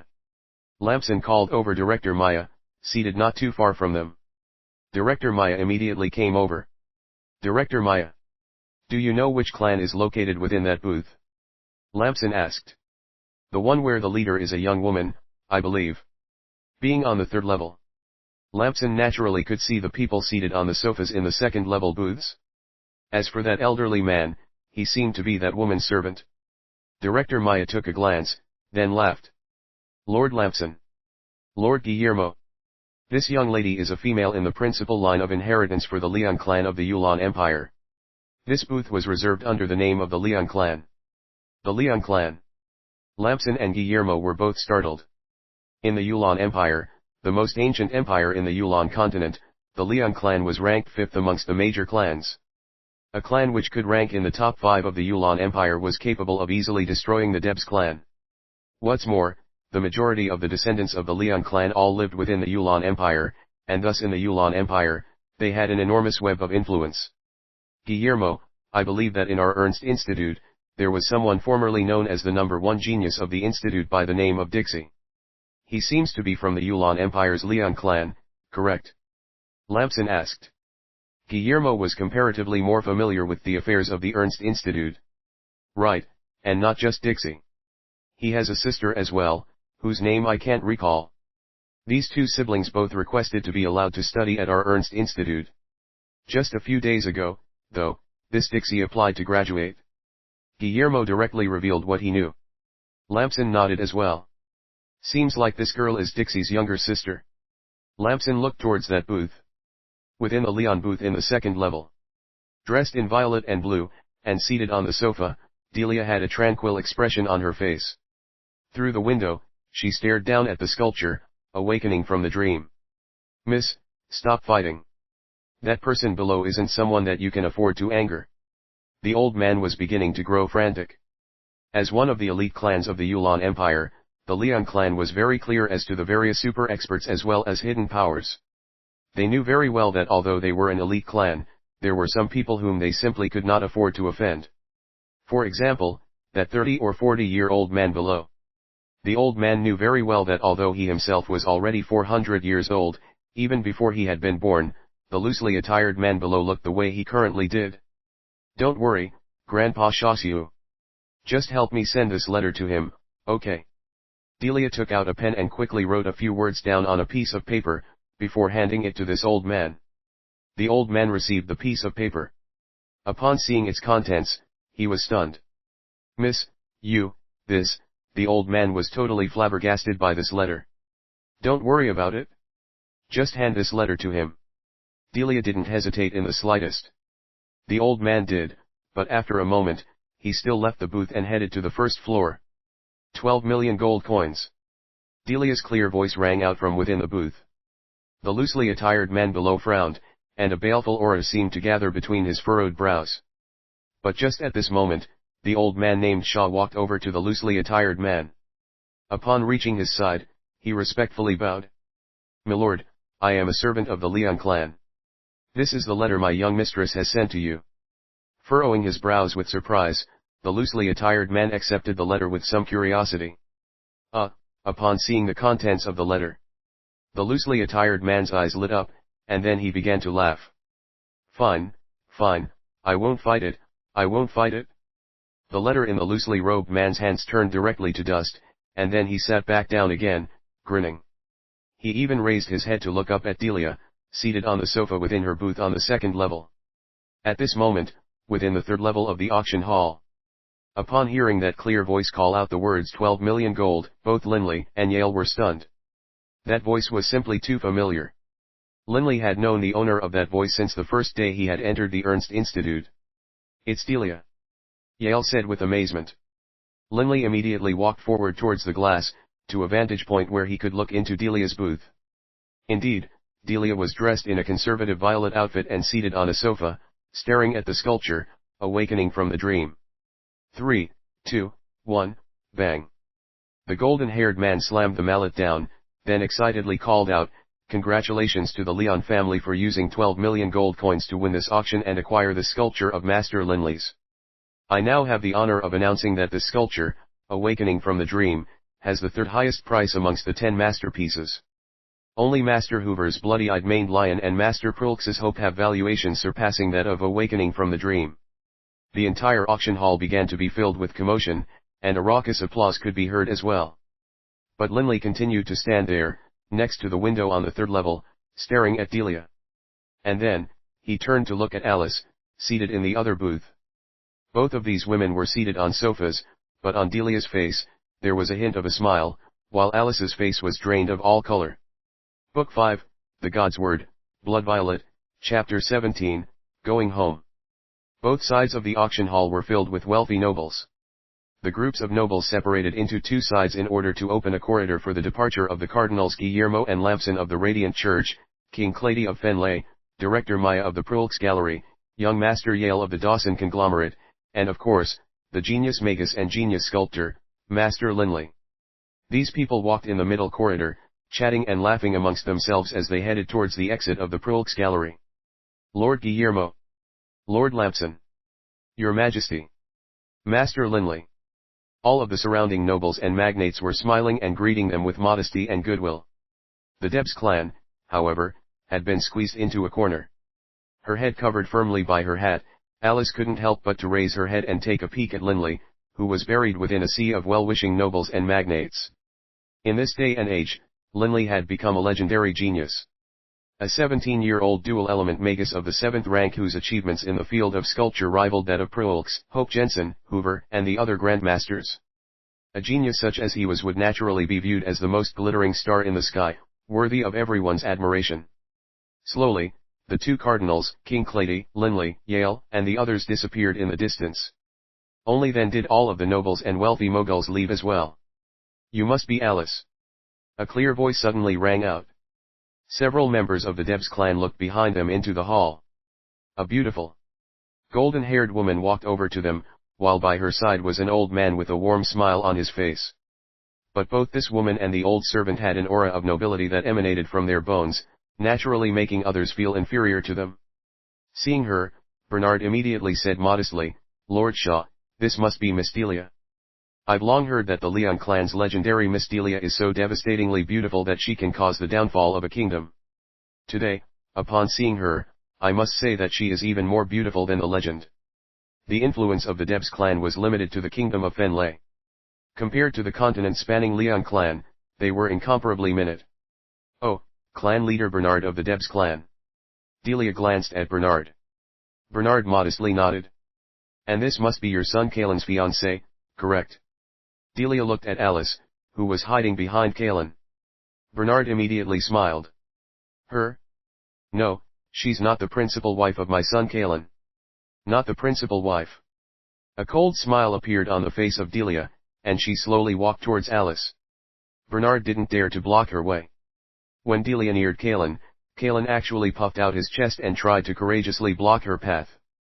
But when he met Delia's frosty gaze, Kaelin suddenly felt his heart grow cold. When he reminded himself that this was a young mistress of the Leon clan, Kaelin felt all the more uneasy. Right now, the relationship between the Debs clan and the Dawson conglomerate was already terrible. If they offended the Leon clan as well, it would be simply too easy for the Leon clan to deal with the Debs clan. Alice. Delia stared into Alice's eyes. Alice raised her head, forcing herself to match Delia's gaze, doing her best to calm her beating heart. But Delia only laughed. In a soft voice, she said, Alice, I really don't know why Linley fell for you. Alice's face grew pale, but she replied, that's none of your business. None of my business. Delia let out a calm chuckle. Right. It's none of my business. But I really feel pity for you. You actually gave up Linley, but the result of that was? You aren't even going to be a principal wife within this Debs clan. I imagine you feel regret, but unfortunately, you'll never have that chance again. Because a person like you will never, ever have the chance to interact with Linley again. In the future, you two will belong in different worlds. Do you understand? Delia totally ignored the ugly look on Kaelin's face, and she turned directly to look at Bernard. Forgive me for disturbing you. Delia said extremely courteously. Bernard immediately bowed modestly. Miss Delia, by your leave. That old man by Delia's side cast a look at Kaelin, who still had that ugly look on his face. With a cold sneer, he followed Delia out. But Bernard continued to watch them leave with a courteous smile on his face. Only after Delia and her servant had left did he turn, fixing Alice and Kaelin with a deadly glare. Absolutely disgraceful. Bernard viciously snapped at them. Neither Kaelin nor Alice dared to make a sound. Under this aura of oppressiveness, the Debs clan returned home. Within the Lucas clan's mansion in Fenley City. Master Linley, no, there's no need. Marquis Jebs was hurriedly trying to refuse Linley. There's really no need for the 600,000 gold coins. Master Linley, I am so incredibly sorry. I really had no idea that you had reached such an incredible level in the field of sculpting. Jebs, that obstinate old man. Right now, when he looked at Linley, his eyes were filled with something akin to veneration for an idol. Marquis Jebs didn't have many hobbies. The one thing he loved to do was collect items. Naturally, he felt deep veneration for those grandmaster-level artisans of each field. Perhaps even if the king of Fenley was present, he wouldn't feel as much awe as he did now towards Linley. How about let's just name the price at 180,000 gold, is that fine? My clan originally bought it for 180,000 gold coins, so that would still be fair. Master Linley, I really am not willing to make money off of you. If I took advantage and earned money from you, Master Linley, I wouldn't be able to sleep well at night. That adorable old man, Master Marquis, was extremely stubborn. Marquis Jebs, in the past, when your Lucas clan bought this Warblade Slaughterer from my clan, the price you paid was 180,000 gold coins, true. But after all these centuries, due to inflation, the 180,000 gold coins you paid then is worth much more now. Linley wasn't willing to take advantage of the Lucas clan either. But Marquis Jebs only stubbornly stared at Linley. Haha, you guys are just so. Next to them, Yale was laughing so hard that he was clutching his belly. The seller is frantically trying to lower his product's price, and would rather give it away for free. But the buyer is trying to raise the price higher. I have never seen something like this before. Linley let out a helpless laugh as well. Marquis Jebs, how about this? Centuries ago, that 180,000 gold coins had a purchasing power comparable to around 360,000 gold in this era. Let's just go with 360,000 gold coins. Don't refuse any longer. If you do, I'll just throw down my Magi crystal card and leave. Linley withdrew his Magi crystal card from his breast pocket. Marquis Jebs looked unhappily at Linley, but finally nodded. Fine, then. Linley couldn't help but laugh. Marquis Jebs suddenly laughed a bit shyly as well. Master Linley, I have a small favor to ask, if I might. Go ahead. Linley laughed, looking at the Marquis. Marquis Jebs gestured at his servants, who quickly carried over an erect stone tablet from deeper within his mansion. Master Linley, I only hope that you can put your signature on this tablet. If you do, I will treasure this forever. Marquis Jebs looked at Linley with hopeful eyes. Linley chuckled, then withdrew his straight chisel from his breast pocket. With a casual flick of the wrist, the chisel began to fly about in a blur as stone dust began to fall off from that stone tablet. In the time it took to take 3 breaths, Linley was finished and withdrew his chisel. Gently blowing air on the tablet, all of the remaining dust flew away from it, revealing a name artistically written, as though it were a flying dragon or a dancing phoenix. Linley. Staring at that word, Marquis Jeb's eyes were shining. What an elegant carving technique, and what beautiful letters. This word is far more valuable than 360,000 gold coins. Hearing this, Linley didn't know whether to laugh or to cry. On the road from Fenley City to Washington Township, the path was lined with redwood trees on either side. Riding a large stallion, Linley was galloping forward with a huge case on his back. This case was several 100 pounds heavy. Fortunately, this stallion was a particularly fine one that had been provided by the Dawson conglomerate. Normal horses wouldn't be able to move quickly when carrying such a burden. Behind Linley, a troop of over 100 knights was following him. This troop had been gifted to Linley by the Radiant Church via Cardinal Lampson and Cardinal Guillermo. What the Radiant Church claimed was that Linley's safety was of paramount importance to them, which could be seen from the recent abduction attempt. The weakest member of this troop was a warrior of the 5th rank. It belonged to one of the ace regiments of the Knights of the Radiant Temple. Over 100 war horses galloped behind, kicking up a cloud of dust. From far away, the image of Washington Township drew closer and closer to Linley's side. In his mind, he couldn't help but think back to the events of his youth, such as the training he had undergone in the training grounds, as well as that terrifying sight of the Velocidragon. In the past, in Linley's eyes, a Velocidragon was the symbol of utter invincibility. But now, to Linley, a Velocidragon was no longer much of anything. Rumble, rumble. The earth shook as this troop of elite knights and war horses continued on their way. The shudders could be felt from far away. What a mighty troop! While walking in the middle of Washington Township, Hillman couldn't help but turn and stare. The sound of the hoof steps was orderly, fast and forceful, striking fear into Hillman's heart. Even when he was in the army, he had never encountered such a high-quality force of knights. The lowest of the knights present was a warrior of the 5th rank. How could a troop belonging to one of the ace regiments of the Radiant Church be of low quality? The sound of their war horses galloping alone could strike fear into many. Who is that? Hillman instantly saw that there was a person riding ahead of the troop. Linley. The expression on Hillman's face changed, and he quickly ran at high speed towards the Baruch clan manor. After entering the bounds of Wushan Township proper, Linley instructed his troop of knights to lower their speeds. Linley, only, continued to move at a relatively fast speed towards his clan's manor. Seeing from afar that vine-wrapped, scarred wall, Linley thought back to one event after another of his youth. The Baruch clan, my roots, my foundation. Carrying the warblade, Slaughterer, on his back, Linley's heart was filled with pride. Linley could still clearly remember, the first time he had left for the Ernst Institute, what his father had said to him. Linley believed that he would never, ever forget these words from his father. Linley, remember the centuries-long desire of generations of Baruch elders. Remember the shame of the Baruch clan. After graduating, you will at least be a magus of the 6th rank. As long as you train hard, becoming a magus of the 7th rank shouldn't be too hard. In the future, you will definitely have the ability to regain our clan's ancestral heirloom. If you fail to do so, even in death, I will not forgive you. Even in death, I will not forgive you. That voice reverberated in Linley's mind. But this time, feeling the weight of the slaughterer on his back, Linley only felt a surge of pride. Father, I'm coming back. Father, I have brought back our warblade, Slaughterer. Linley flew off his horse's back and directly charged into his clan's courtyard. Father! Linley shouted loudly. I'm back. I brought the warblade Slaughterer back. Linley was filled with joy and excitement.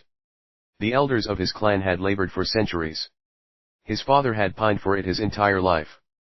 And now, he had finally fulfilled his father's desire. The warblade, Slaughterer. A voice rang out. Linley turned and looked behind him. It was Hillman. Uncle Hillman, where's father? Quick, have him come out. Ha, I've finally brought back the warblade Slaughterer. Honest. I have the ancestral heirloom of our dragon blood warrior clan. I've finally brought it back. Quick, tell me where my father is. Once my father finds out, he will be so ecstatic. Tonight, we are absolutely going to get drunk. Uncle Hillman, don't worry, tonight, I'm not going to shirk my duty. I'll definitely get drunk with you. If we aren't drunk, we won't stop. Linley was so excited, he continued to babble without stopping. He even removed the case from his back, holding it in his arms as he stared at Uncle Hillman. But there was no hint of joy in Hillman's face. In fact, there was a hint of misery. Uncle Hillman. Linley began to frown. Staring at Uncle Hillman, he said, Uncle Hillman, where is my father? Looking at Linley, Hillman forced out a smile. Linley, you've brought back the warblade, Slaughterer. If your father knew, he definitely would be ecstatic. Definitely. Where is my father? Your father? He passed away 3 months ago. Hillman took a deep breath, then finally, slowly said these words. As he did, his eyes turned moist. Linley suddenly felt as though countless thunderbolts had went off by his ears. His brain went blank. Clang. The case in Linley's hands fell heavily to the ground. The lid to the case flew open, revealing a giant warblade which emanated a killing aura and was tinted with a slight, bloody red color. That cold, killing aura and that bloody aura filled the entire hall in an instant. Dead. Linley stared disbelievingly at Hillman. Hillman nodded slightly. Suddenly, Linley laughed. Ha, Uncle Hillman, you must be lying to me. Ha, I brought back the warblade Slaughterer. Look, Uncle Hillman, I brought back the warblade Slaughterer. How could my father be dead? He is going to view this warblade first. With one hand, Linley reached out and picked up the warblade Slaughterer. Instantly, that bloody aura filled even Hillman's heart with trepidation. Uncle Hillman, look. I brought back the Slaughterer. And I have to tell my father that I am now capable of transforming into a dragon blood warrior. Scales began forming around Linley's hands, and in a short while, Linley's hands transformed into draconic claws. Grabbing onto Hillman's shoulders with his 2 draconic claws, Linley stared into Hillman's eyes. Uncle Hillman, look, I can already transform into a dragon blood warrior. I've brought home the warblade Slaughterer to our clan. It's true. Where is father? My father? I am going to show the Warblade Slaughterer to him. I haven't yet had the chance to tell him that I can become a dragon blood warrior. Those draconic claws gripped Hillman by the shoulders, but the owner of those claws, Linley, stared beseechingly into Hillman's eyes. Uncle Hillman, I'm begging you, tell me, where is my father? Like a poor, lost orphan child, Linley stared at Hillman, his eyes begging. Like a drowning man clutching at a stalk of grass. Linley clutched at Hillman. Hillman gently shook his head. Linley, your father, is dead. Linley laughed. Laughed so desolately. No, no way. I have to show him the Warblade Slaughterer. I have to tell him that I can transform into a dragon blood warrior. And tonight, I'm going to drink wine with him. As he spoke, tears began to cover Linley's face. Staring at Linley, Hillman couldn't help but lower his face, and then 2 rivers of tears began to flow down his own face. Impossible. Impossible. Gripping onto Hillman fiercely with his 2 claws, Linley stared a deathly stare at Hillman. His eyes even took on that same, icy, dark golden color of the armored razorback WYRM. The entire hall was suddenly filled with a baleful aura that was even more terrifying than the one emitted by the Warblade Slaughterer. A low, hoarse growl emitted from Linley's throat. Tell me, where is my father?